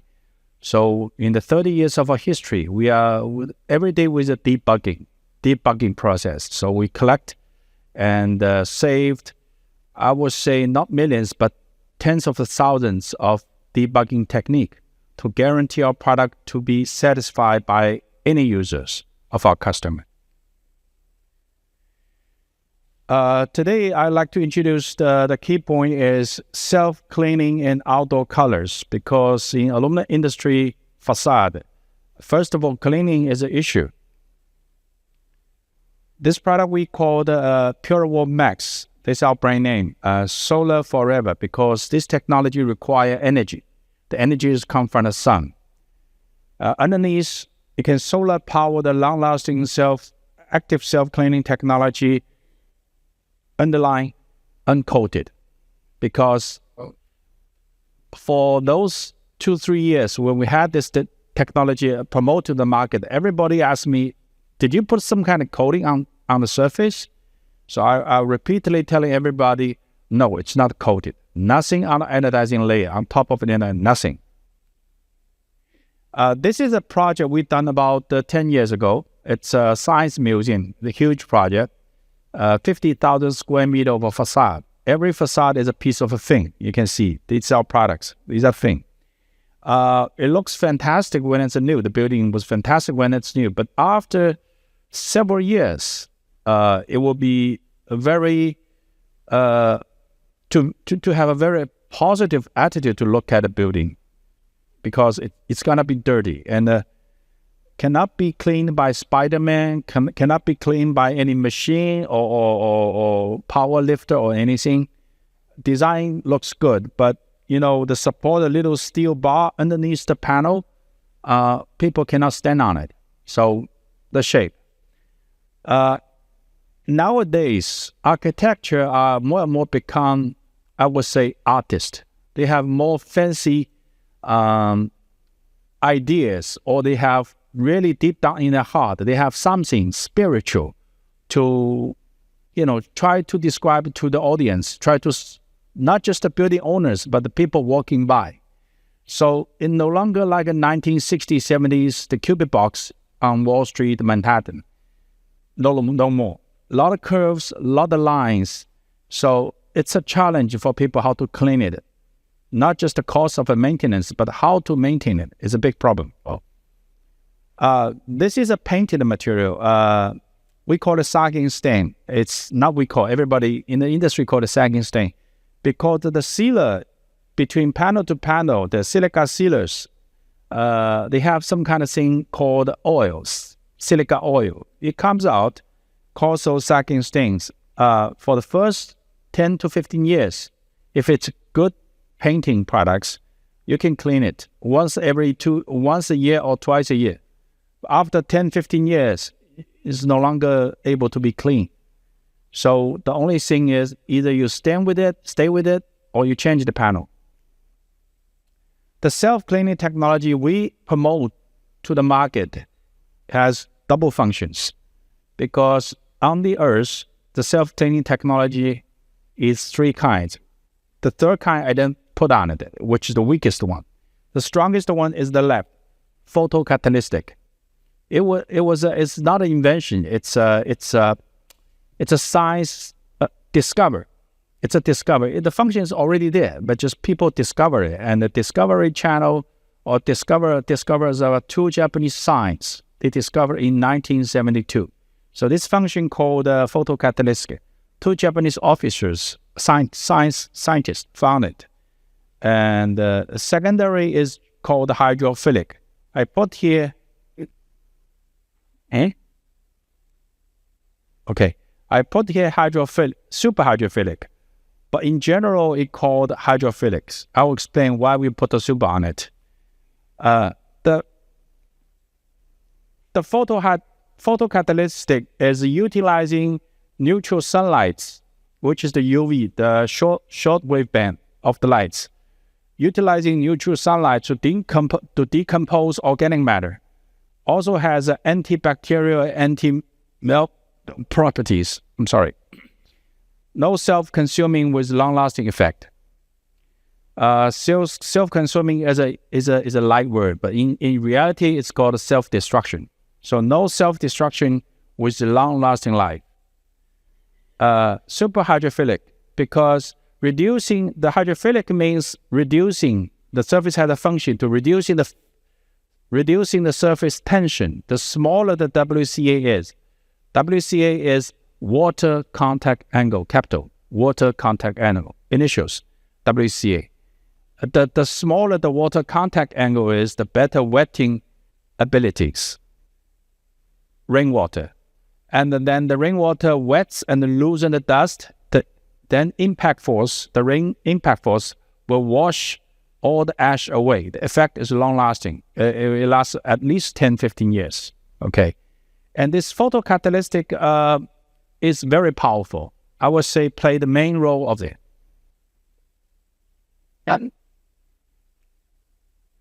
Okay, the nature of that. On the metal, we developed a unique method which form a single-phase titanium crystal oxide on the surface of aluminum.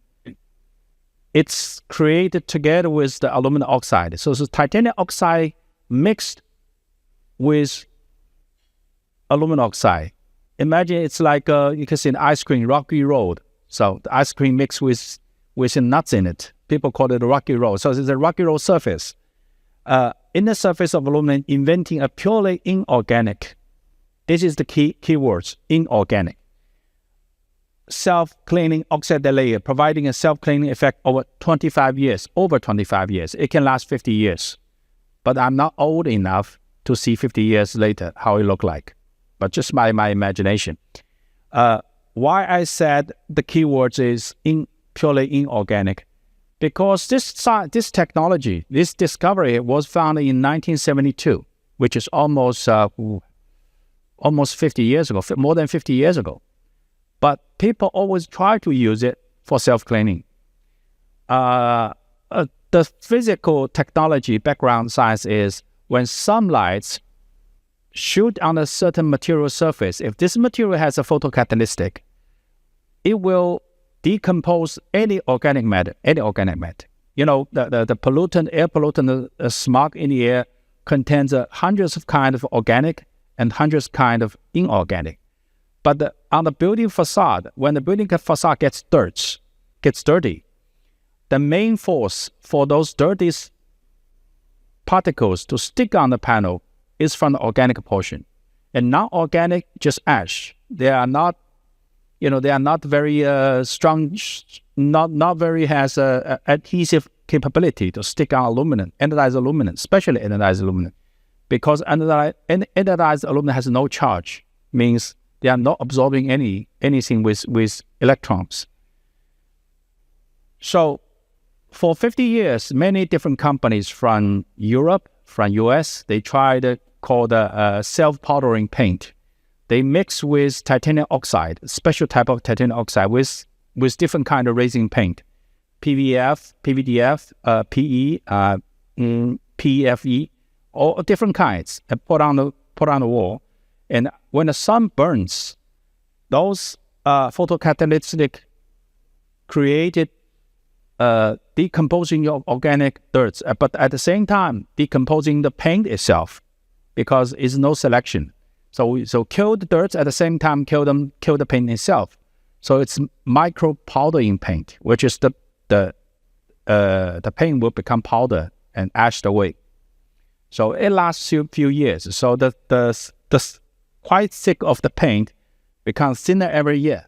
After 5-6 years, no longer functional, because you cannot use a bare material, right? You have to put some kind of paint underneath the powdering paint without the self-destruction. That's why this is a difficulty. That's why the difficulty. Nobody can do inorganic portion. But in Japan, architectural industry are quite smart. They mixed with this powder with ceramic materials and cook them like 1,000 degrees, which it lasts they can resist 1,000 degrees for in the tiles. So ceramic tiles. So in Japan, this technology has been used more than 30 years. Self-cleaning tiles on the buildings. So if you went to Tokyo, Okinawa, lots of building, either single house or big towers. I don't have enough time. Oh, sorry. I can make it quick. So these buildings are very clean. So in this case, we transform this technology into aluminum. And aluminum has a 660-degree melting point. So it's an innovation. It's really an innovation at the regular room temperature we make on the inorganic layer on the surface. This is our test. It's in a third-party independent lab. So the left is 4 pieces of aluminum. They are all same color, but the number 1, 2, 3 from the left, they put the red color on it, red color, and then in the UV chamber to burn it to imitation the sunshine after 24 hours, and come out the white, come out the silver. So the ink has been photocatalytic decomposed, and the color meter charged. See the difference. Suppose delta E, the standard delta E color difference has to be less than 3. We have 1, 1, 1. Okay, this is a super hydrophilic. Our surface here has a less than 10 degrees, so it's not hydrophilic. Hydrophilic is less than 60 degrees. Where less than 10 degrees is super hydrophilics. This is our test. 8.9 degrees. So the technology that combines, okay, I'll make it quick. So the technology that combines 2 powerful self-cleaning features, The inorganic oxide layer, which will last 50 years on the surface, will clean the surface, lets the building owner lifetime maintenance free. Lifetime maintenance free. And this is the color. We are the only company in the world that can do gray color outdoor, UV stable gray. We are the only one. Okay, those are the color we can do. Sorry, I'll move it quick. These are project we done in Australia. This is in 2020 in Melbourne. This is in Sydney, 2022. This is Sydney. This one's also in Sydney, Ferrier. It's ongoing now. Okay, this is a huge project we done with Annette Architect with the US, but its project was located in Shanghai. It's a ring. It's a copper ring. This is a stadium. Yeah, these are, I'll make it really quick. This is we done with Johan Hermijanto, the French designer, architecture, very famous one.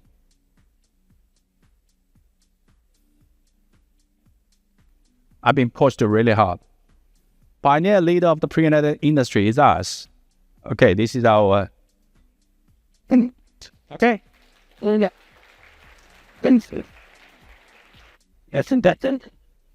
Thank you, Fen.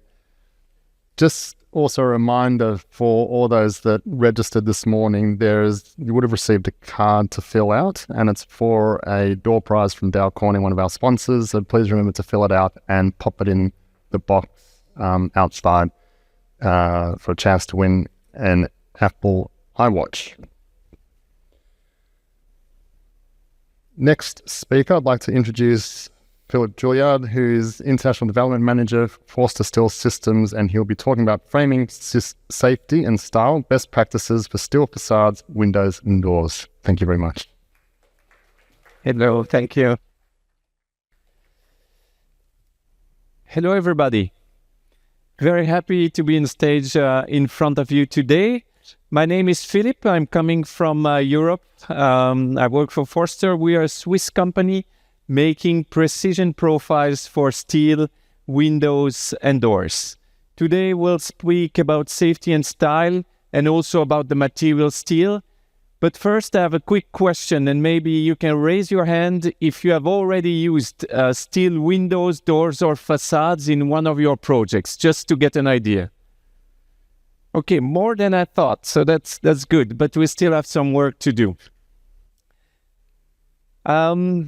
At Forster, we say that steel is our nature. We really specialize in steel profiles, and you see on the left some pictures of these profiles.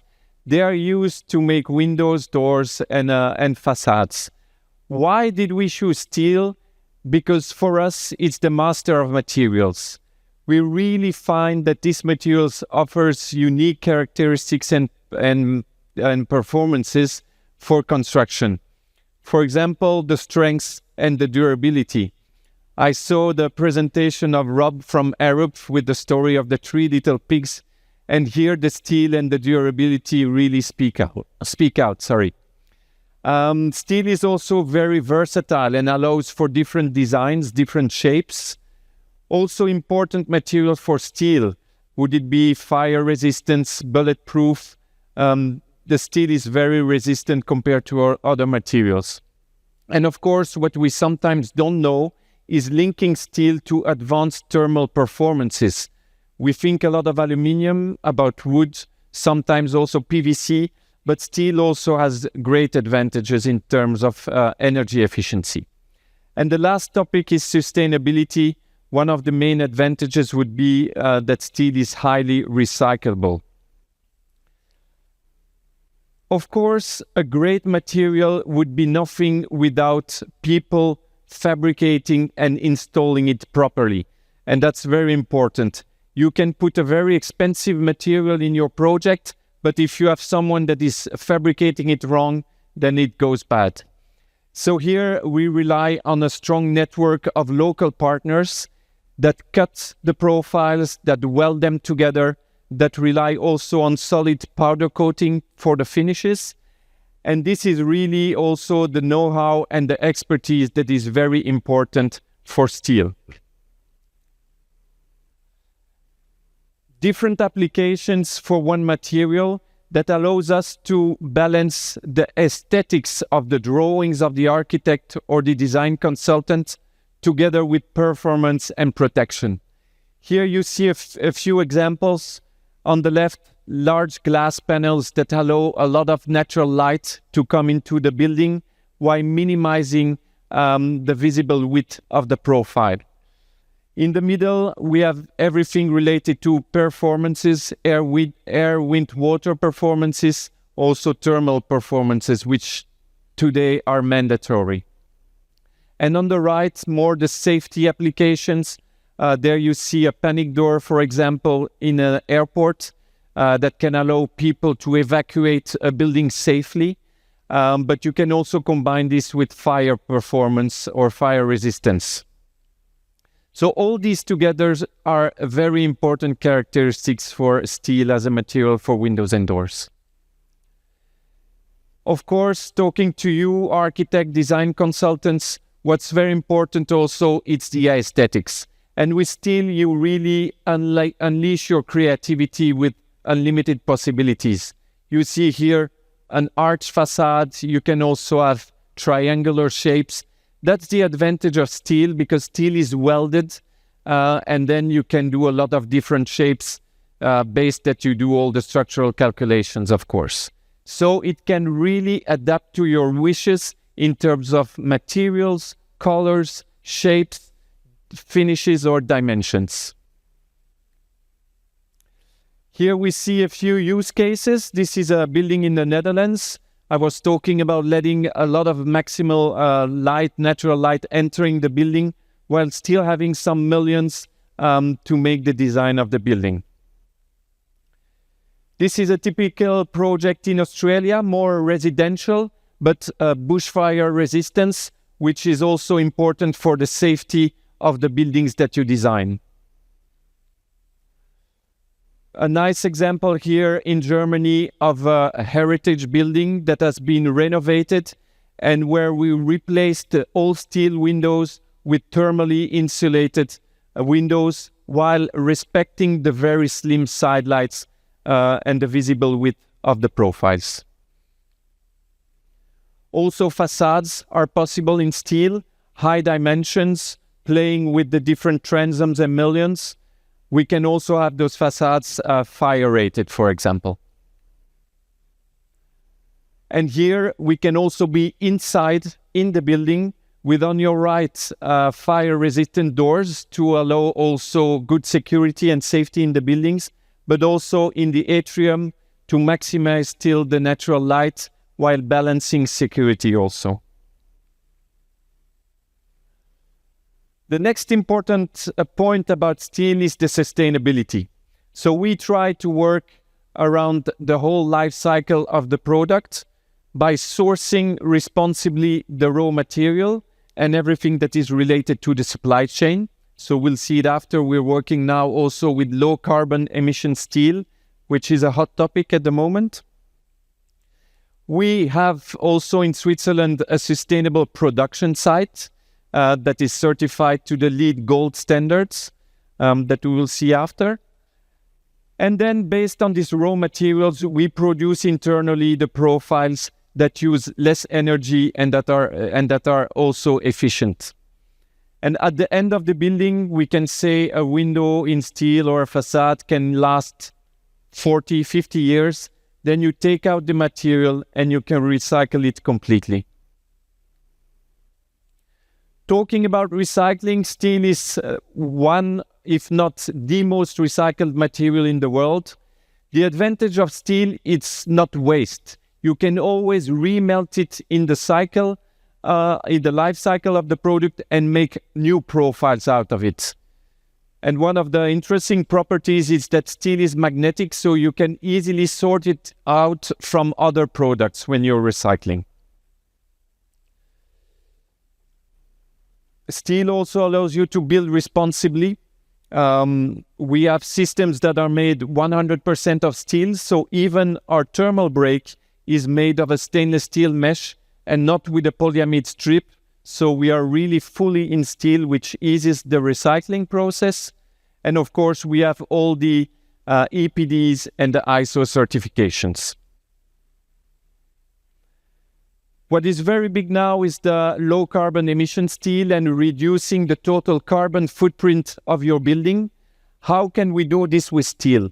Well, we started with a world-renowned partner, ArcelorMittal, to source recycled steel in our profiles. So we are able to have more than 75% of recycled steel in our profile, where traditional steel you would be looking at less than 25%. So this is already a big step.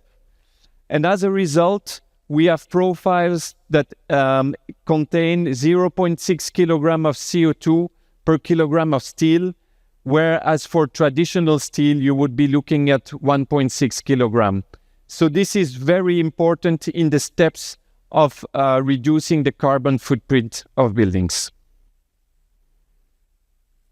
I was talking about our sustainable production site. Here you see a few pictures. We opened it in 2024, so for the 150 years anniversary of Forster. And you see a production site where we have offices, and at the back we have all the production facilities where we produce the profiles, of course with also a solar roof to improve also our carbon footprint. Because it's not only having energy efficient and sustainable products, it's also the way you produce them that is important. Here you see a little bit the full range of solutions that we have.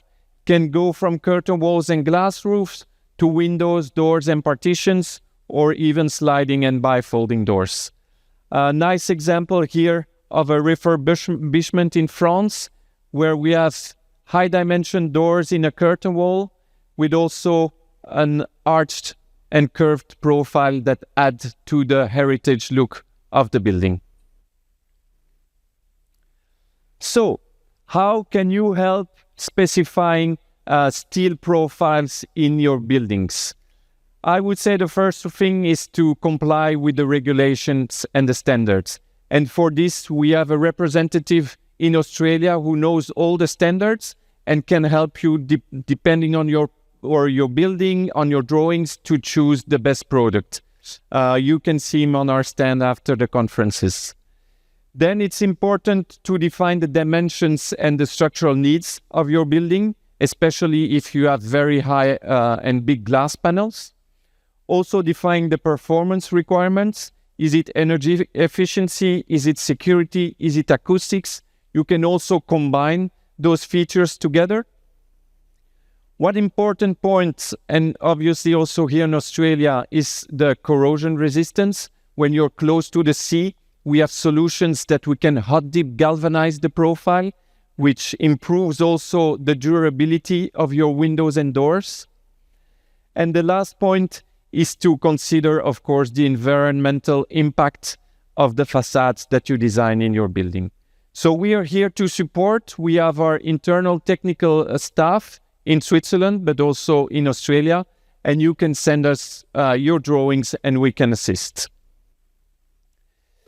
Here I finish on a few projects. This is airport in the US where we had strict fire requirements with also high glass spans.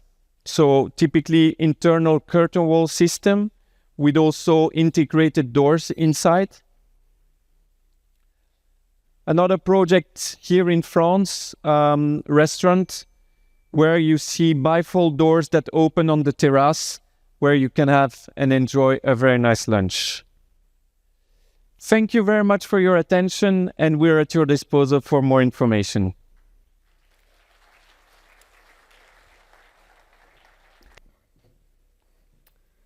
Thank you, Philippe. The next speaker, I'd like to introduce Elissa Stirling. She is the regional manager for Victoria from Inhabit, and she will be talking about from risk to resilience, addressing 2 critical facade risks through design. Thank you. Good afternoon, everyone. It's a pleasure to present to you today from Wurundjeri country. And when I was asked to present today, I decided that I would dive into a couple of technical topics around resilience. We can all accept that our climate's changing, and with more frequent storms, we need to make sure that we are considering this and implementing factors into our design to mitigate the risk. And I'm going to go through a couple of really practical things today that you can all take back and apply to your projects. I'm going to speak today about dominant openings and the risks associated with awning windows, and in particular, the dislodgement of awning windows and condensation management. We're going to explore why this is such a difficult topic and why our industry struggles with this topic and what best practice looks like. Okay, to start with dominant openings. I hope that none of you ever have to call me and tell me an awning window has been sucked off your buildings. Unfortunately, in our practice as part of our services as remedial and diagnostic engineering, that does happen, and I'm here to give you some practical tools today to ensure that doesn't happen. So we're going to quickly go through what a dominant opening is, how to design for dominant openings, how to design windows to mitigate risk, and how to test dominant openings. For those not typically knee-deep in the world of structural design actions, don't worry, that's what we're here for. There was an amendment in the 2021 standard for wind actions that changed how the local pressure factor is applied to the internal side of your building. This has increased the loads in our facades, including mullions, glass doors and windows, and particularly when left open in high wind event. So if you can imagine a residential building, in this case, I've got an image of a building on the west coast of Australia with balconies located to achieve the best views at the corners. In this case, you can see we've got a westerly wind coming in, which puts a positive load on our facade, and then a suction here to the north. If this sliding door is left open, that wind will enter the building, increase the pressure inside the room, and have a positive effect on the inside of our facades. So you can see here I've got a section of an awning window, and we're increasing our dominant opening, our internal pressure coefficient. We're still experiencing our suction on the outside of the building. This change in the code means that we have to design for additional loads, which in turn means deeper mullions, thicker glass, and also the phenomenon that the idea that this could be then applied to an open window. I also want you to think about awning window sizes. We're seeing increasing awning window sizes. I'm going to tell you to make them big in a minute when I talk about condensation, but right now while I'm talking about wind loads, I'm going to tell you to make them smaller. But you've got to remember when you have big openings, you've got laminated glass for acoustic reasons, these windows are getting bigger than 100 kilos, and the operational force to open them is becoming so big that they're actually failing those tests. So this is the thing that I all want you to take home and remember today. There's two things I want you to do when designing awning windows or checking that these occurs when you get your shop drawings for your awning windows. The first is a continuous hinge. You can see the top here along our awning window. We have our profile, our extrusion, and through there we've got a little hinge. This should be present in any awning window for tall buildings. You can imagine like a piano lid with that hinge that opens right along the top. It's a almost cost neutral thing to have on any awning window and provides continuous mechanical restraint onto your building. The second is an anti-lift block. So what an anti-lift block is essentially a mechanism to ensure that that hinge doesn't lift off your building in the case of a suction under a wind load. These come in many forms. So here we've got on the left a square extrusion that's fixed in from above, and maybe a better design is over here you've got a little tab that could be fixed in from the front. If you've got those on your building and they're put in properly and installed, don't just see it on a shop drawing, make sure it happened in the factory. your awning is secure on your building. It might flop around if the hardware fails, but it's still attached. Now that we have the awning sash secured onto the building, I just want to quickly go through hardware and some testing that we should be doing for high-rise buildings. So you can see here number 5, a cam handle. That's the locking device that actually deploys locks in your sash window, and it's used also to push it open. We've got number 3, which is your latch plate. So in the case that your window closes, but it's not locked because the person hasn't come and turned the cam handle, you've still got your window closed and latched in position. We also have stays in the side, which give you can have peg stays or you can have friction stays, which allow you to obviously open and close and restrict the window. You might also have an extra restrictor to get your 125mm maximum open. And then you also have your strike plates where your locking devices go into.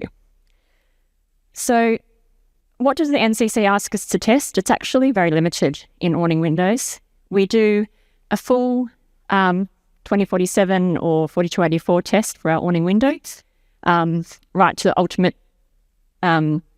design limits state, but it's in its locked position. The cam handle's closed, everything's nicely locked up, and that's what we test to.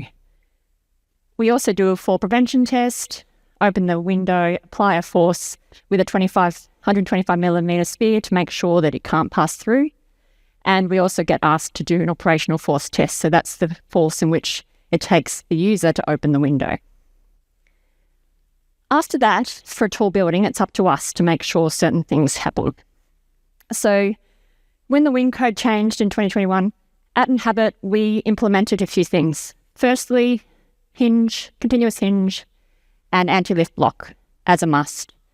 So that's the first thing. The second thing is we're testing opened windows in our tall buildings. So the first test that we ask on top of our standard PMU test is the latch sash. So you can imagine that the awning window is in its closed position, the latch is engaged, but it is not locked. So for those who are familiar with snapshots, imagine the snapshot's been deployed, it's closed, it's latched, but it's not locked. We then run that through the PMU test at serviceability to see how it performs and make sure the latch doesn't fail. The second one is to actually test how, if you're using a snapshot rather than a peg stay, at what load does that snapshot close? So again, using the standard PMU test, but having the window in the open position, we apply a membrane across it so that we can actually form the pressure within the chamber, and we load it to see at what point the window closes. That gives us information to make sure that it actually doesn't close too soon, so that our users don't find that the windows are shutting under light pressures, but also that it is deploying at an appropriate rate. The third test is like a pull-out test. So this one we assume the window's open and we get a negative gust. And we test this to a 1 in 5 year wind event, and we make sure that the frames don't deform, and we can then put the 125 ball in to make sure that we've still got our fall prevention. And lastly, we do an open sash pull-out test to a serviceability, so 1 in 25 year wind. And it's the same test. We apply the suckers, we apply the load, and make sure that the awning doesn't dislodge from the window. So just to recap on domino openings and windows, consider the appropriate awning sizes. Make sure you understand the weight of that window and the hardware that's been selected. Always have a continuous hinge and an anti-lift block in your design, and request the additional testing on your awning hardware. It's really important that we are testing for project wind loads and not relying on maybe some domestic hardware testing that was provided for the project.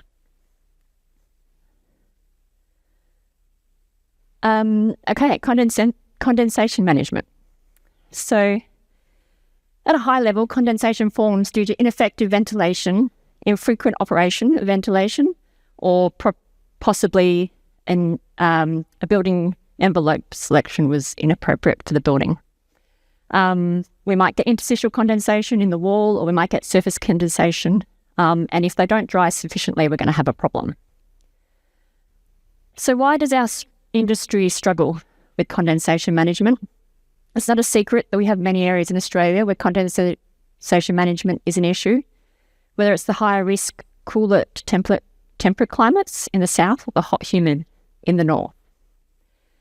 The reasons why we struggle is because it's a complex problem to solve. The science is complex and climate driven, and there are many variables that require a project by project solution. Relies on ventilation strategies and building envelope design. Therefore, multiple designers need to come together to coordinate a solution. Design codes are preliminary and highly technical. I'm going to go through the changes in the 2025 NCC in a sec. We have limited design expertise and recognition in our industry. And the installation of products that we use to manage condensation, like membranes, are often poorly installed, which I'm going to share some site photos in a sec. Which ones can we control, though? We can control our design codes. We can improve them. We can limit design. We can improve the expertise with our industry and recognise those who are experts. And we can improve the installation of the product. Very quickly, just to go through the 2025 changes. So the performance requirement hasn't changed. We still just need to make sure we manage vapour and sure we don't have any ill health or issues to our occupants. And just to note that the 2019, 2022 and 2025 continues only to apply to Class 2 and Class 4 part buildings.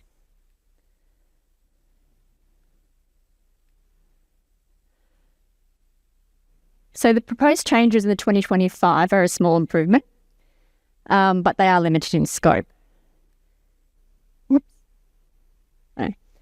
So just quickly, the first one, the 5 changes include where a pliable membrane is installed in the external wall must comply with AS 4200.1 and 2. That hasn't changed, and that's pretty straightforward. The second one is that control layer installed between the cladding and the exterior side of the insulation must comply with the vapour permeance requirements in the table.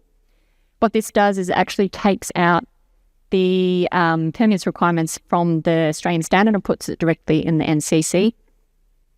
But what I really love about it is that it actually now states that we have to have cavities in climate zone 6, 7 and 8.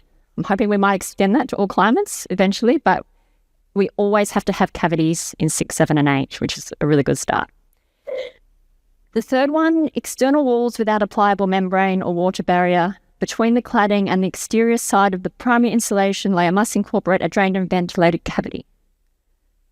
I actually don't quite understand what that means, so if you got it, come and tell me.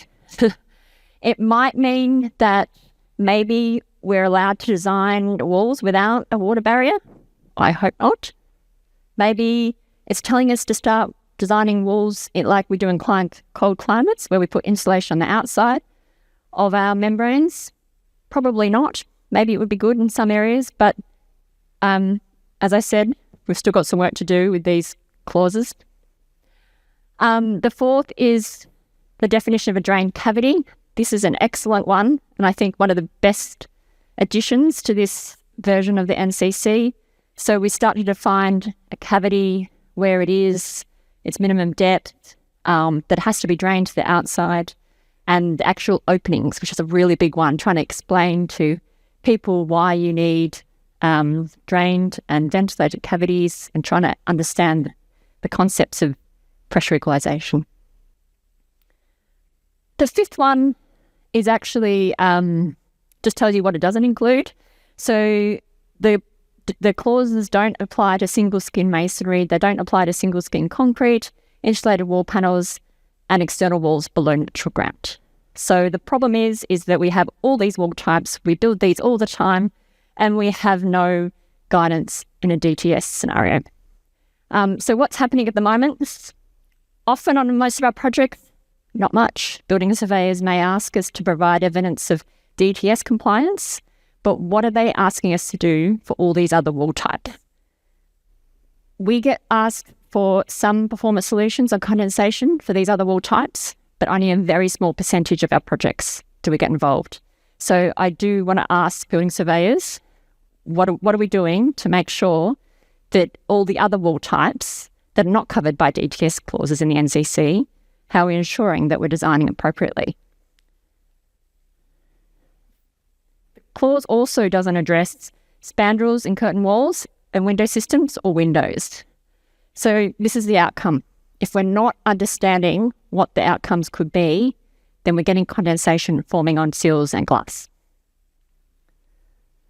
We need performance solutions. We need people who understand the risks associated to be part of the design early on. So what does a performance solution require us to do? Either using the verification method, which is modelling, expert judgment or comparison to a DTS clause. Who are the experts in the field? We need to be better at finding and acknowledging those experts.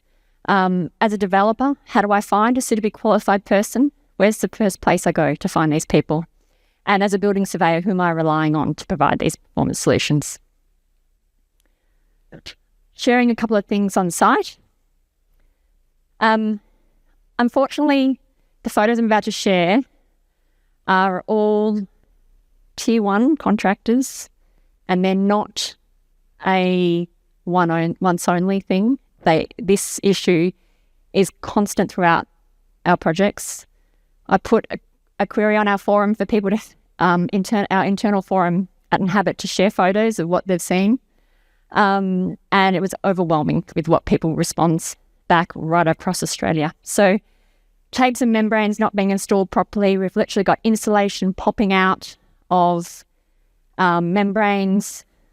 This is a RAB board that was installed by rendering the joints like you would internal plasterboard. We've got RAB board coming down and not sealed to our bases. So we did a water test and guess what? It leaked. This is as what I said, these aren't one-off issues. They're systemic throughout what we're seeing on site. Really good penetration detail. So what is best practice for condensation management? The key thing is going through a risk assessment. And at Inhabit, we call this a condensation likelihood assessment. And we go through and identify risks based on 4 categories. Climate risks.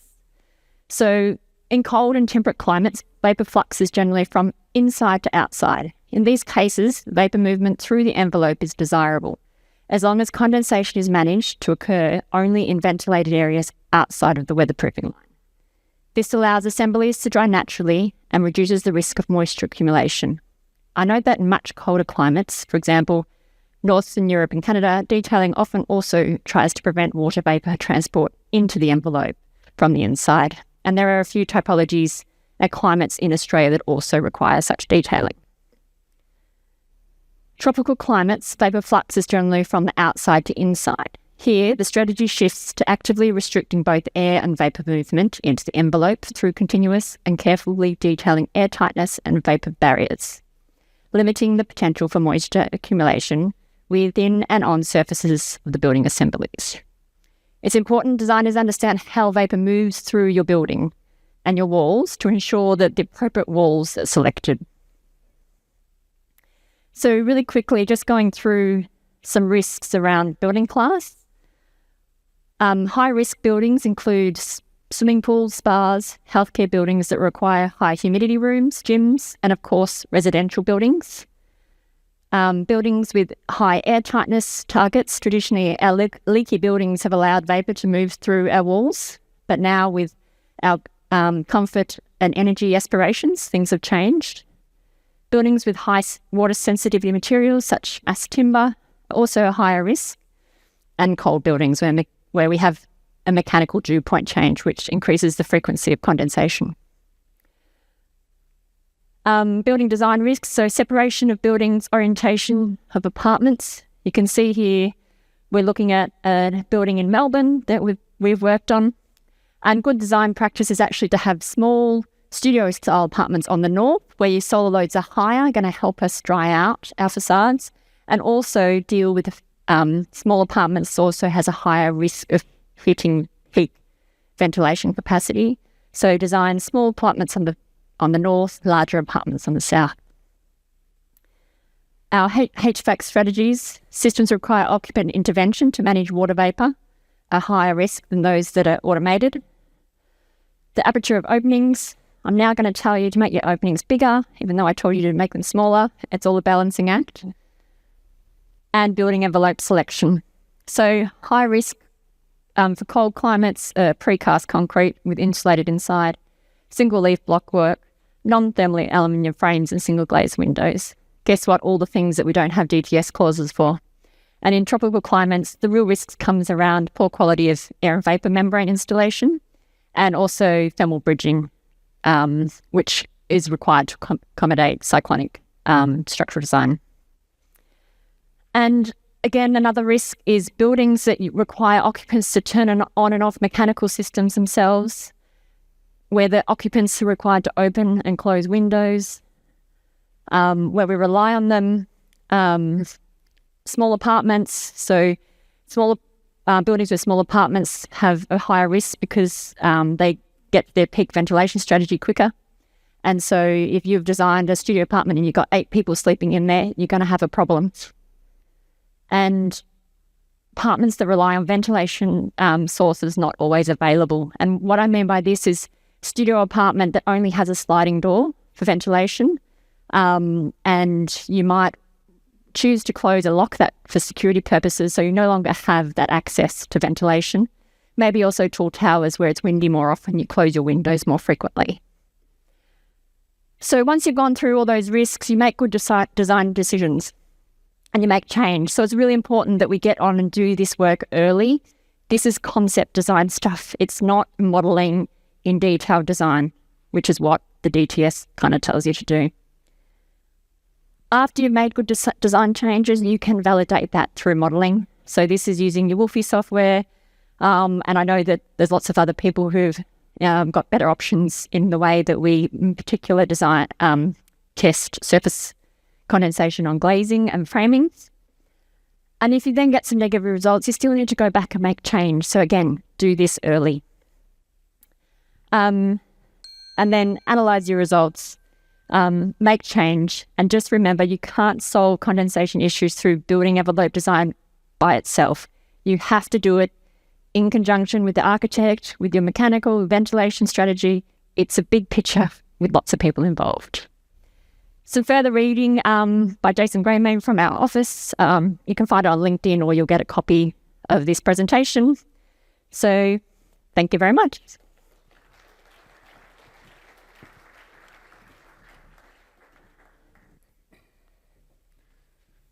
Thank you, Elissa. That was very insightful into openings and condensation, which are elements that we need to consider sooner than later in the design, because it is something that will either make or definitely break the facade. Next, I'd like to introduce Cedric from Equitone, and he is talking about circular facade from strategic planning to real-world applications. Thank you, Cedric. Good afternoon and welcome. This presentation examines circularity in facade design from a practical project perspective. The focus is on how circular principles translate from early design intent into real-world facade delivery, and where architects, facade engineers, and builders can most effectively influence outcome.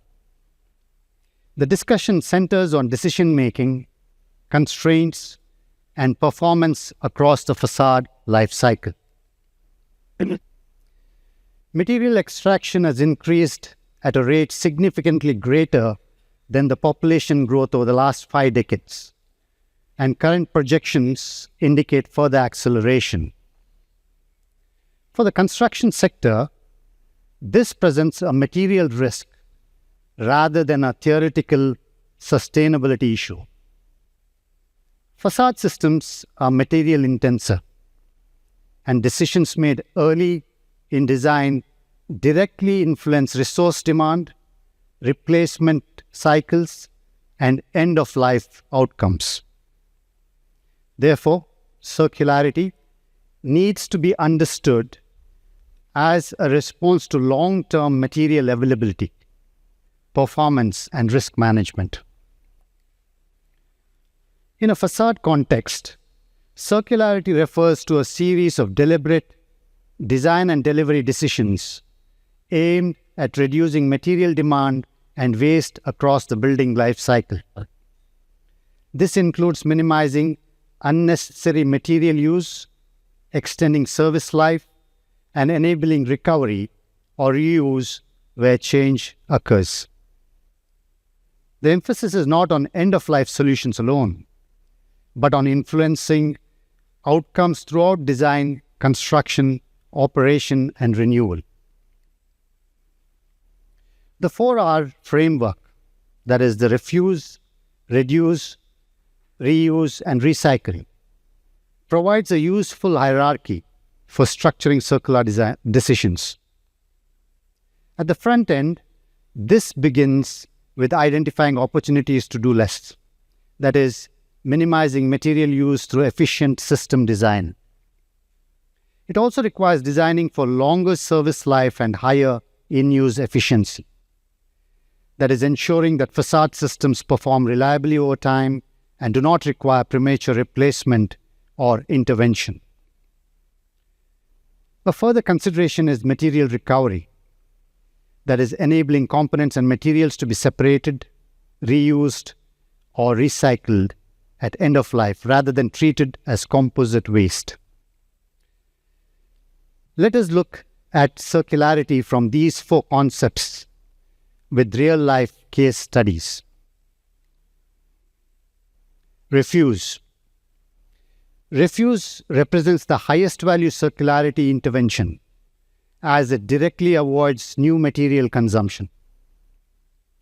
In facade design, this typically involves retaining existing systems where performance can be maintained and avoiding materials or assemblies that cannot be dismantled or adapted over time.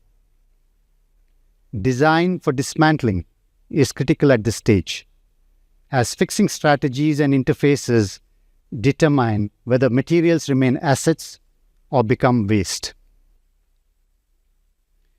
The Nijmegen Hospital in Netherlands serves as a primary example for refusing in circular construction. Originally built in 1996 with FC Façades, the hospital committed to a net zero carbon goal for 2030. During a 2023 renovation, rather than replacing the exterior, the board chose to reuse the original panels after 27 years of panel performance. New panels were integrated only when necessary, seamlessly blending longevity and modern sustainability. The original facade featured about 23,000 square meters of Glassal FC panels, Glassal being a Etex Group legacy brand. 15,000 square meters of that original material was successfully refurbished and reused, supplementing the remainder with new Equitone panels. They were easily salvaged because they were installed in a framed curtain wall application without drill holes. By reusing 65% of the existing facade, the project avoided approximately 250 tons of carbon dioxide between modules A1 and A3, effectively bypassing the need for virgin materials and further reducing the carbon footprint associated with transportation. The Nijmegen serves as a landmark case study for circularity in action. It proves that when we design for longevity and select high-performance materials at inception, we create assets rather than waste. Ultimately, this success was driven by the client's unwavering commitment to sustainability. While in 1996, installation wasn't intentionally designed for circularity, this frame system fortunately allowed for successful recovery. However, for the recent reclad, the team intentionally designed for future disassembly by using reversible fixtures and demountable systems. This shifts the narrative from a single-use mindset to a multi-life cycle model, ensuring these materials remain a resource for decades to come. The Uniscrew is a new, innovative reversible fixing accessory launched by Equitone recently. These screws allows dismantling the panels easily when the time arrives to give the panels a new leash of life. It is engineered to help eliminate stresses caused in the panels due to differential movement in the facade and hence avoids cracking. Reuse. While life after life sounds spiritual, for modern construction, it is a functional necessity. True reuse occurs when materials are designed to fulfill multiple life cycles in their original role. Unlike simple avoidance strategies, our reuse first mindset anticipates change, focusing on preserving material value through controlled, reversible disassembly. A primary example of this evolution in practice is the recycling house in Hanover. The project is a prototype for minimizing resource consumption and grey energy by using salvaged materials in every aspect of its construction. It's a multi-award winning project. Most notably, it received the Special Prize for Sustainability at the 2020 German Façade Awards for its ventilated curtain wall application. While circularity was integrated throughout the building, the facade was central to the design, prioritizing reclaimed materials with minimal transport footprints. The team salvaged fiber cement panels from local sites, modernizing them with deep black recoat to align with the contemporary aesthetic. Ultimately, 90% of the building envelope consisted of reused elements. By utilizing a wooden substructure and visible fixings, the team created a fully demountable ventilated system, ensuring these materials can be recovered again for future life cycles. The jury lauded the project's exemplary ability to extend material lifespans by successfully integrating salvage components. They commended the project, and I quote, "Clear zoning, simple geometry, and mosaic of recycled materials, all of which contributed to a significantly lower carbon footprint." This isn't just a successful construction project. It is circularity in action, providing a definitive blueprint for the future of sustainable architecture. Reduce. Reduce focuses on achieving required facade performance using fewer materials to planning and optimization. Wastage can be reduced by proper planning. Proper planning the usage of materials in construction before they are installed on site. In a facade context, this commonly relates to optimizing panel formats, layout strategies, and cutting patterns to minimize waste during manufacture and installation. Early coordination between design intent and material dimensions play a critical role in achieving this outcome. The case study for this is the Niederstetten military hangar upgrade. As part of a national consolidation of air bases, the German Defense Force identified Niederstetten as a critical strategic hub. The design intent was to create a robust industrial form with an architectural envelope inspired by military camouflage. To emphasize the building's volume, the facade pattern continues seamlessly around the corners. Depending on the pattern, we notice in the industries the standard for facade wastage typically varies between 10 to 20%. Given the pattern of this particular project, the wastage could have been much higher. By collaborating with the Equitone optimization team, the design team refined the panel orientation and cut lengths, achieving a final wastage rate of just around 1.6%. This significant gains were achieved purely through design intelligence and rigorous planning, rather than materials substitution. Finally, recycling. Recycling is the vital final stage of circularity. The recovery of value at the absolute end of the material's service life. Whether upcycling or downcycling, this process reduces landfill strain and offers clear economic advantages. Our case study, Semloop XL, represents a shift from construction to industrial manufacturing. This partnership between the ETEX Group and Heidelberg Materials enables the recovery of fiber cement at scale, reintroducing end-of-life material into production streams as secondary raw materials. By closing the loop, we significantly reduce our reliance on virgin materials.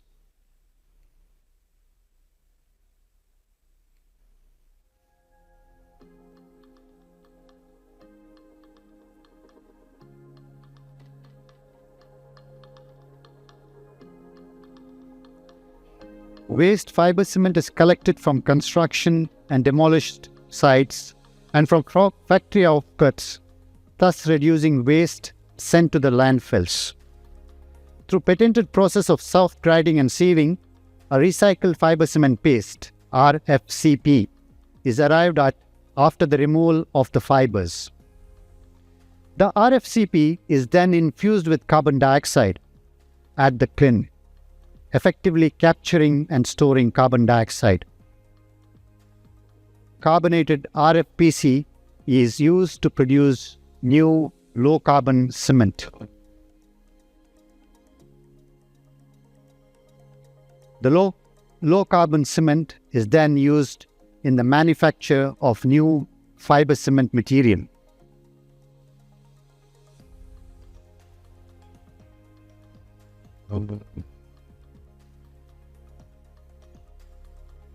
The Semloop XL project transforms fiber cement waste from a liability into a strategic resource, creating a genuine circular pathway.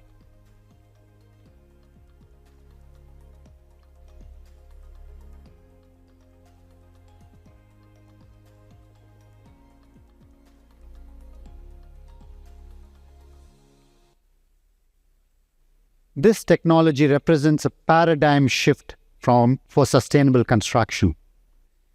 By diverting 60,000 tons of fiber cement waste from landfills annually, we are achieving a 15% reduction in carbon footprint for our new products. But this goes beyond recycling. By infusing carbon dioxide into the production process, we are enabling CCS, that is permanent carbon capture and storage. With 20% recycled content in every panel, we are not just managing waste, we are redefining the life cycle of fiber cement and setting a new benchmark for circularity. This flagship initiative is central to our Strategy 2030, directly supporting our commitment to closing material loops and achieving a net zero future. To conclude, achieving net zero requires a triad of excellency. Along with energy efficiency and renewable integration, a rigorous circular economy is essential. For fiber cement, circularity is not just a theory. It is a reality made possible by the material's inherent durability and versatility. Realizing this potential, however, requires a collective application of thought from every stakeholder. Breakthrough innovations like Semloop XL are proving that strategic collaboration can successfully close the loop, turning facade materials into a permanent, sustainable resource. Thank you. And if you've got any questions, I'm outside at the booth. Please feel free to pass by. Thank you.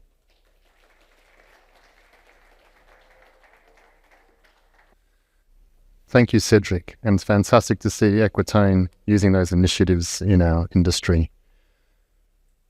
I'd like now to introduce Jessie Clarke, Technical Innovation Manager for Oceano Pro Klima, and it's all a facade.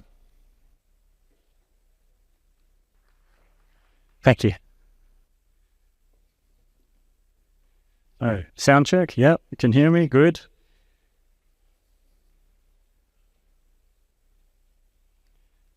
My mother always said, it doesn't hurt to be extremely, ridiculously good looking.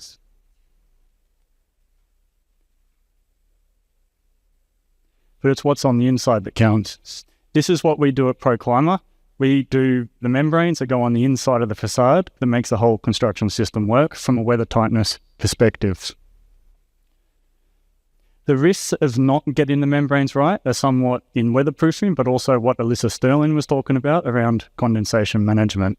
And we learned this the hard way through the New Zealand experience, what happened in New Zealand, where they stuffed up around allowing moisture to get into the construction system, so water ingress, rain ingress, and they didn't manage the condensation properly, so internal moisture from the people condensing within the construction fabric. This led to a large amount of damage. So Rotonomics, the story of New Zealand's leaky building disaster, cost them $47 billion in 2019, according to that figure, which is a much higher figure now, well over $50 billion of damage. And this email I received in May last year, and this was from a construction lawyer. And what they were asking me for was the fact that they had a stalled major project affected by water ingress, and they didn't really know whether it was condensation or whether it was water ingress causing the problems within the structure. At the end of the day, the building code now has requirements around mold and preventing mold from occurring. So regardless of how it got wet, there's a legal proceeding in place. So we basically need to keep our structures dry from water getting in and from condensation buildup. So the weather-resistive barriers, as we call them, or as a building code calls them, sarking-type materials, need to stop the rain from getting in, and they need to allow the water vapour to dry out of the construction systems. So what are the building code requirements? The building code requires suitable weatherproofing, and now has these emerging requirements around the prevention of entrapment of water vapour. So basically allowing them to dry out and stopping condensation within those construction systems.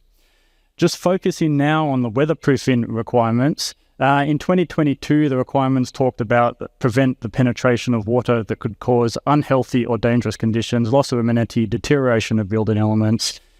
Essentially, the 2025 building code says the same thing. It says protect the people, prevent water getting into the structure that is going to cause unhealthy or unsafe conditions and loss of amenity and undue damage. So it's all about health and safety of the people and stopping the construction systems getting wet. At ProClima, we like to do full-scale facade testing, so AS/NZS 4284 testing. This typically requires, when you do a flexible membrane system, as shown there, to test the membrane plus the cladding, and at the end of that full-scale facade test, you get a test report which formulates the basis of compliance for that construction system. This allows us to test all the details and make sure they're robust and work really well. So what role does the cladding actually play in that whole weather test? The wind pressure cannot be underestimated when you're talking about facade systems and cladding. And just a little bit of a history lesson, going back 55 years to the AAMA in 1971, we're talking about having cladding systems. If there's open joints, you get a pressure differential across that cladding. Water will entrain through those joints and create a water leak plus that cladding. If we baffle those joints and start to seal them, then we can try and prevent the water getting through those joints. But ultimately, this was when they were talking about having open jointed facades, pressure equalization using a membrane or a wind barrier on the internal surface of the cladding that creates a pressure equalized cavity in essentially a rain screen system. So we're talking 55 years ago that the Americans had highlighted this. So back to the New Zealand leaky building crisis, $47 billion of damage, and brands in 1990, when this all started to do research into pressure across cladding systems. This is a residential weatherboard, but fundamentally the weatherboards are porous to air, so they allow wind pressure to blow through the cladding system and essentially put pressure back onto the plasterboard lining. Somewhat, you can pressure equalize the system doing this. Probably not the best way. You end up with most of the pressure across the plasterboard because it's the most well-sealed layer in that construction system. If I go to the plasterboard manufacturers and say, well, how much pressure can I put on the plasterboard? They will give me limits, and they will say, stay below those limits and you won't cause damage to the plasterboard. Ideally, we don't want to have any pressure on the plasterboard layer, particularly in high-rise commercial facades. Much better way to do it, introduce a fully wind-tight layer behind the cladding to create a proper pressure equalized drain and ventilated cavity on the outside of the structure. We can then take some of the pressure off the plasterboard. If the membrane is not fully sealed, you won't take all the pressure off the plasterboard. You'll take some of it on the various layers through that construction system. This is good for the plasterboard.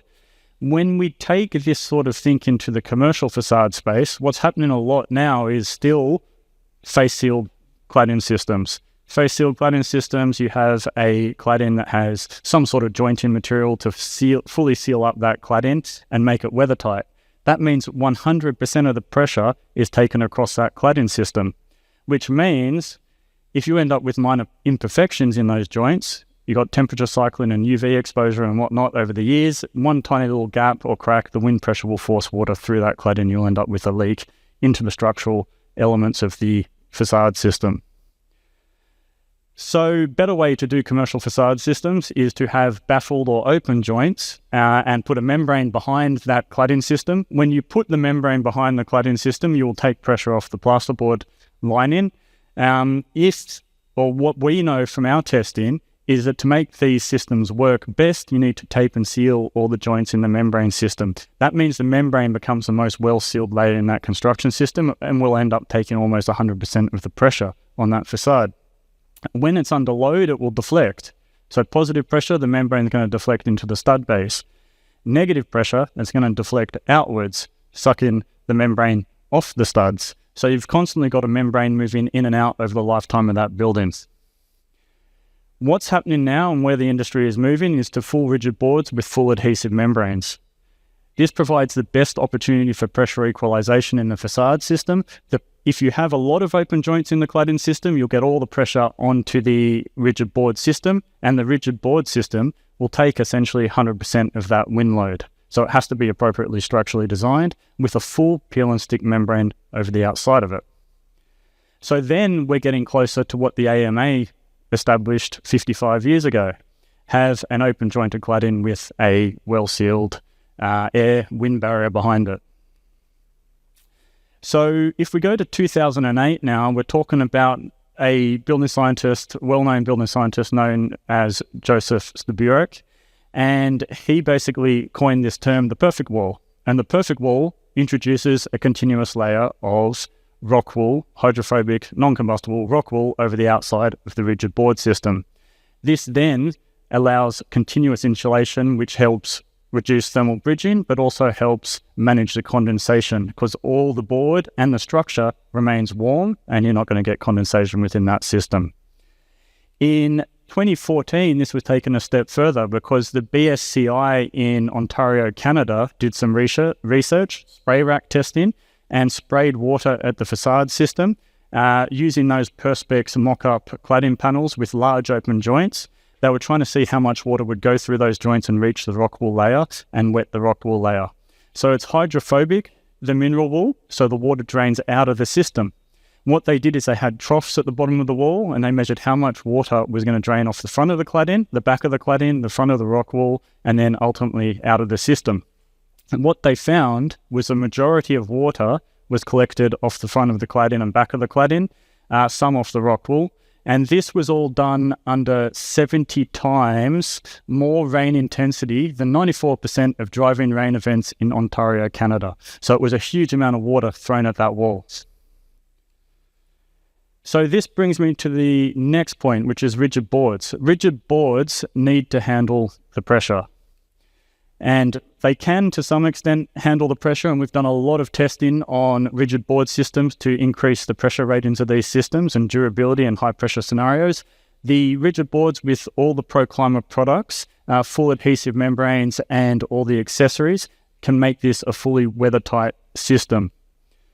So ultimately, the way this works is we're looking at the full adhesive membrane. The full adhesive membrane over the rigid board is doing all the water barrier properties. It has airtight wind barrier properties, and it has a degree of vapor permeability to allow those systems to dry out.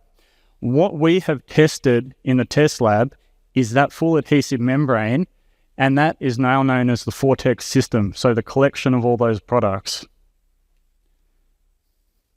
When we put the membrane on, we've got to make sure it's installed well. So this is installing at Ian Benny's test lab in Melbourne. It's installed in sections on each flat surface within the test rig. All the external, internal junctions are made sure that they're all detailed properly, penetrations detailed properly. One of the fundamental leakage points or major leakage points in buildings is windows. So the window detailing is critical on how you dress the membranes into the window reveals. And obviously we got a new product, which you may have seen on our stand, which is a T-Flex. It's a control joint material, highly flexible material. And that was primarily developed for the New Zealand market because of seismic movement. What we found is there's a huge demand and need for it in Australia for general control joints. You see the product flexing under 20 mils of displacement there, 75 mils ultimate, to see how much it stretches under that movement capacity. We also have tested fire barriers and the fixings for the fire barriers to make sure they're weather tight, so we can get fire barriers, open state fire barriers into the system as well. One of the key things is the rigid boards. The rigid boards we found crack under pressure. They crack during install. When you overdrive screws, you can crack the boards, but also under wind load, depending on how the studs are spaced, you can get hairline cracks in those rigid boards. If you get hairline cracks, then it's a potential pathway for water ingress. That's why we need this full peel and stick membrane over the system. We were a little bit concerned about the membranes, and as we do as engineers, dream up these cases where the membrane might suck off the wall. So we did a lot of testing on the peel adhesion strength of the membranes on different substrates. That wasn't enough for us. We took it a step further and we said, well, what happens under negative pressure in a high-rise facade? We wanted to make sure that the membrane wouldn't delaminate from the substrate, so we took it up to 6 kPa and basically blew the board apart. That was a huge positive outcome for us because the membrane showed no signs of delamination, but rather the board gave way before we even saw anything happening to the membranes. So, screw it, it doesn't even matter. The fixings are the critical part of this. The fixings are important because the screws can leak, unless, of course, you utilize products like the Tescon Nadec product, which entrains the butyl into the screw thread and makes the system weather tight. So we've tested standard top hats. We've tested facade clips. This is the EOT facade clip. We've tested Technoform clips, Hilti clips, Sculptform clips, Green Girt, Builder F brackets with packers, Builder U brackets with packers, Rondo clips, and Rondo clips or Rondo heavy-duty angles with packers. So we've got a whole range of products that you can use to make the attachment. The big thing here is that we tested this whole thing without the cladding. So what that actually means is that you got full design freedom to put any cladding over the top and still gain weather tightness compliance. That's good for the engineers, and the ability to use any cladding and give you any look is awesome for the architects. So it's what's on the inside that counts, and it's the details that drive the outcome. And basically, what we did after that was we utilized a system that had a full layer of external rock wool over that because we wanted to check that when we put the fixings to attach the insulation, it wouldn't compromise the weather tightness. This then became known as the Vortex Melior, and those of you that speak Latin know that Melior means better. And we used this hydrophobic rock wool rain screen, non-combustible product to create that continuous layer of insulation. So installing it is critical. We make sure we use these mushroom clips, which we found to be the most useful. So the EOT clips that you fix it on, we tested, and when we went to the rig, we made sure that it was installed very nicely. You see it being put on there. And ultimately, what happens when you use these clips is the water will run off the front of the hydrophobic rock wool rain screen product, and it won't go back into the rock wool layer. So it runs off like the water off a duck's back, and that's what you're seeing there in that video. So again, we tested it with no cladding, so you can use any of those facade attachments and you can put any cladding over the top, up to 3.5 kPa serviceability limit, which is huge, and the seismic displacement of 20 mil positive or minus 20 mil serviceability limit on the seismic displacement.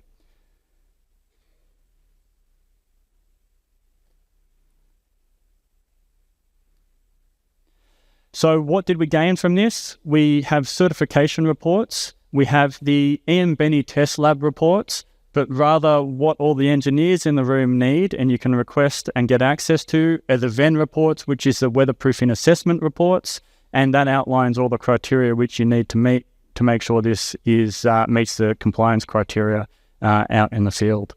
So if you need them, come and see us and we can deliver them to you. Come to our stand and have a chat. The whole team involved in the development of these systems are there. So have a chat. We love to have a chat and we love to jump into details and have robust discussions. Thank you.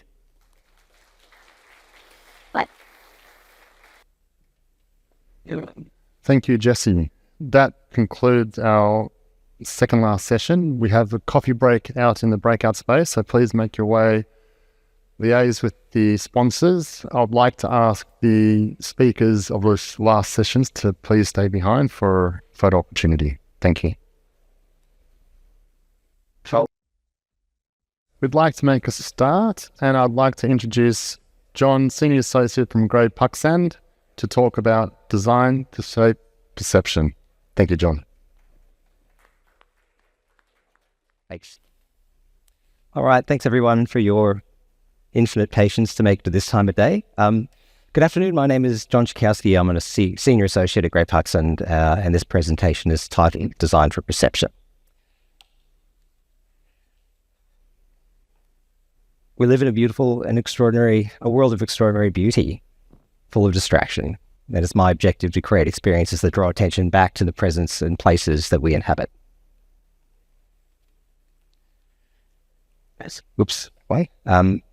I'll present two case studies that employ design strategies born out of curiosity about the world and how we experience it, and that endeavor to reconnect the viewer to place and environment.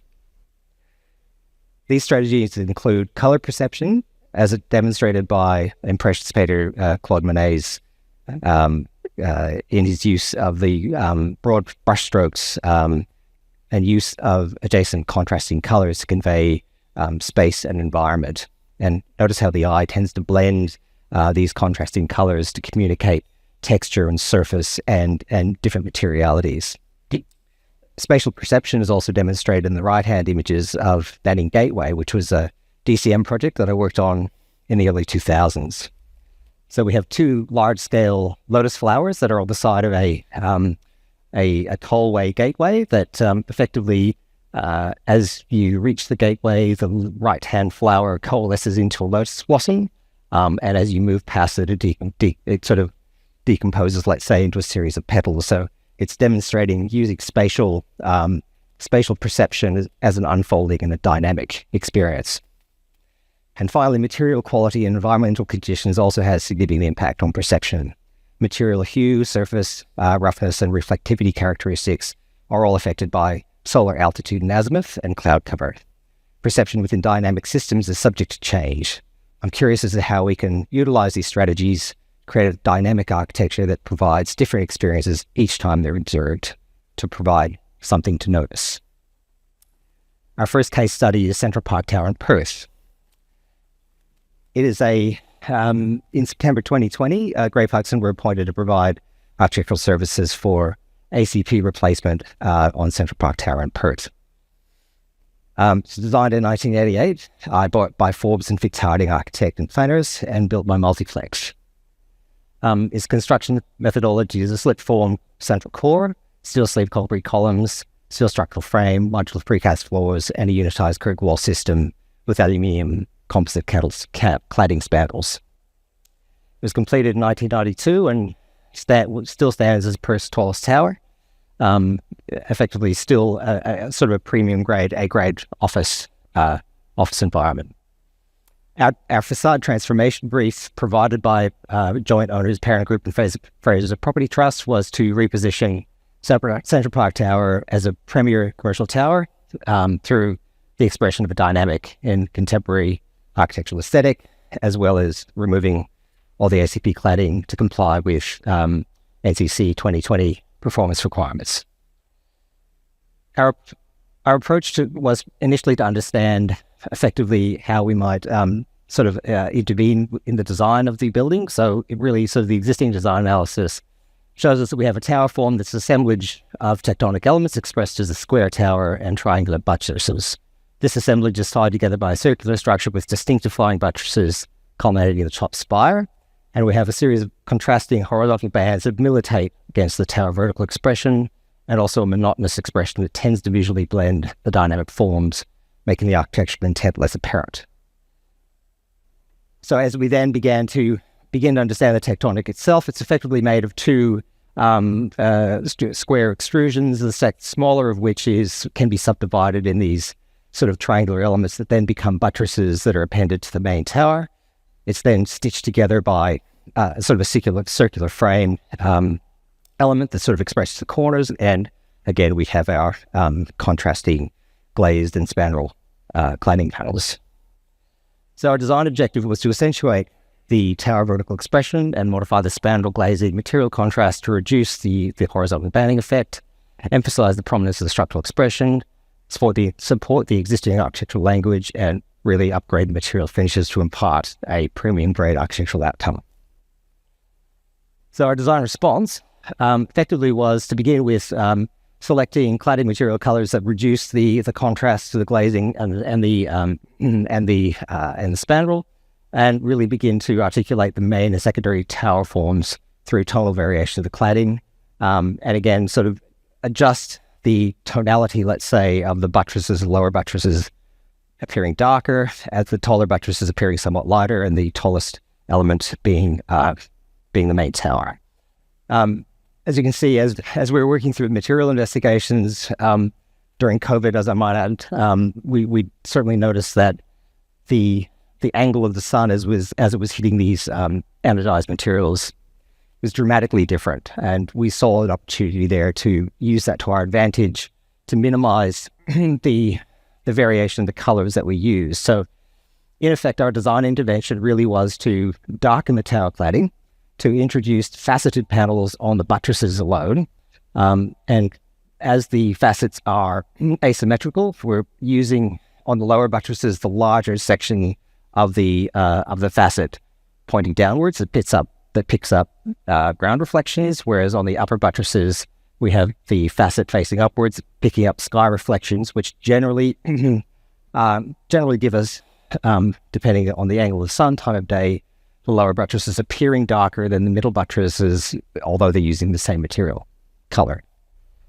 We did prepare a very quick animation, really just to sort of stress test, let's say, the design intent in terms of how, again, as sunrise through the day, we have a very warm material expression, and we're moving around the tower from sort of north to west, around to the south and to the east, or opposite way. But effectively, you can see then as the sun moves around, the expression of those facets does change. And really what we're endeavoring to do is to create a design that becomes a much more active participant, let's say, in terms of how it appears throughout the day. So the design constraints that we we're presented with is that the tower being built as it was with the precast slabs did have structural capacity limitations in terms of the material that we're going to be able to use to reclad the building. The existing glazing suite rigidity limitations required a solution that didn't introduce additional wind loading. In fact, we had to stiffen the existing back pans to ensure that drumming that was present in high wind load conditions didn't continue. We're also limited by the depth of the facet that we could introduce because of the existing BMU depth. Obviously created difficulties if it came out beyond a certain point, then the restraint for the BMU wouldn't be able to continue, and that effectively the cassette panel system required a solution consistent with the existing modules. So, in effect, employing pretty much exactly the same cassette geometry in terms of generally where the joint was, but simply flipping that gave us a great deal of flexibility, let's say, in terms of how the facade might be expressed. Main contractor was Duratec. They were extraordinary. They had their own in-house design team that completed a point cloud scan of the entire building that allowed them to do a very, very detailed LOD 300 to 400 Revit model, from which they were able to produce the shop drawings, which were, again, extraordinarily detailed and ultimately quite a joy to review, as they were so extraordinarily well done.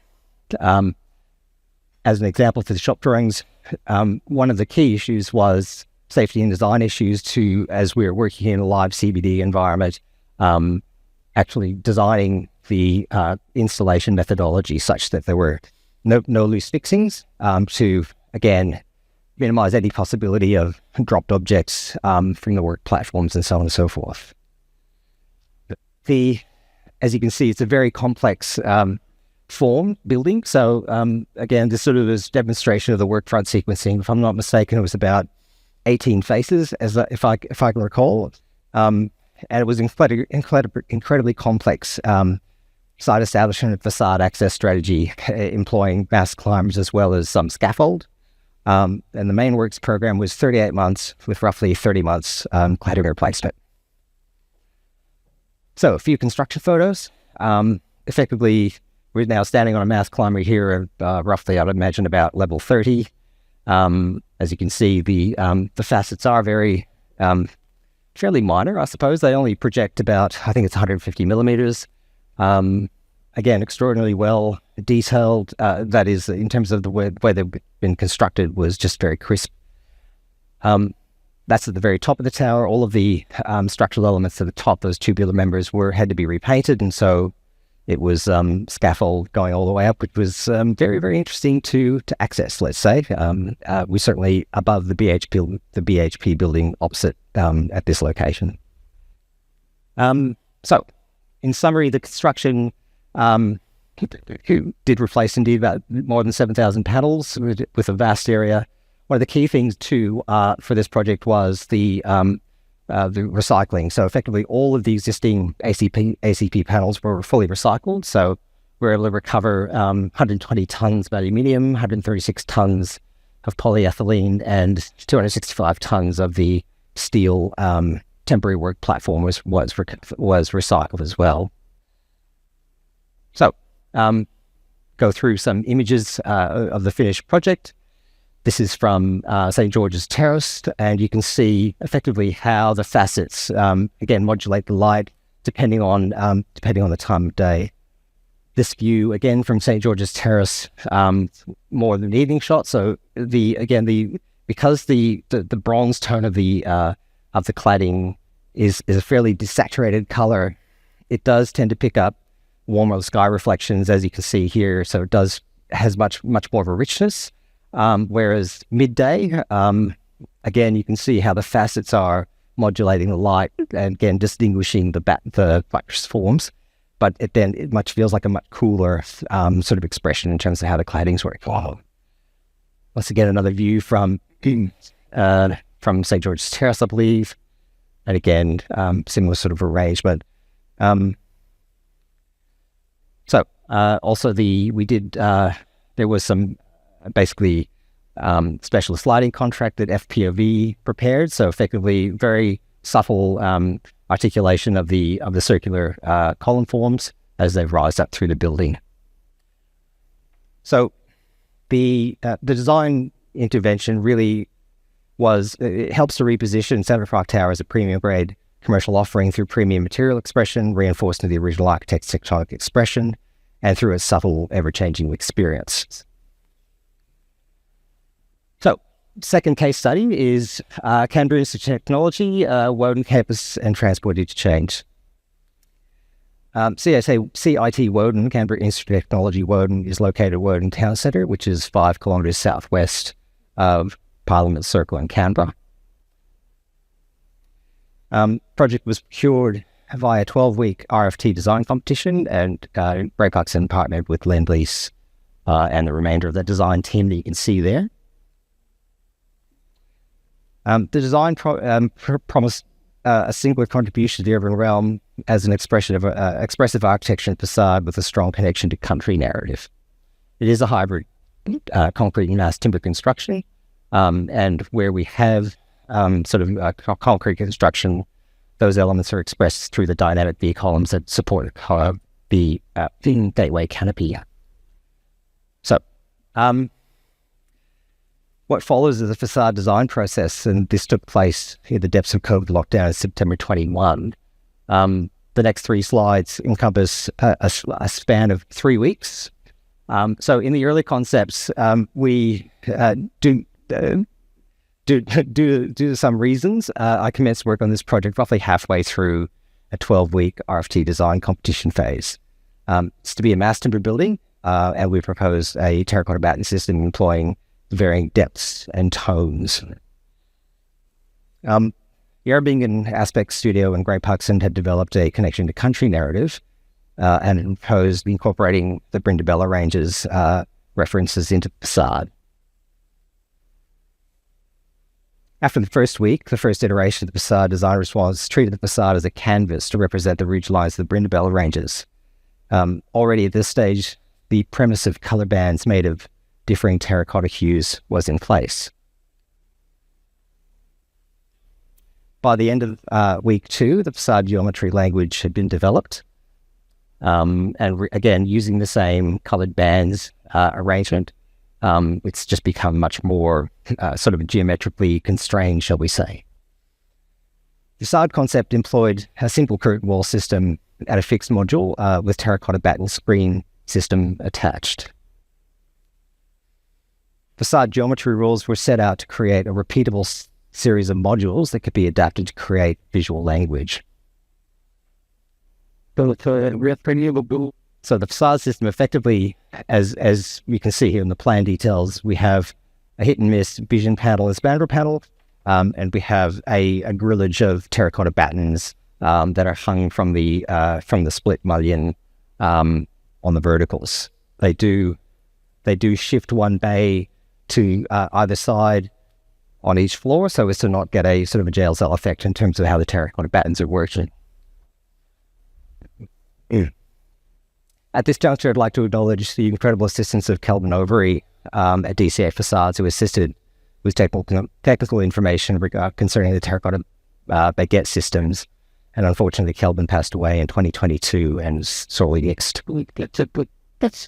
So these renders here were sort of produced during the tender design, really just to describe the facade system, how it integrates with the mass timber building and so on. And I think it really is a good encapsulation, really, of where the tender design ended up. What did change, however, was where we had separations between the coloured bands. We had, in that instance, incorporated, an aluminium sort of sleeve to sort of separate them, but that did indeed fall. We did have an extraordinary collaboration with Pete Hardigan from Apex Facade Engineers, Lee Yates from Lend-Lease, and Troy Koch from ABS Facades. And during the facade engineering process, it was discovered that the cross-sectional profile of the previous batten selection was insufficient to manage the lateral loading without introducing cross bracing. So what? Marginal increases in the profiles of the horizontal support systems were introduced. So this is a typical stack joint arrangement. So the terracotta battens effectively rest upon this aluminium extrusion. It's about 155 millimeters deep. And again, as I mentioned, the battens vary in depth for reasons that I'll get to in a moment. Batten cross-sectional profiles were custom produced by Frontec, and base plates were introduced to enable sufficient stiffness into the substructure to resist lateral wind loading. These changes also enabled a fully demountable system to enable batten replacement due to damage or indeed reglazing should that be required. Due to the batten size increase, one last batten per 3 meter repeating module was adapted. This otherwise would have significantly increased facade weight and cost. And certainly we did a series of render tests to make sure that that visually was still maintaining the design intent, which we're indeed satisfied that it did. The facade curtain system is a hit-miss vision panel arrangement that enables maximum internal fit-out flexibility. Each span will consist of a split of sky and earth tones to provide an extra layer of visual chromatic blending to the battens. And back to the Section J aspect, the hit-miss component also obviously helps us to meet our roughly 50% Section J requirements in terms of the facade thermal performance. So four facade colour bands represent environments as part of the connection to country narrative, walking the ridge line, representing the journey of the Ngunnawal people would take to collect bogong moths in the Brindabella ranges that surround the site. From bottom to top, these environments are valley, bush, mountain, and sky country. Batten colours within the bands vary to support chromatic blending. Again, think of the impressionist brushwork employed by Monet in our earlier slide. This blending becomes more apparent when viewed from side on. Due to the varying depths of each coloured batten, the coloured perception of the band varies due to parallax and how the deepest batten becomes the most prevalent colour at a distance, as you can see in these areas here.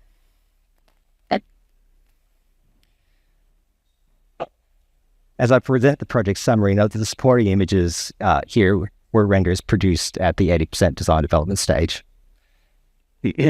So, project summary is it's a new 22,500 square meter TAFE campus. It has youth foyer student accommodation with a new transport interchange and a fully activated landscaped urban realm. CRT campus includes a multitude of vocational training subjects, each requiring a specialist fit out to support teaching objectives. The building morphology really is 5 to 6 level interconnected volumes.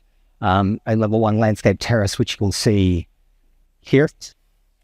Level 5 terrace breakout space at the top there. Ground level breakout spaces in amongst the trees there for restaurant and informal learning. A 3-story youth foyer student accommodation and 1 level of interconnected basement beneath the youth foyer and the building component on the left-hand side. CRT work, wrong way. As we come around to this is the corner of Callum Street and Bradley Street. So we're at the southeast corner of the building. We have 5 levels of interconnected feature spaces along the Callum Street facade that rises up to the top there. We have a double height V columns for the primary access through to the landscaped area, immediately adjacent to the landscape interchange, the transport interchange, and a double height multi-purpose hall to this area here. It is a certified 6-star Green Star building. Again, achieving 77 points out of the 70 required, so it is an extraordinary accomplishment in terms of its environmental credentials. Was completed in July 2024.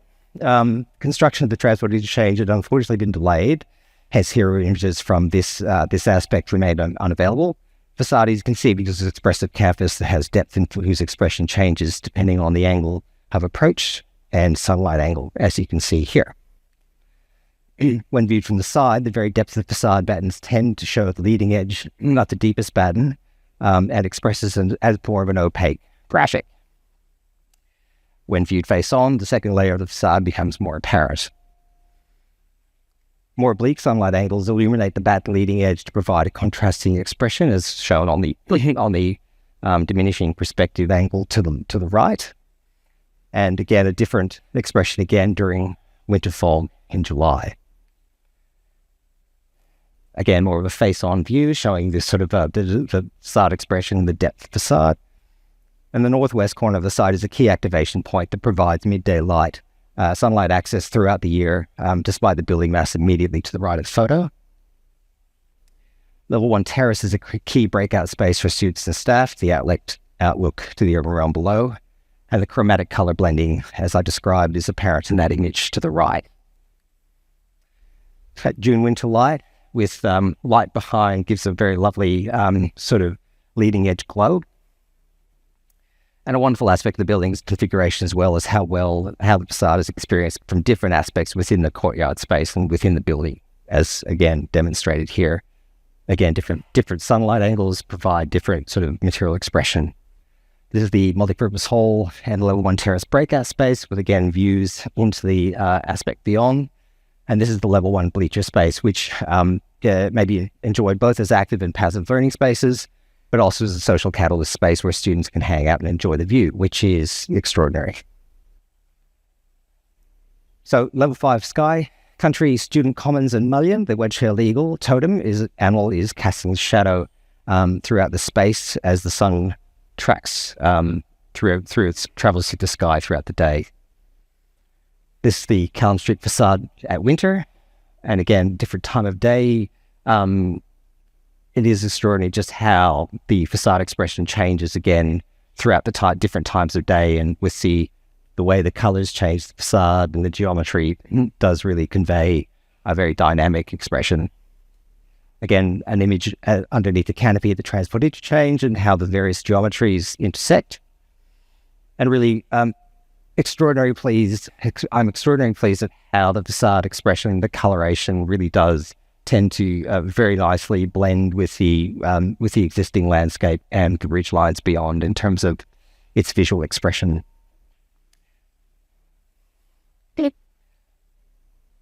Once again, a lovely image of how the sort of the varying colored patterns do tend to create that visual blending to give, again, a sort of dynamic richness to the expression of the facade. And with this final image, I'd like to express my ultimate hope that for each project we've created something special to inspire, delight, and something to help people to notice the extraordinary world in which we inhabit. So finally, I'd like to express my immense gratitude to everyone involved in the project, to all at Canberra Institute of Technology, Infrastructure Canberra, Lend-Lease, and the team at Grey Pucks, and special mention goes to Ben Owen, Alex Swan, Carl Millington, Barry Hackett, Colleen Marcos, Solvent Basilia, and Thomas Aiken. Thank you.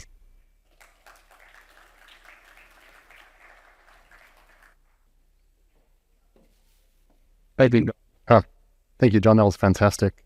Just before we introduce the next speaker, I'd like to call the Dow team, Duncan, the commercial manager of Australia, and Gwen, the marketing manager from APAC, to do the raffle draw. Did everybody hear me? Yeah. Oh, okay, maybe I don't need a mic. So, exciting part of the afternoon, but you have to be in the room to win the prize. So that was the rules that Zak gave us. So the good news is everyone gets the chance if you have answered this. So the answers right.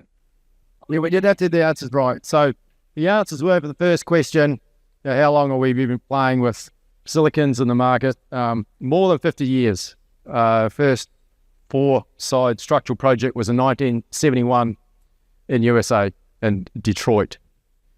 What was the second question, Gwen? So does this mean this is the winner? No. We're going to redraw. I just need to get the questions. So the balustrade product was Dowsel 375, and the protective coating is Dowsel 650 plus. Yeah. Okay, so excited. You're ready, Roger? Yeah. So let's see whether you're in the room. Okay, we'll hand it to me. Okay, I can read. Tom Mitchen from HWT Architects. Calling once. Calling twice. Calling third time. Okay. Yeah. All right. Well. Oh, that one. Oh. On purpose. Oh, you did it on purpose. You can read his name. Okay. Can you guess?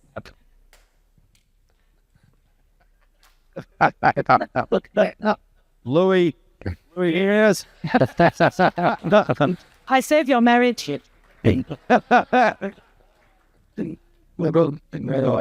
Snippet makers of ascension.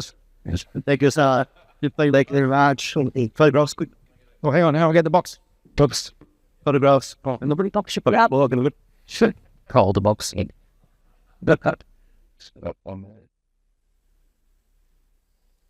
Guys, told you it always works. Yeah. There's a DYM river now. Yeah. Right, thank you. Thank you, T. Thank you. Oh. Don't get to that.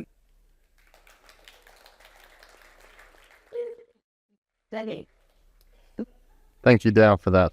Now I'd like to introduce Brian Hubbs, Principal Specialist at RDH Building Science. Thank you.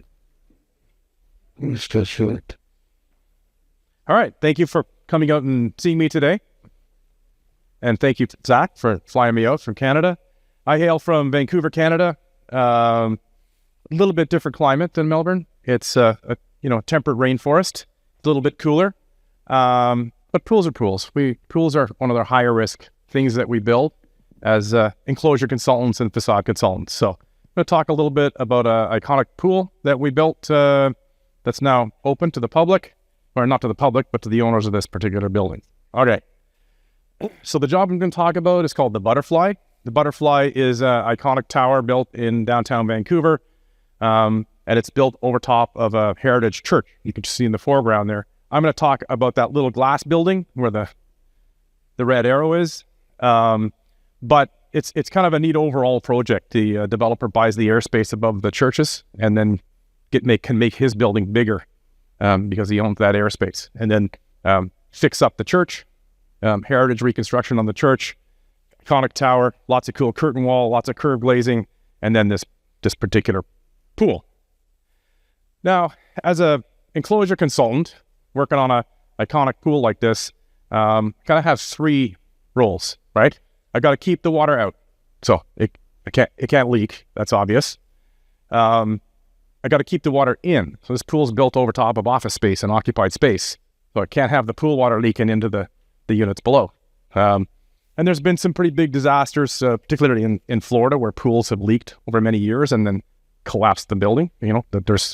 That's out there. So we want to make sure that building, the pool water stays in the pool and doesn't affect the structure or annoy the occupants underneath. And then because I live in a fairly cold climate, I mean, it's much colder than here, I've got to keep water off the inside. I've got to keep water from condensing on the glass and making it rain inside the pool, and affect finishes and durability that way. And when we talk about a glass cube, I mean, when you talk about pools, what you really want is no windows and lots of really well-insulated walls. And this is all glass, all fenestration with no walls. And the glass facade is supported on these very slim precast elements, which provide the aesthetic, which is arch-like to blend in with the iconic and heritage church. So first thing, keep water out.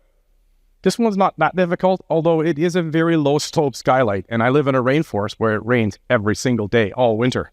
And so, we don't see a lot of low slope skylights like this work. They tend to leak.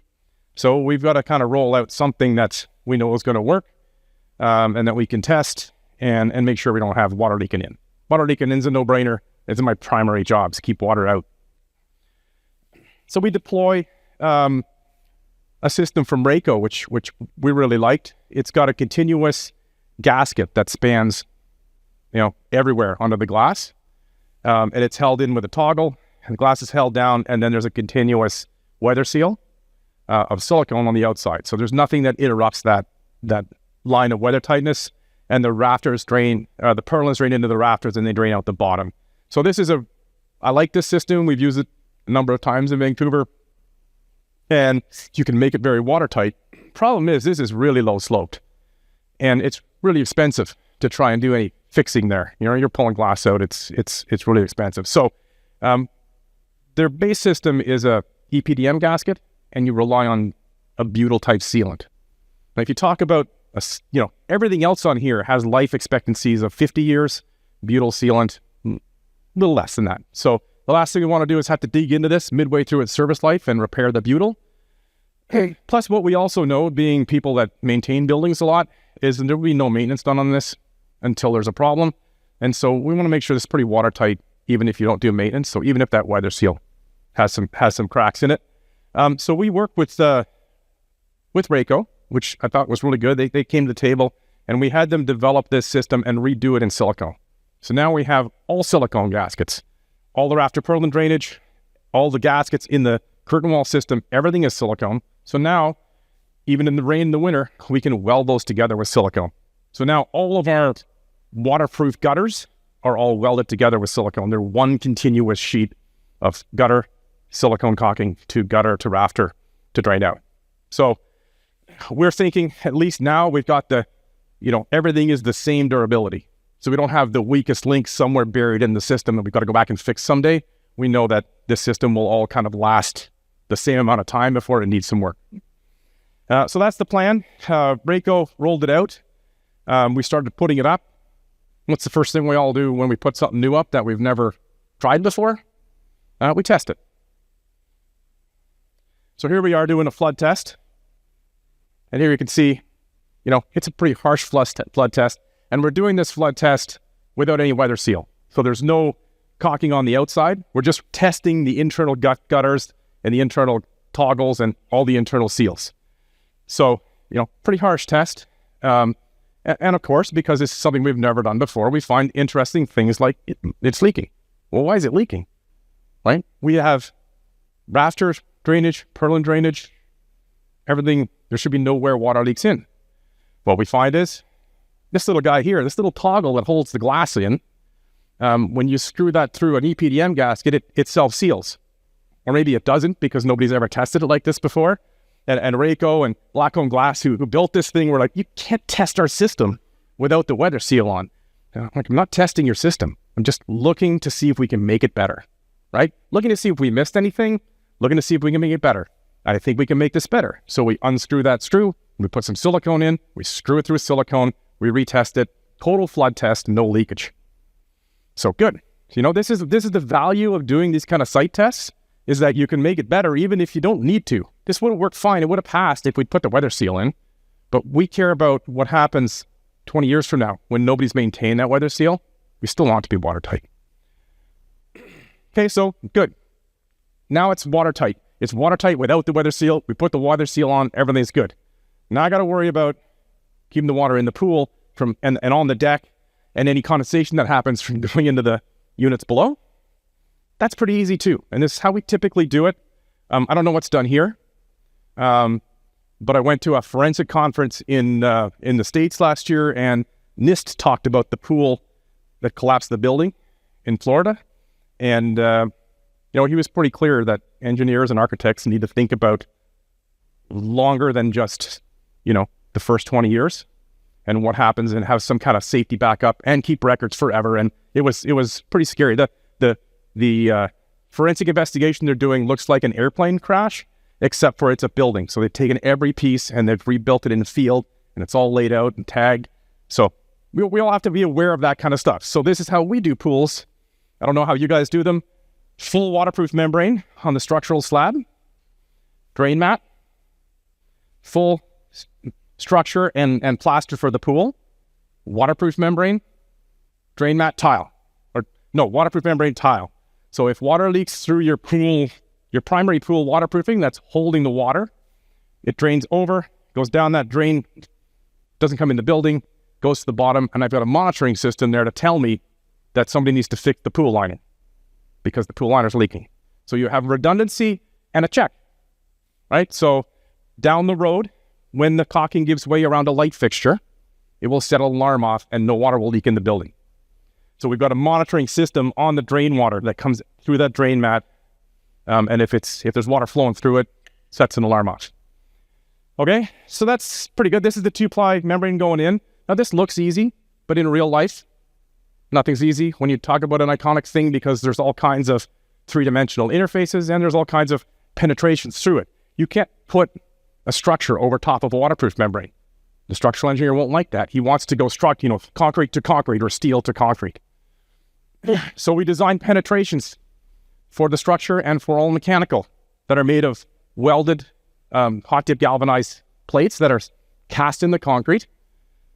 And then we take waterproof membrane and we seal to those. So the structure can pass through, but we've got watertight connections to a steel galvanized plate. So it can't come in.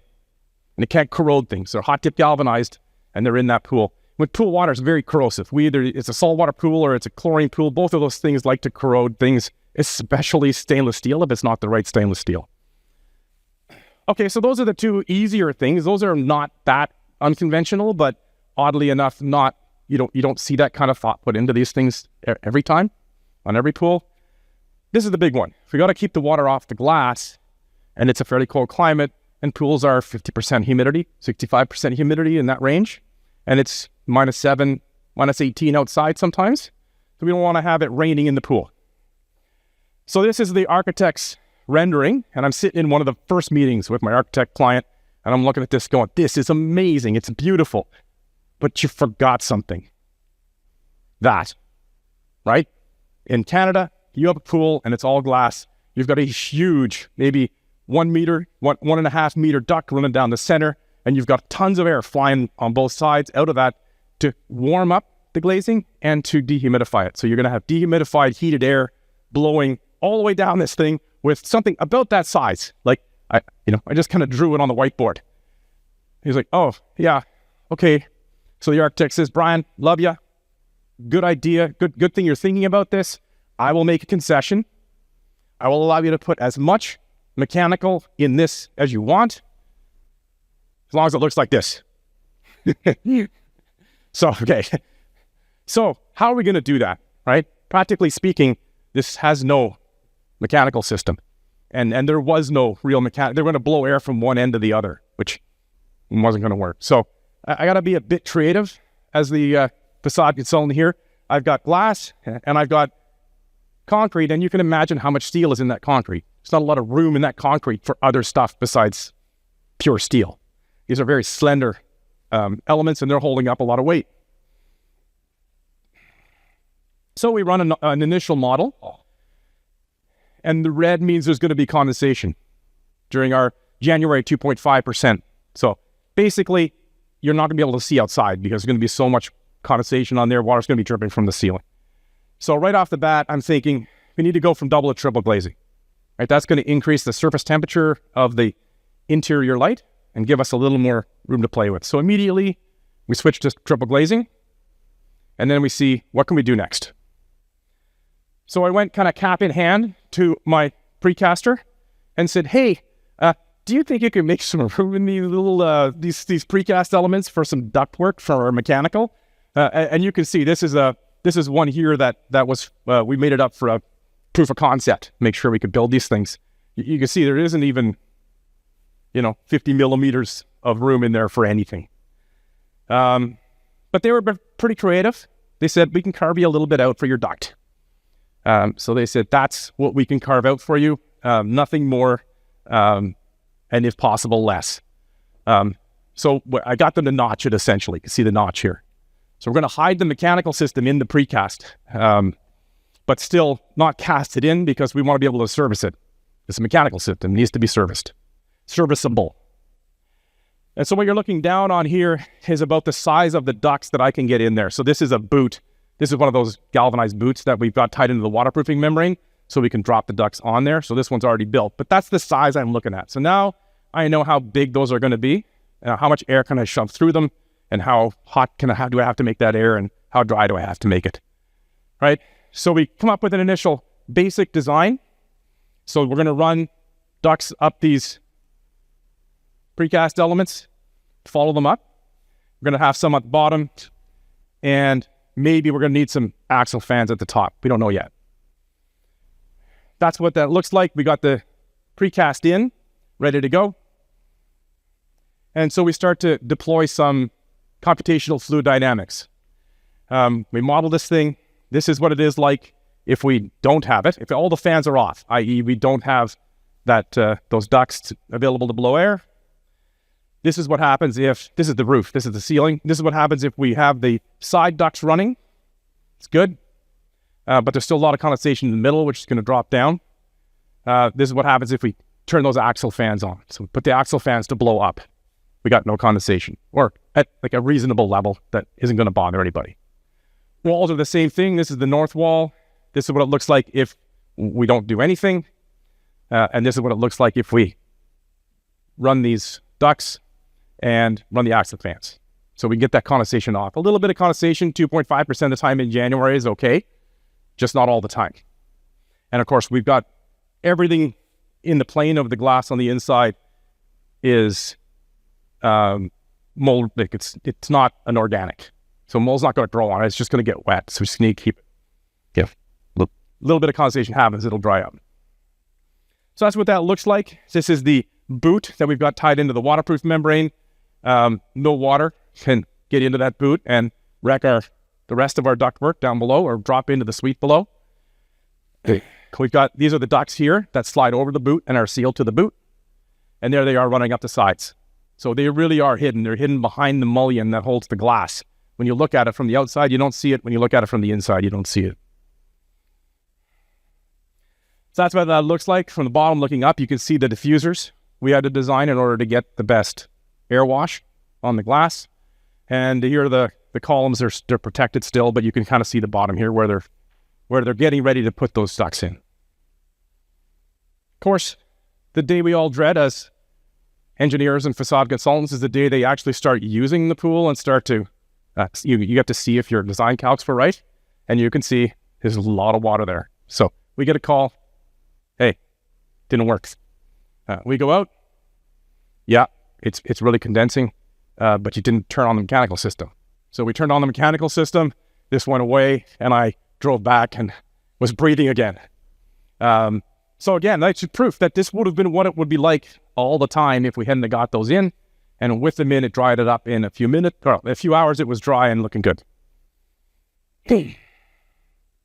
Some more cool shots of the system. So you can see the ducts here that spray air and dry off our glazing. And this is the glazing system out here. And it's pretty good. This is how we ended up. So this is the concept. And this is how we delivered it to the architect. So pretty close to the conceptual idea. The only difference being we've got 5 of these axial fans. Needed them. But pretty good. You look up, you don't see any real mullions, or you just see sky and mountains. So that's how we did it. I got 3 minutes left. If there's a question or two, hit me up outside if you've got other questions. Cheers. Thank you, Brian. Next, I'd like to call up Allan Ramsay, Business Development Manager of Knotwood, and talking about the beauty and longevity of aluminium for facade designs. That's so nice. Hello, Melbourne. How are you? I love your city. I'm from Brisbane. I love your pubs, your cafes, your bookstores. But my God, how do you live here? I mean, your weather, really? I was born in Cairns, up on the Coral Coast, raised on the surfing beaches of Surfers Paradise. I'm a Queenslander, but I do love your city.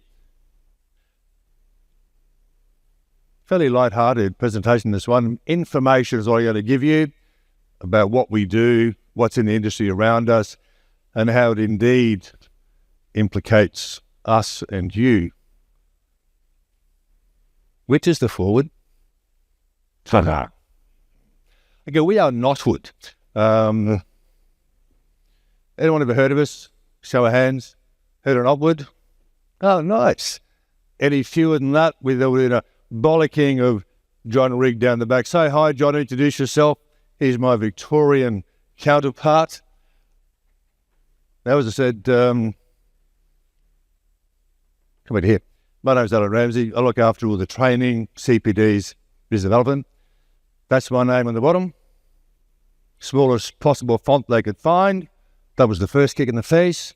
The second kick was the flight down with the seats we configured for 11-year-olds. But I am here, and it's great to be letting you all know what we do. A very quick slide on us. Knotwood came to be about 16, 17 years ago to what we believe fill a vision and a need to deliver robust, long life. Beautiful forever aluminium systems, powder-coated and sublimated in timber look. We grew out of a need for your industry to create modular systems. Everything's made in Australia that comes onto our jobs. Concealed fixings, very easy ongoing maintenance, in fact none. And here we are now, we've grown to well over 100 employees in Australia, offices right around the country, plus offices in the UK, USA and New Zealand. Where we go from here, well, that chapter is still being written with all of us here in the room today. So come on a journey with me. My brief has been very clear. We need to explain to you the capabilities and methodologies of our products, applications and profiles, benefits and durability and maintenance, environmental issues. That's cracker. We're going to spend a minute on that one. There is a clock down the front here the size of a full moon. Counting me down in hundredths of a second. Do have a slight accent. Bear with me. It's a linguistic problem from having an angry Scottish father and an Irish mother who was mad as a squirrel. But I do work on it. I've known about the presentation for a while now, so bear with me. I'll make sure every word is understood. So, without any further ado, profiles is what I'd like to discuss first up. We do cladding, we do battens, slats, air decking, I'll get to that. Great range of cladding, various sizes, 100 mil through 200 and 300 mil. Great range of battens and slatted systems, all self-mating, click together, all fixings are hidden. All of our products are 100% recyclable. We are free of all volatile organic compounds and our gases. Non-combustible, we'll get into that with AS 1530.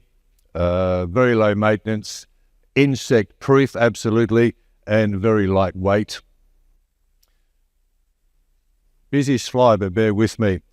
An old mentor of mine once said to me, if you're taking advice from someone on a stage, that is advice that can change your life, make sure they have some grey, because that's experience. You're in good hands, lots of it, lots of grey, so lots of experience. Probably expert by two ex-wives, but largely over the experience. So you're in good hands. And he also said to me, if you go to a conference like this, take away one thing. Try and take away just one thing that makes it worth your while. This, for me, is the one thing. I know there's 9 up there, but it's one slide, it counts as one. Aluminium products, and all of us who make them in the industry, it's long life. They're lighter and stronger, they won't warp. Extreme colour stability, we'll get to that when we talk about AAMA standards for powder coating out of Florida. Non-combustible. Oh, it kicks the goal of every clause in AS 1530. Non-combustible, won't catch fire, won't spread. Kills that standard. Very, very low maintenance. Very low maintenance indeed. Hang on, sorry. Hello, Knotwood. How may I direct your annoying call? Oh, your cladding's dirty. Oh, dirty and dusty. Who's it down? Hose it down. Thank you. Rather timely. That's actually how easy the maintenance is with those systems. Hose it down. That's what you're going to do. So very low maintenance for longevity. Won't swell in the weather, won't grow mold, won't get rusty. Scratch resistant, very important. When we get very quickly now to how the product is made, it's extremely scratch resistant. Had it in the hands of an architect on the Gold Coast a few weeks ago, and she had my sample of cladding and said, is it scratch resistant? And she's into it. She's ripping through the nails. I said, well, you don't do that. You'll destroy your nails. It's just scratch resistant. What if I get a screwdriver and I gouge it? I said, yeah, well, that'll do it. And leave the pistol in your purse is not bulletproof either. So it's scratch resistant. It's very hardy, but I mean, there's limitations. very lightweight. I have loaded and unloaded enough utes in my time to know it is lightweight. Insect-proof, yes, termititis. Now, sustainability. Sustainability is currency, ladies and gentlemen. It's cash. If you don't have sustainability in your business, you ain't going to have much cash. It is a currency. It's widespread.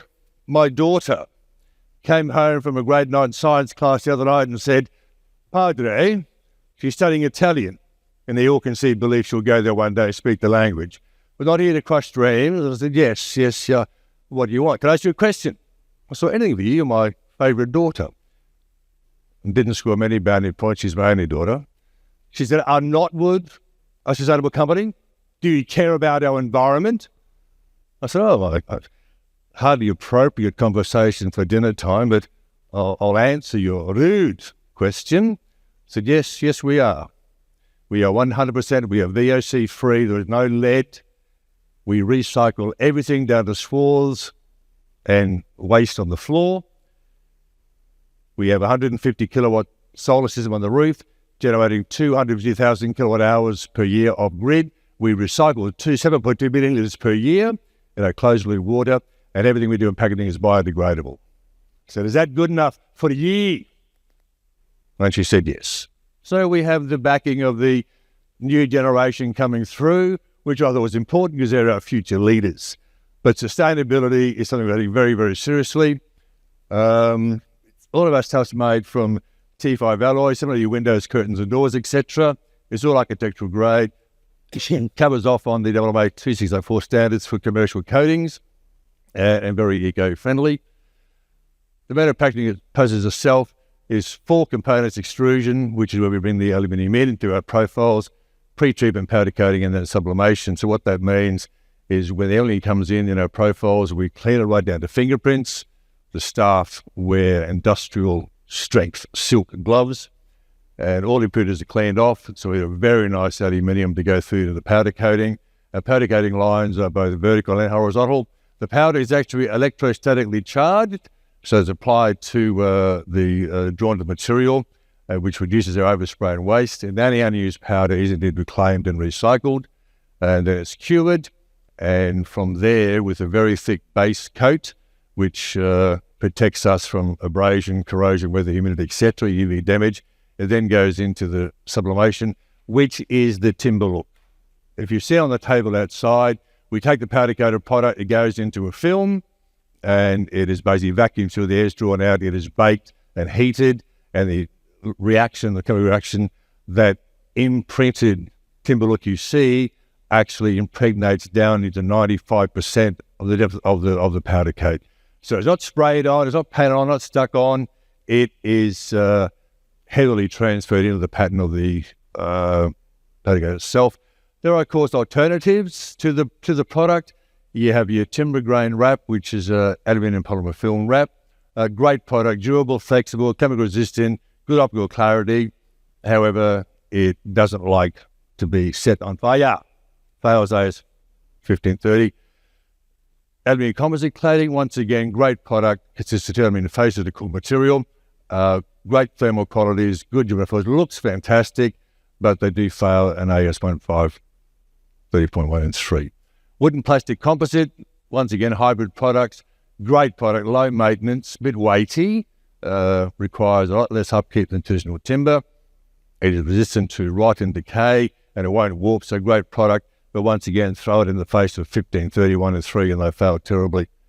The coating standards we use all approved out of Florida's system, which is the worst weather on earth apparently over there, the exposure that they're subjected to. But we come out of the flying colours, so our powder coating is extremely well certified. Applications with regard to what you can do with the products, it's not just facades, it's gates, fences, soffit cladding, pergolas, shutters. The only limitation of this product is the imagination of you minds in the room. Do we have many creative architectural minds in the room? No? Yeah, okay, you with me. Any more? Okay, we need those creative minds. once again, a few shots of what you can do with a product where your limitations do not lie. Everything we make goes outside. It can also go inside. It'll last a bit longer. So picture tells 1,000 words. All the product suites have all concealed joints, so no fixing shown. Versatility is there. There's 100 different profiles across the systems. There's your product suites, from photographs to diction, battens, more battens, cladding. Ceiling cladding is something very popular. Indeed, Sophie cladding. All our cladding is certified against water ingress. So meets all those certification standards. Their wind rating is very important. Everything we do has certificates for wind rating. Come to us with your drawings where you are, and we'll give you all the certifications. Right in wind zone A, we'll knock the cap off your head down to C and D that'll blow your ute off the road with you in it.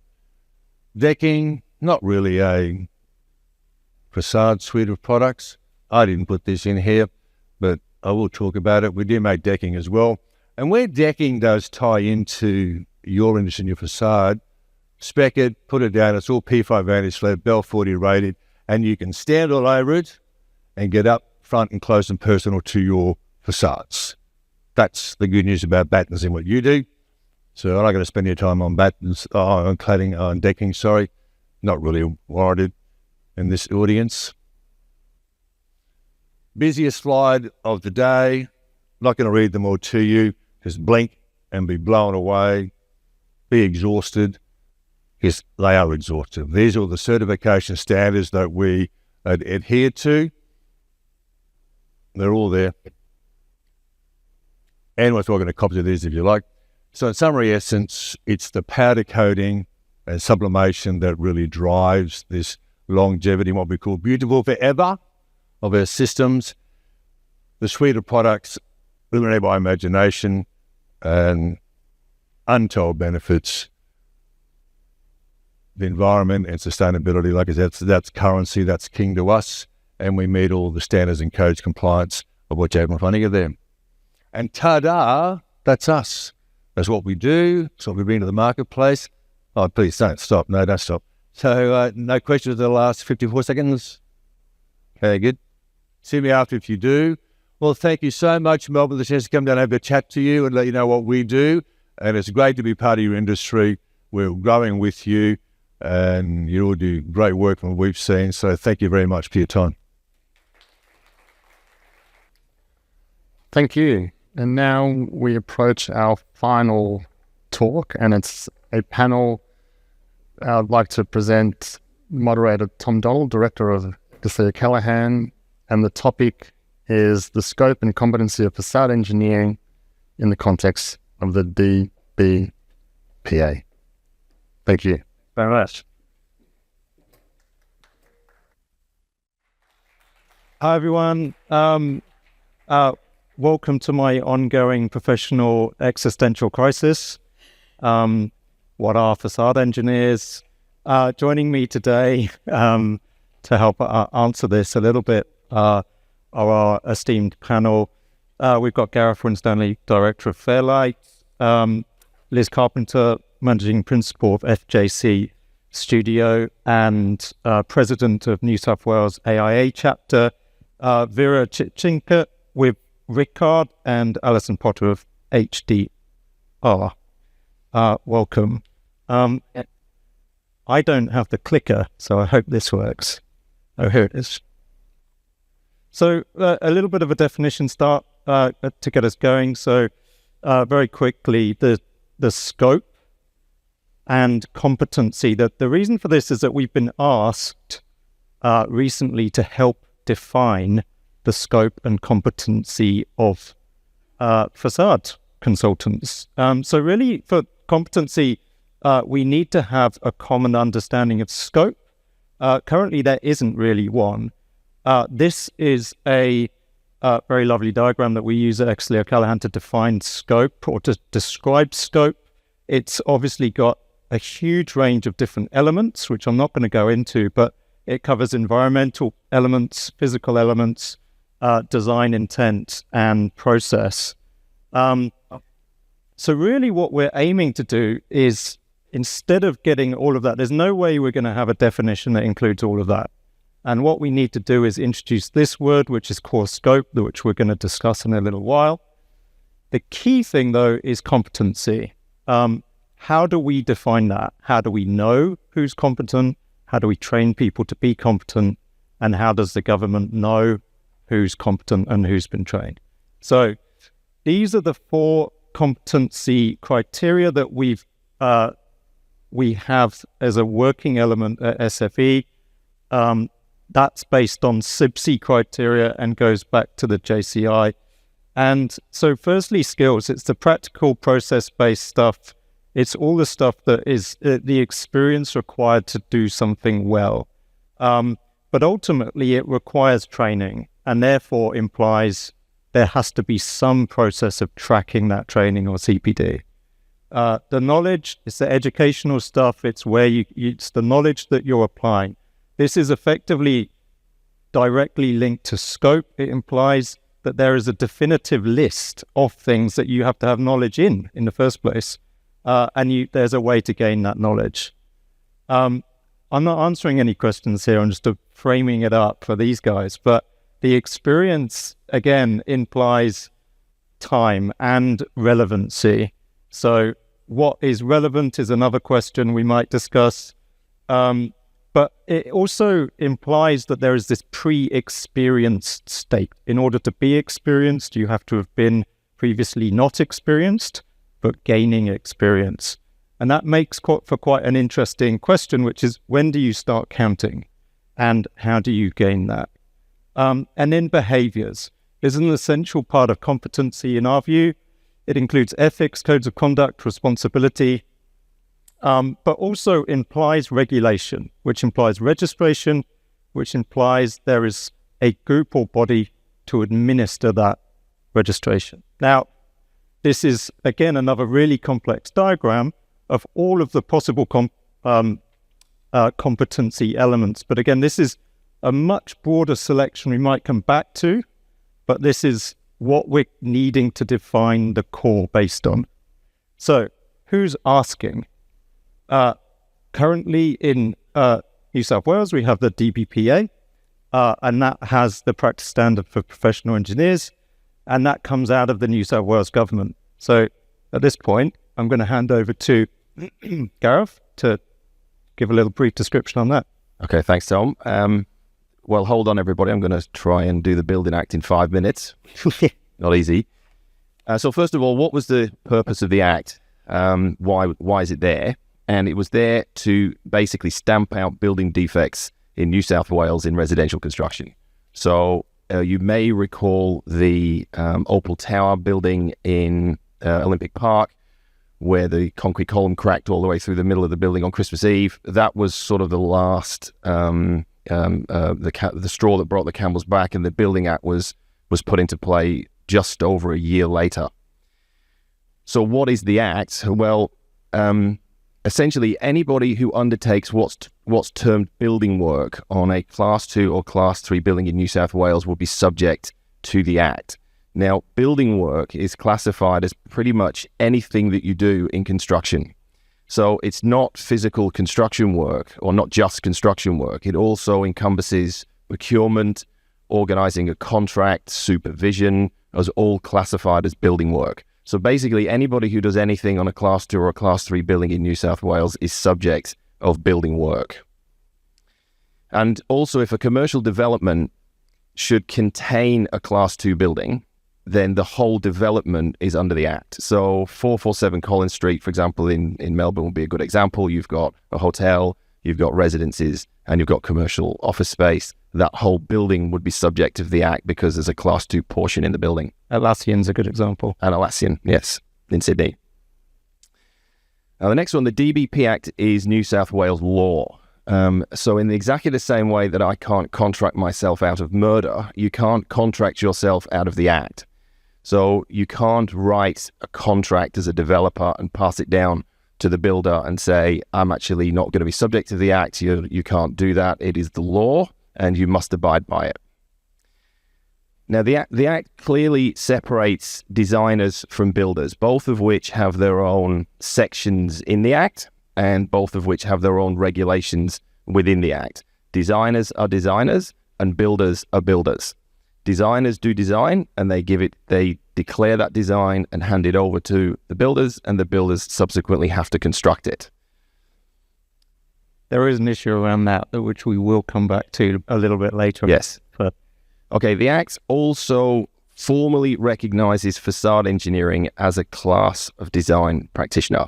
So you are recognized as facade practitioners under the Act as an actual skill set that is needed for construction. And this is an interesting one which came up when we started to look into this, that the DBP Act is the only Australian legislation that actually mandates design. Interestingly enough, design's not mandatory in the NCC. Okay, so the last three are really where the sort of liability starts to come in. So you don't certify under the Act, you declare. And as a practitioner, you declare your design NCC compliant. You don't declare, I've only done Section B structural design and I've only done a bit of thermal. You have to declare your entire design is entirely NCC compliant for the entire of the NCC. This in itself creates a huge amount of coordination that needs to happen with all the other practitioners. And a building practitioner then cannot carry out any building work unless he receives a regulated and declared design from a design practitioner.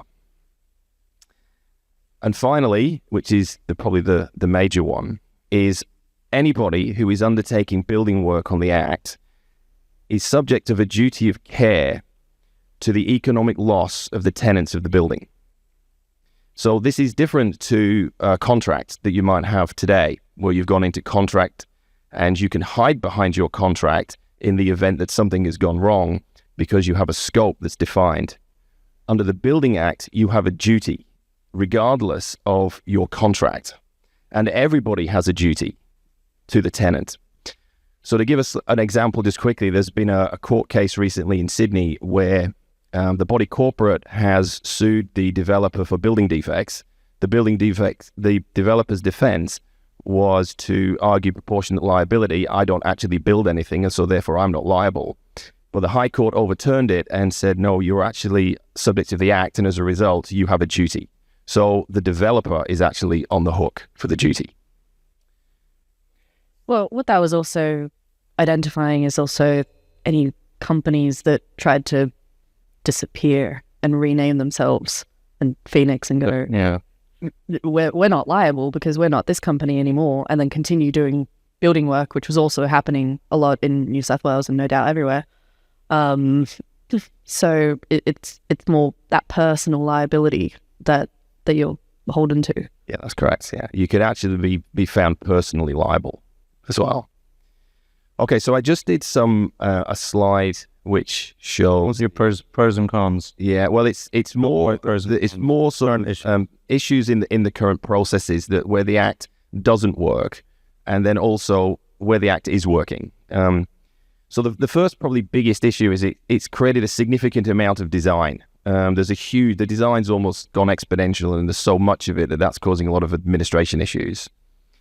The designers don't actually have access to upload the design to the building commission, which also causes another problem that the builders are in charge of when that design actually gets uploaded. And finally, there's a moral conflict that sort of exists between your economic loss duty and your NCC compliance declaration, where say, for example, a body corporate wants to remove a panel and you've realized that the hob is 20 millimeters lower than the external tiles, and then you can't declare the detail because that's not NCC compliant, and so you now have to replace the entire wall because I need you to repair the hob, which is going to cost $1 million, and so now all of a sudden we've got this conflict between how much money you're going to spend for the tenant with respect to actually NCC compliance. But on benefits, it does work, and it is working. We are seeing NCC compliant details. Elissa mentioned before about RAB boards not being taped down to down to hobs, we are seeing sarking wrapped to the back of the windows. We are seeing sill tapes being used and corked correctly. There is a clearer responsibility, at least, about who's actually responsible for what, and we're getting better documentation. And the last one is we're getting a bigger focus on NCC compliant details, which actually alludes to the fact that we didn't have NCC compliant details before the Building Act, which is interesting. It's come up a couple of times today, I think, hasn't it, as well? This is New South Wales, of course, and it's a very specific approach that they've taken. But in Victoria, it's a slightly different approach, and I think there are definitely pros and cons of each. And if you could just touch on a couple of the differences and why you think they're beneficial, I think here, and I think that's perhaps something New South Wales could learn, and maybe vice versa. Yeah, definitely. So, given we are in Victoria right now, I'm sure everyone's assuming everyone is across the Victorian system, but major difference is that there is a peer review system of you're designing engineer and you have a peer reviewing engineer. So the DBP Act, it's all on the design practitioner, the one and only engineer, and they can declare whatever design they want and nobody's checking it. Or rather, the commissioner's checking it, but are they engineers and what level of knowledge is there? Whereas in Victoria, we have engineers checking engineers, and while there are pros and cons within that, where there's differences of opinion, and we've spoken about, how clear the NCC or the standards or, grey areas of what we do, how to tape sarking isn't necessarily an Australian standard. It doesn't mean that you're non-compliant to the BCA, but it obviously needs to be done correctly. And that there's a lot of, in facades, sort of common knowledge around and good building practice. And that's where having another engineer review the engineer's work is positive. But I think that in the DBP Act, it's actually trying to define the scope a little bit more. So it's forcing people to think about that, whereas in Victoria, we can still make it, I only did the awning, or I only did the roof, or we don't need to go to the nth degree because we'll rely on the contractor to do it. And I think the DBP Act helps to set that up a lot more. Fill in the gaps and cover those interfaces as well, I guess. Yeah. Stepping back a little bit, Ali, we were talking earlier about the kind of broader relationship that architects have with facade consultants and that process. And I think initially, could you maybe just touch on kind of when you're, as a firm, like appointing facade consultants, like what that process entails, and beyond the kind of compliance stuff as well? So it's interesting because I have actually had a really successful, career of working with amazing facade consultants. So I'll just say that actually I can maybe talk about what has been really, positive experiences that I've had. And, I think one of the things as architects, fundamentally we're trying to make buildings that are more comfortable for people, that are less impactful on our environment.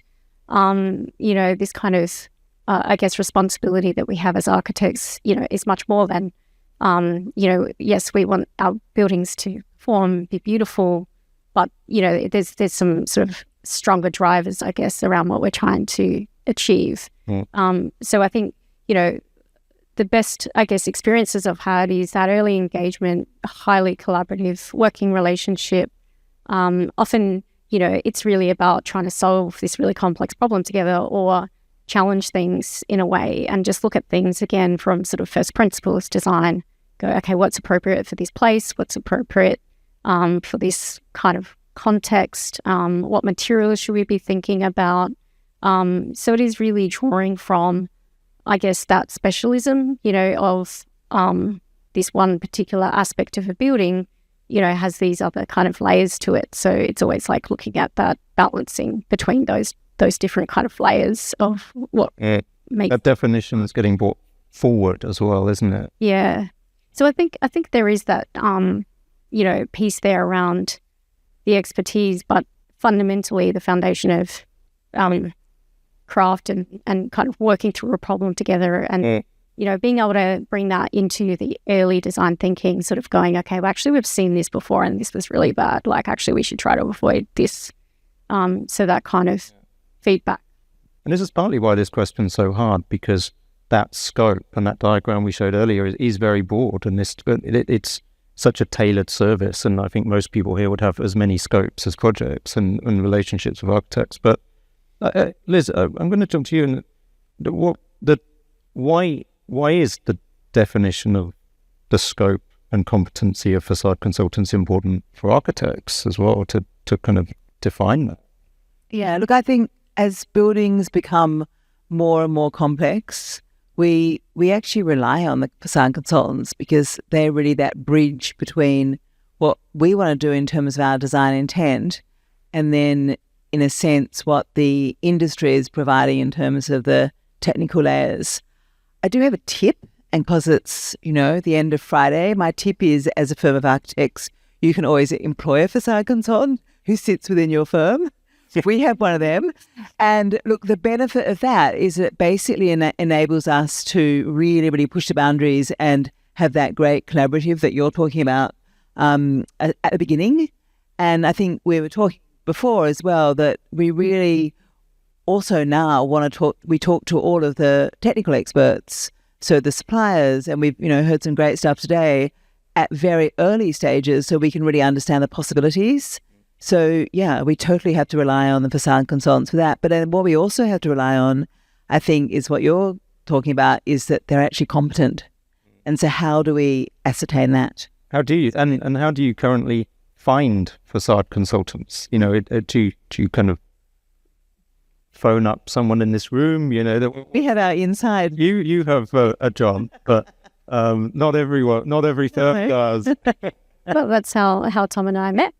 That's true as well. Yeah. I mean, I think there is this thing around reputation, but also, you know, we look at what's worked before or what's innovative. I mean, I know I looked for, you know, people who are doing research, who are people, you know, that you're kind of testing products, that you're out there working with systems. So I think that's how you're kind of getting that knowledge. And I guess that's, yeah, we're kind of looking for that expertise to help us resolve those kind of... Those who are members of SFE as well. I've definitely noticed that feedback that architects and suppliers and everyone, they want the facade engineers involved because one of the things that the DBP Act achieves is that it forces you by legislation to engage a facade engineer and actually call someone a facade engineer.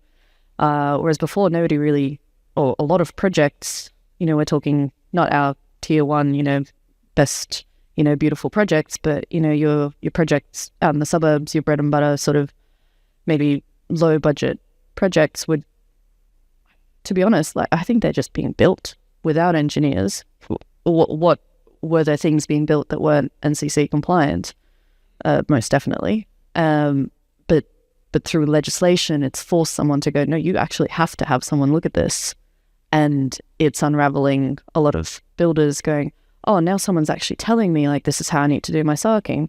This is how I need to do it. I can't just go, oh, this is how I've been building it for years. Sorry, it's a bit of a stereotype. I don't mean any offense to any good builders. But that's definitely why we're seeing this improvement in quality, because there is an accountability brought in, and it brings us in earlier. Because I've had several architecture firms come and go, hey, can you just come and tell us about good waterproofing design or how to do some facades? Like, well, what is F3P1? So there's clearly a want to have us in, and there's always the commercial factor that a developer or builder can hide behind and go, why do we need someone? And we'll just make it how it's most budget efficient. And it is actually those, it's in a way, it's the middle scale, which are the main problems in New South Wales, I think, is that middle scale. And that's where actually, should I talk a little bit about the Architects Act? Please. Yeah, we were about to. Because that's where the middle scale is actually where there is this, I suppose, importance about registration and competency, because non-registered architects can actually build up to a certain scale under the DBPA, but once they get beyond that scale, you then don't have the competency. So that's why it's so important. I'm going to read out the list here. Just the professionalism and competency. It's the kind of cornerstone. Accountability, communication, and community benefit. It's kind of a cornerstone. So they're like the sort of 4 objects of the Architects Act, and it's actually pretty applicable across all professions, I think. But I think one thing that we do have as a difference is community benefit. And actually, I think core of the DBPA and also the Architects Act is actually about consumer protection. So that's core. And we always come back to that. It's not about whether the building looks amazing, beautiful, whatever. It's actually about consumer protection. And I'm a big fan of the first principles approach to tackling these types of questions. And I think that's really the cornerstone of what we're trying to achieve, and something that the DBPA is starting to introduce as a kind of backstop for the reasoning behind a lot of the other components of the Act. And I think how that then gets trickled down and translated into the actual scope or the core scope of a facade design practitioner and their architect boundary is kind of really what we're trying to work through now. And I should say that actually this is the start of that process, and this conversation is to help publicize the fact that we are being asked. And if you do want to help create the answer for that, please reach out. Please reach out to SFE. And there's, the couple of conversations here. And there's wider conversations happening as well within the industry, but it is happening now, and I think it's really interesting, pivotal time. Just to kind of move on a little bit about, what that kind of scope covers, the ideas of the where it kind of came from and the competency, but there's also a level of resolution that's required within the DBPA. And as part of a regulated design, this idea of a regulated design is quite an interesting one, because it kind of says a design will take to 100% and the builder will just build that. There's this kind of line in the sand. And I think to kind of throw this out to the panel, is that currently realistic? Is that actually happening in reality? I think I'll answer that one. There's about two answers to that. I think first of all, we're not building submarines. So if you build a submarine, you can presumably BIM design the entire submarine and get everything to line up 3-dimensionally, and then cut it into slices and go and manufacture it. But that doesn't work for us, because we're building buildings and we have a latency in design that you can't get away from. So, for example, the curtain wall's already on the boat from China, and then mechanical turns up and said, we're going to put a plenum right through the middle of your window, because they're in the middle, they've started design later. So to have this notion that you're going to do an entire design and then hand it over to the builder and then he's just going to construct it does not really work from a timing perspective. And that's certainly something that needs to be fixed and is being discussed at the building commission about how can you have staged design. That's one answer to that. And then the other one is actually just what the building practitioners actually do. So in order for them to protect themselves on tier 1 that I've seen actually is they just don't upload it to the government portal. They just hold on to it. So unfortunately, it is the building practitioner's responsibility to upload it to the government building commission.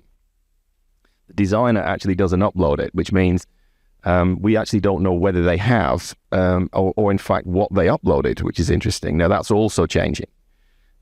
So what I've seen happen is that they just don't upload it. And so they construct it to the regulated design, because that's what it says in the Act, but they have the right to change it because it's not being regulated at the building commission. So to answer your question broadly, no, that's not what's happening. But this is a case in architecture as well, isn't it? And it's across more packages than just facade. And look, I just took the very simple parallel of something like joinery, for example. So we it's not a building element which has to be a part of the regulated design, but how we work with, say, joinery is we indicate our design intent, and then we have quite a detailed performance specification, but then the contractors, they're actually the ones who know how to use the machines they use, they know how many screws to put in, so they actually then take over that next bit of the design. So that then can translate to ceilings, to plasterboard, to ultimately facades. And as we've seen today, it's actually a hugely valuable process as well to have that contract. Because there's always a change they'll recommend, and you go, oh yeah, that's good. It's in all so many ways. The biggest thing that the Design Act tries to do is give you that 100% engineered, everything designed, here you go. But the practicality is that you still actually get a whole range. And I know that the Commissioner's office is seeing things from the most minimal effort still, which is cladding is this product, follow cladding supplier requirements. Window is this window system, follow the window system. Nobody's actually checked the anchors, the screw fixing centers, the interfaces, and the interfaces is obviously where everything starts unraveling, how it's coordinated. That's one end of the spectrum that's still happening. And then there's the other end of the spectrum where you do try to do a completely engineered design, and it's on the engineers to try and do this essentially construction level detail without the contractors on board, because you're not in construction stage yet. Some builders have tried to now have more ECI involvement, and that has helped, at least in the projects I've been involved in. But even so, I'm still seeing when it goes into construction that those details still change, even with those same contractors on board, that they'll still tweak things. Yeah. How's that value management process, Ali? This is triggering me slightly because we just had this exact issue with a project like this week. And I think it is challenging, right? Like, because there is this expectation that architects and designers, everything detailed, resolved, it's evidence-based design. There is a lot of onus on us to de-risk the projects super early on, which I think is why, even more so we need support, I guess, from, specialist knowledge early on that in the design phases. And I think this thing around design intent, there is, it's important that we have that ability to, in a way, push back on that too, like, and say, well, at this phase of our scope, this is the level of design intent. And, those things should be costed appropriately. They should be managed upfront, not passed back onto that, sort of dealt with as a sort of substitution or now you're costing us money. So I think that's the classic challenge. In any system design, there's a hierarchy of importance, and it's hard to convey that in black and white, and the risks associated with that. And I think if there's the documentation process goes hand in hand with this, in that if it has a better way to convey that, then this can help define that scope boundary a little bit more. But where would you like to see it go? I'm not looking at anyone here, but where do you think it might go? I can probably say one thing. There is, I think as architects, we're currently involved with New South Wales are actually looking at repealing the DBPA, and they've introduced a new building bill which has taken major elements of it. But what they are trying to do is actually improve it and streamline it. And so we hope that the last 5 years will actually really help in terms of defining that scope and pick up all those gaps. So the matrix of responsibilities, I think there's a genuine desire to actually fix up the responsibilities and work out who does what, because I know there's always gaps, and the gaps are always in the junctions between, each professional. What we should have called this is learning from the DBPA for the next iteration of regulation. So it's actually a great opportunity to fix all this stuff up. Yeah, perfect timing. Perfect timing to have this conversation. Yeah, and I think, as I said before, I think we've almost got it right. It has helped hugely in the sense that it has created much better construction. We've got window contractors that now actually understand how to seal their windows correctly. which was some interesting conversation we had. So you can just shout. So I think moving forwards, I think if we can get some of the processes right, particularly around the documentation and the document control, which is actually out of control, then we can actually streamline this along with what is the correct competency for us or scope for us, and then further to that is to bring in competent people who are somehow governed to and recognised as being so.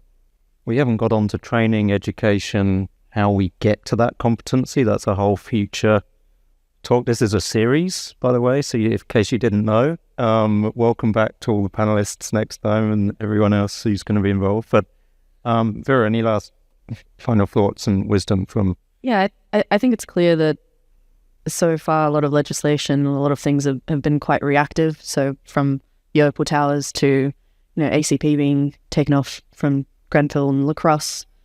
So there's definitely a power in legislation and the NCC with, say, condensation, forcing the industry a particular way. It just needs to be considerate of the reality of there are, like, we are here, we are, hopefully our experts in facade engineering to whatever level of competency there are. And that feedback needs to be integrated. So it's not really the government should do this or New South Wales and Victoria need to do this. It really needs to be a collaborative process. That's why I say SFE looking at things or even independent people commenting on Australian standards and reviewing those is so important. I think that's where it really needs to be is a collaborative approach. They won't do it without us. They won't find the right answer without the involvement of everyone here, really. So, Ali? It's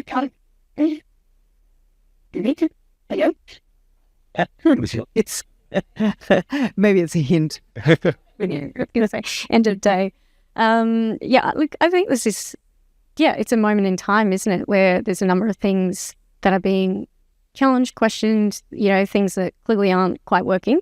And I think this sort of, maybe for the first time, in a long time, we've been able to think about the power of collaboration, integrated design thinking, and use that as a way of actually going, okay, well, how do we solve this together? How do we make sure we're all not overstretching or over, I guess, sort of committing ourselves to something that we maybe don't know enough about, So I think it's how do we all work together at the right level of competency across our respective fields, and kind of almost redefine that scope of work. That would be really great outcome. And I think as architects, we've got a great framework already that is, I think the important thing about our registration is that it is actually an independent body. So it's not a member-based organisation. I'm part of that. I'm the institute, but the Architects Registration Board is actually entirely independent. So it means that it becomes like a really trusted, proven source, which is accountable. And I think that's the most important thing, ultimately, for the consumer protection and also for us as professionals working. So collaborators. Yeah, exactly. I think on that, we might call it. This could go on for a long time, and join us outside because I'm sure there will be more discussions. But I think but we've had we can talk about this all day. So it's really the time to. It's perfect timing. So please reach out, get involved, get in touch, and join me in thanking our panel as well today. Thanks. Thank you very much, Tom, and the panel. That was fantastic. And that concludes our conference for today. Thank you very much for attending. Please feel free to stay, hang around. There'll be drinks in the lobby and continue the conversations.